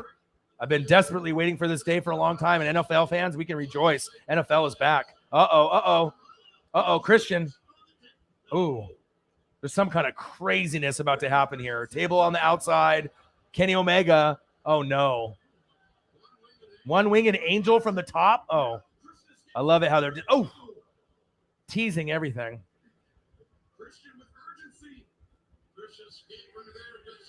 Oh, big spear into the cage. Christian Cage with a spear into Kenny Omega. Yeah, I saw that. I wish he was there. I don't want any excuses when we win. You know what I mean? I think everyone thinks Tampa's going to win anyways, and we know that Tampa and the Chiefs are the two best teams in football, but there will be other teams, you know, Rams and Niners, Seahawks, Cardinals. You know, there'll be other teams, Packers, Vikings, Washington football team. I mean, there's going to be a lot of teams kind of jockeying for position, you know, in the NFC. And then you got Chiefs and Browns and Bills and Titans and Patriots and Chargers and Ravens and maybe Steelers. I mean, Dolphins. So there's a lot of depth. We'll have to see how things play out. And usually there's upsets week 1, too. So my whole family is a Cowboys fan. I'm just going to call it we're going to lose. Right, but you are going against my team. I mean, I've been a fan since 95. We're returning all the starters, all the coaches. We are a Super Bowl favorite. It's like us and the Chiefs to get there again. And so, but if Dak plays, that's really what it's about. Like, Dak is back. And so I enjoy watching Dak Prescott. So when he's back, it's fun. So I hope he ends up playing well. 2.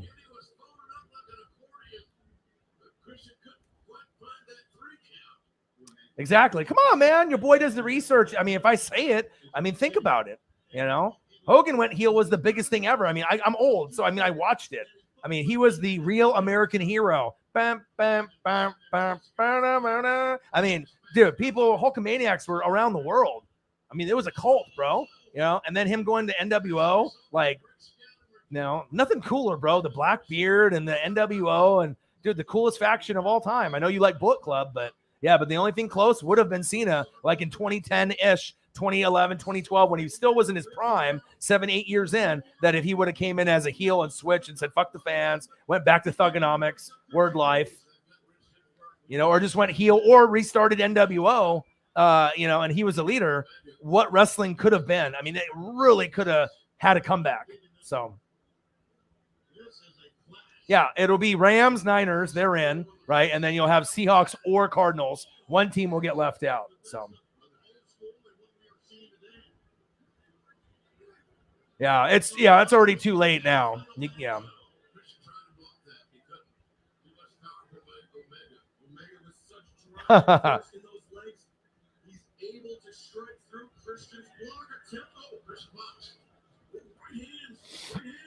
Lenny D.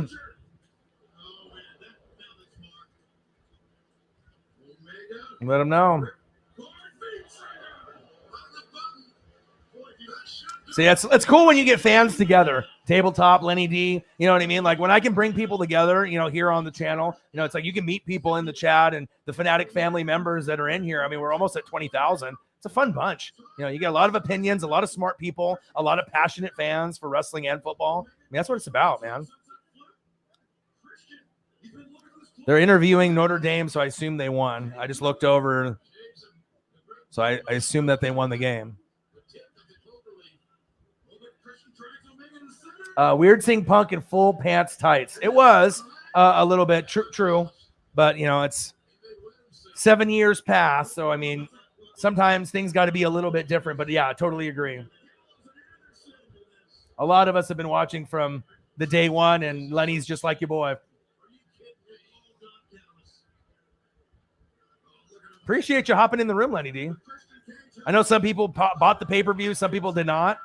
Some people just come in and watch me, obviously react and talk and vibe in the chat too. I wish this was free, or something better like $5 or $10 a month like WWE Network, but obviously they don't have that platform yet. Wow, Kenny sold that. Kenny sold that big time. Christian Cage going for the pin. 1, 2. 2.5. I mean, any outcome other than Kenny Omega winning would be shocking.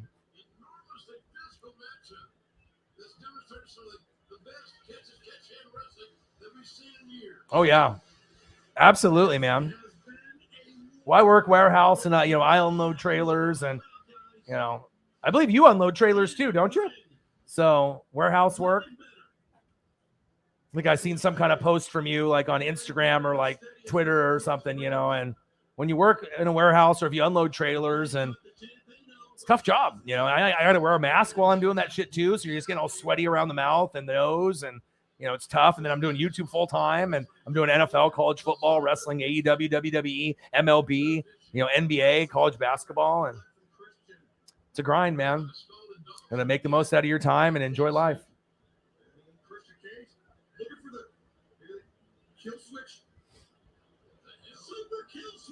Super kill switch? Are you kidding? Oh my, what is happening here?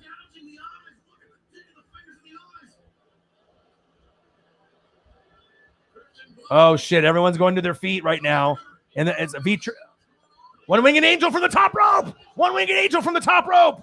Kenny Omega. 1, 2, 3. All right, where's Daniel Bryan? Where's Daniel Bryan? I have not. I need to, though.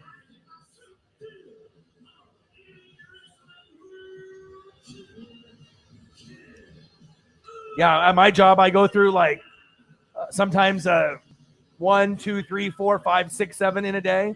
I mean, they're full, and they're like saws and a lot of like heavy shit that's like anywhere between 5 pounds up to 150. So a lot of the stuff is 50 and above. So it's like we got 4 or 5 guys unloading it, and it takes like an hour, sometimes 2, and it sometimes multiple in a day. So it gets tiring for sure.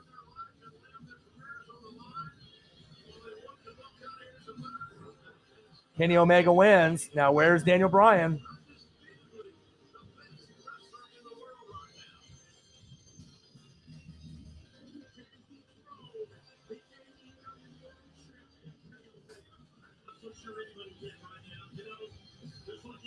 Where's Adam Cole? Where's Daniel Bryan? Young Bucks coming out.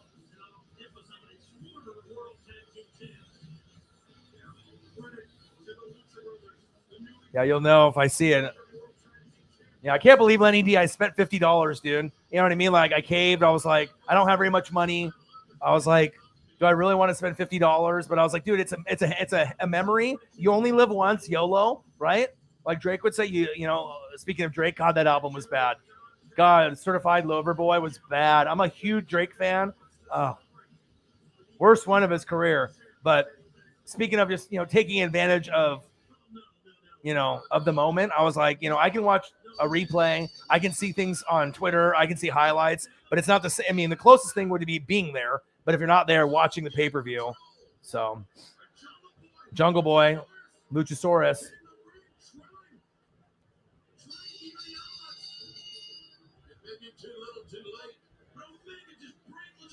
Teresa in the building. What to do? Yeah.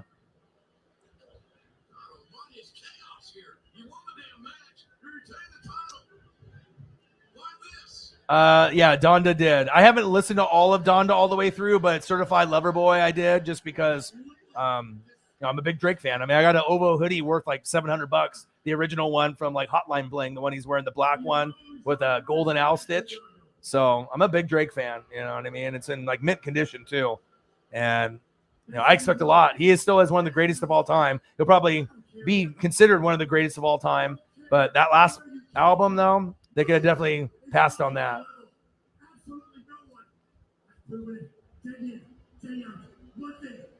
Yeah, I think I like 1 too. Yeah, Yeezy went kind of too crazy for me, but once I listen to Donda all the way through, if they have more than one good song, because that's pretty much what I feel the Drake one had, then obviously Donda won.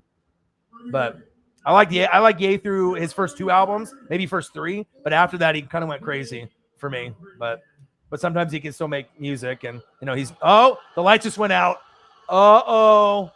The lights just went out. Adam Cole, baby, Bullet Club reunion, yeah, baby, yes. I mean, Daniel Bryan is great, but Adam Cole, baby, dude, Adam Cole is back, baby. Wow, Adam Cole. Oh my God. He looks good too. Got the leather jacket on, Dr. Britt Baker. Now they're together in AEW. Next up, Charlotte Andrade El Idolo. Make it happen. Let's get Charlotte to come over. Adam fucking Cole. He's got the black and the yellow t-shirt. Looks good. Kind of looks like the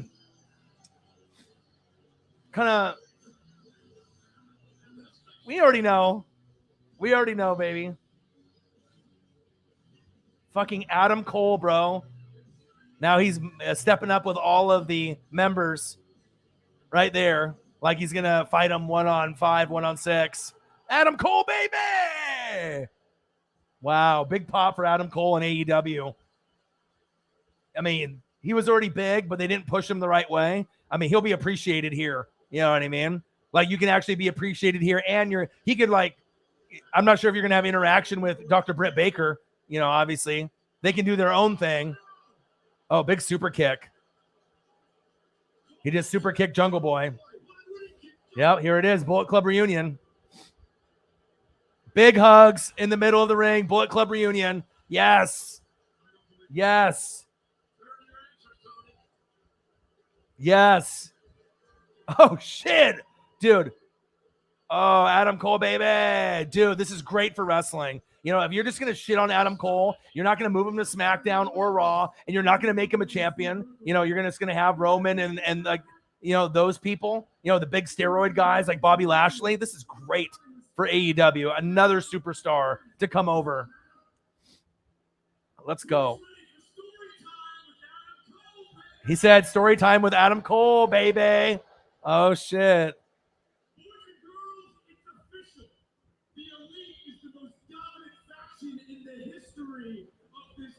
Undisputed Era was a faction I really loved too.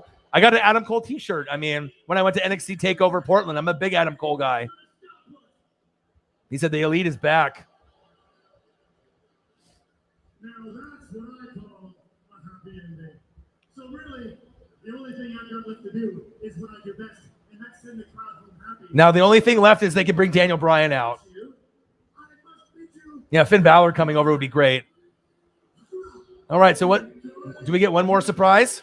One more surprise? Oh shit, someone's music's hitting. Someone's music's hitting. It's Daniel Bryan! Daniel Bryan's there! No!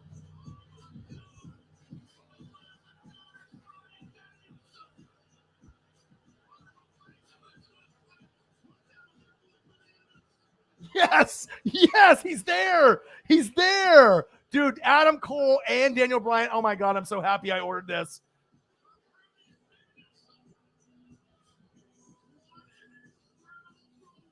Dude, I'm getting chills right now. Dude. He's got a cool new theme song coming out too. It's got the bum, ba, ba, ba, ba, but then it kind of goes into like a kind of a hip hop feel. Dude. Daniel Bryan, maybe being the face of the company, going against the Elite, Adam Cole. Oh my God, Adam Cole, Daniel Bryan, Kenny Omega. Maybe next pay-per-view? Oh, Daniel Bryan in the ring. Oh, they're going after it. What the fuck? There's like 5-on-5 in the ring right now. Oh my God. This is so awesome. Yes, yes, yes, yes kicks on Nick or Matt Jackson. Oh shit, he's going off. 15 kicks in a row. Oh, big suplex. Daniel Bryan's got green pants on. Looks like a farmer. You know, he's just got the green corduroy kind of looking pants, white t-shirt, got a little man bun, got little green shoes on. You know, he's kind of like a hippie guy. Oh, big super kick. No, big Daniel Bryan kick to the face. But Daniel Bryan looks good. He's got the little man bun, got the little beard going on. Sweet theme song. Daniel Bryan's got a cool theme song, brand new, just a little bit of the bum, bum, bum, bum, bum, and then that, you know, that it's him, kind of that American kind of sound, and then goes into kind of a hip hop beat. Wow. Adam Cole and Daniel Bryan. Now you got Daniel Bryan with Luchasaurus going against Adam Cole. Oh, AEW, AEW, AEW. 2 surprises, and we finally get what we wanted, CM Punk, and then you get Daniel Bryan coming over to AEW. Fuck yes. Oh, and I got to see it with my own 2 eyes. I don't want to rub it in to the people that did not pay this $50, but just to see Adam Cole in another federation and Daniel Bryan, now Luchasaurus, Jungle Boy, Christian Cage, and Daniel Bryan in the ring, hands raised. We have a new face in the wrestling business in AEW, and his name is Daniel Bryan, and you got another awesome heel in Adam Cole joining the Elite in a Bullet Club reunion. This was fucking incredible. Incredible. Nick, Matt Jackson, Kenny Omega, Adam Cole, Don Callis on one side, Jungle Boy, Daniel Bryan, Luchasaurus, Christian Cage in the ring. This is fucking insane. AJ Styles coming over would be great. Dolph Ziggler, Finn Balor. Yeah. AEW where you can be loved. Dude, this theme song for Daniel Bryan hits hard. Dude, it's like a hip-hop beat. It's fire. I love it. Not what you would expect Daniel Bryan would have come out to. Wow. Wow. That was fucking incredible. My God. Well, I guess that's it. Well, I appreciate everyone in the building. That was 4 hours and 18 minutes of my life that I don't wish I had back. I'm glad I'm paid all $50 for that pay-per-view. Appreciate you guys. I love you guys. Wow. Bleacher Report, thanks for watching. Yeah, thanks for taking my money. $50, that's a lot. But you know what? That was an amazing fucking 4 hours plus. I'm speechless right now. Daniel Bryan is back. His theme song is better than ever. Adam Cole is back, baby. All right. He's back with the Elite. The Bullet Club is back. CM Punk is back. Wow. Fuck. That was crazy. That was crazy. I can update the ticker. Oh my God. Are you kidding me? Before I go, I guess I'll update that. Wow.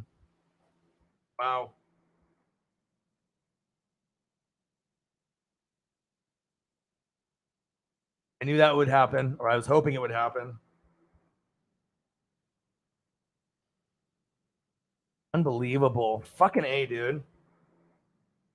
I need to go get some Taco Bell and eat some food, but Jesus Christ, that was awesome.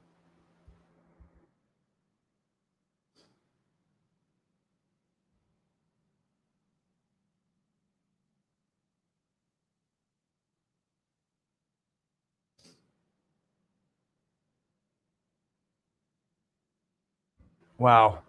Just wow. Unbelievable. Yeah. Adam Cole, baby, at the end. Daniel Bryan, even just as a big a pop as Adam Cole. I mean, both are very loved in the wrestling community. One going to a heel side, one going to the face side, being the biggest face in the company. This is cool, dude. Like, wrestling is starting to get very exciting. And then everyone that was on that WWE tip, they might start just hopping ship, and you're going to lose a lot of fans. And as long as they keep putting up great matches with great storyline, having the freedom, not being micromanaged, you're going to see AEW start taking over when they get more of this talent, and it'll be like a Monday Night Wars, except I think it'll be leaning a little bit more towards AEW in the near future. I mean, you're really starting to get a better show. I mean, it's, to me, it's the one that I watch, religiously. Raw, SmackDown, and NXT, they kind of lost me. But wow, what a debut. If you go back and look at all the matches in the night, the match that really stole the show was the Young Bucks and the Lucha Bros. Lucha Bros having their moment. Ruby Riott, a.k.a. Ruby Soho, winning the Women's Battle Royal. She had her moment. Awesome. Obviously, we saw CM Punk debut. He had a moment, which was great. But then you get Adam Cole, baby, after the Kenny Omega win, to come out. And then Daniel Bryan to come out with an amazing intro. His theme song is fire. Very hip-hop-ish. A little bit of a tone of the, kind of like his last theme song, kind of like with that a little like little trumpets, like, it's like an American theme, just like, how he had before it went into the yes, yes, yes. And then boom, it went into kind of like a hip hop track. I'm liking it. Daniel Bryan looked good. Adam Cole looked good. What's better than that in wrestling? I mean, if you had maybe Braun Strowman, come, but I had a feeling Daniel Bryan. But the Adam Cole thing, there was a lot of rumors, and it's always awesome to be able to see that. And so this was a complete pay-per-view. If I'm really rating it, from a 1 to 10 scale, it's on a 9 or a 10 level. I definitely enjoyed it. I hope all you guys enjoyed it as well. I love you. I appreciate you. Have a really happy holiday with whatever you guys do tomorrow. I'm on cloud 9 forever now with everything that happened in wrestling. Appreciate you guys, everyone that commented in the chat, donated, had a fun time, spent this memory with me. You guys are the best fans on planet Earth. If you haven't subscribed, please do. I'll do a lot of AEW, WWE, NFL, content. The next big show will be the Dallas Cowboys versus the Tampa Bay Buccaneers on Thursday. I am known as the, man that runs the place. All right, for NFL live play-by-play and reaction. So if you want to be entertained, watch football together, that's the place to be. The Fanatic family, the best fans on planet Earth, are in the chat. You guys are the best. Having new people join is always fantastic with the new connections that we can have. You guys are the best fans on planet Earth. I got one question for you. Who talk sports like us? Your boy Ryan, Northwest Sports Fanatics, AEW All Out, 10 out of 10. Amazing show. Love you guys. Have a great rest of your night. Peace. Oh, my God. Daniel Bryan, add Adam Cole. Fuck. Crazy. Love you guys. Peace. Gang.